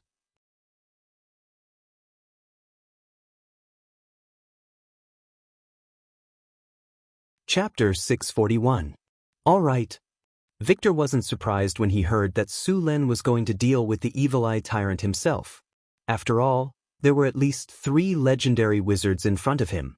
After the discussion ended, Su Lin left the hall. The wizards of the Stellar Spire were arranged to rest in the city. These wizards of the Stellar Spire were going to stay in the Northern Wind Spire for a while. Both sides were going to take some time out from tomorrow to exchange knowledge. Su Lin was very interested in the knowledge of the Stellar Spire. After all, a wizard school with a legendary wizard in charge and thousands of years of heritage must have accumulated incredible knowledge, such as spells like Meteorite. It wasn't easy to obtain legendary spells. Many wizard organizations regarded these spells as important assets. Because legendary spells were very destructive, some wizard organizations even came up with a treaty to prevent the spread of large-scale destructive spells. The treaty required wizard organizations or individuals who had mastered large-scale destructive spells to not transfer or exchange their knowledge with other wizard organizations or individuals in any form. This included, but was not limited to, directly or indirectly learning these spells from other organizations or individuals. The Druids were very supportive of this treaty. After all, these powerful spells were very destructive to nature. Many wizard organizations joined this treaty, but there were also some that didn't. However, because of these wizard organizations, the difficulty of obtaining legendary spells skyrocketed. These wizard organizations used the knowledge of legendary spells as bait to attract wandering legendary wizards or wizards who didn't have any heritage to join them. For this organization, the Northern Wind Spire was at a disadvantage. It made it very difficult for Su Lin and Hathaway to exchange legendary spells. Fortunately, Hathaway's previous school also had some legendary spells. Otherwise, after becoming a legendary wizard, Hathaway wouldn't even know any legendary spells. Because Hathaway was also a sorcerer, she awakened a few legendary spells after becoming a legendary wizard. Hathaway did a lot of research and experiments to reverse engineer these spells. She even asked Chrissy and Alex to perform the derivation. With this method, the Northern Wind Spire finally had a few legendary spells in their hands. Su Lin didn't get any legendary spells from the system treasure chest he opened, so legendary spells were still quite rare in the Northern Wind Spire. The Stellar Spire had a lot of legendary spells stored in it. Outside the Northern Wind Spire, Wizard Victor suddenly called out to Su Lin, who was about to leave, and said softly, "Mr. Su Lin, can I talk to you alone for a moment?" "Sure." Su Lin thought for a moment and nodded in agreement. "What do you want to talk about?" Wizard Victor glanced around and walked to Abel's side. He lowered his voice and said, "Let's go to my room and talk for a bit." "Go to your room?" At that moment, Su Lin seemed to have remembered something, and he suddenly felt a chill down his spine. He immediately rejected the idea. "No. You're not a pretty girl. Why should I go to your room? Plus, you're an old man. I have a special guest room. Don't worry, no one will eavesdrop." "All right then." Wizard Victor was a little confused by Sullen's reaction, but he still nodded in agreement. The two quickly left and arrived at Sullen's palace guest room. After Angela and Anna left with tea and snacks, only Su Lin and Victor were left in the room. Su Lin snapped his finger, and a flash of light appeared. Soon, the entire room was covered by an energy barrier. After the spell was cast, Su Lin made a gesture to Wizard Victor. Wizard Victor did not hesitate. The magic staff in his hand flashed, and an energy barrier rose from his body. In the blink of an eye, the entire room was also covered. After making sure that no one was spying on them, Victor smiled at Su Lin and said, "Okay, we can start now." "Mr. Su Lin, it's nice to meet you." Victor solemnly made a mage salute to Su Lin, and Su Lin also became serious and gave him a salute in return. "It's nice to meet you, Mr. Victor. Let me reintroduce myself. My name is Victor, and I am an astrologer. I never thought that I would be able to meet you in my lifetime, someone outside of fate." "Someone outside of fate?" Su Lin slightly raised his eyebrows. He knew a little about this title. Wizards also did some research on fate. This was the knowledge of the language school. Hathaway was also from this school. The northern witches were very famous for their prophecy spells. In the research of the language school, they found that most people's fate was already determined when they were born. Maybe they could make some changes, but there was a limit to this change. Of course, this limit was already very big in the eyes of ordinary people. Under normal circumstances, a person's fate was like flipping a coin. When it landed, it would either be heads or tails. However, there were very few people who had the power to change fate. In the study of prophecy, after these coins were flipped, they would land upright, neither heads nor tails. This kind of person had more initiative in fate. They could rely on their own power to change the path of fate. It could be said that this kind of person had more freedom than the gods. Although the gods were very powerful, they were not free. They were also bound by fate. This kind of person was not within the observation range of prophecy spells.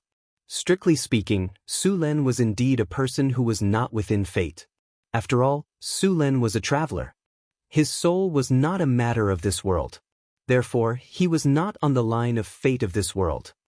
Someone outside of fate. Su Len looked up and down at the astrologer in front of him. He looked like a wise old man. Although he looked very old, Su Len could clearly feel the abundant vitality in his body. Even a young man in his 20s could not compare to him. Obviously, this old man's appearance was deliberately presented by him. As long as he wanted to, there were many ways to prevent him from aging. Wizards of the school of prophecy were generally very old because many prophecy spells consumed vitality. Su Len curled his lips and said, "You wizards of the school of prophecy like to predict the future. How come you found something this time?" "I wanted to see the future of the Tower of the North Wind, but when I used the prophecy spell, I found that it was blank. At first, I thought the spell had failed, but later, I found that the spell could not predict your future." You're tuning in to the Passion Pages YouTube channel. We're so grateful for your support, and don't forget to subscribe to join us on this incredible journey through captivating stories. Your generosity through donations truly makes a world of difference, as it's the primary source of revenue that allows me to expand and enhance this channel for you. Thank you from the bottom of my heart for being a part of this adventure.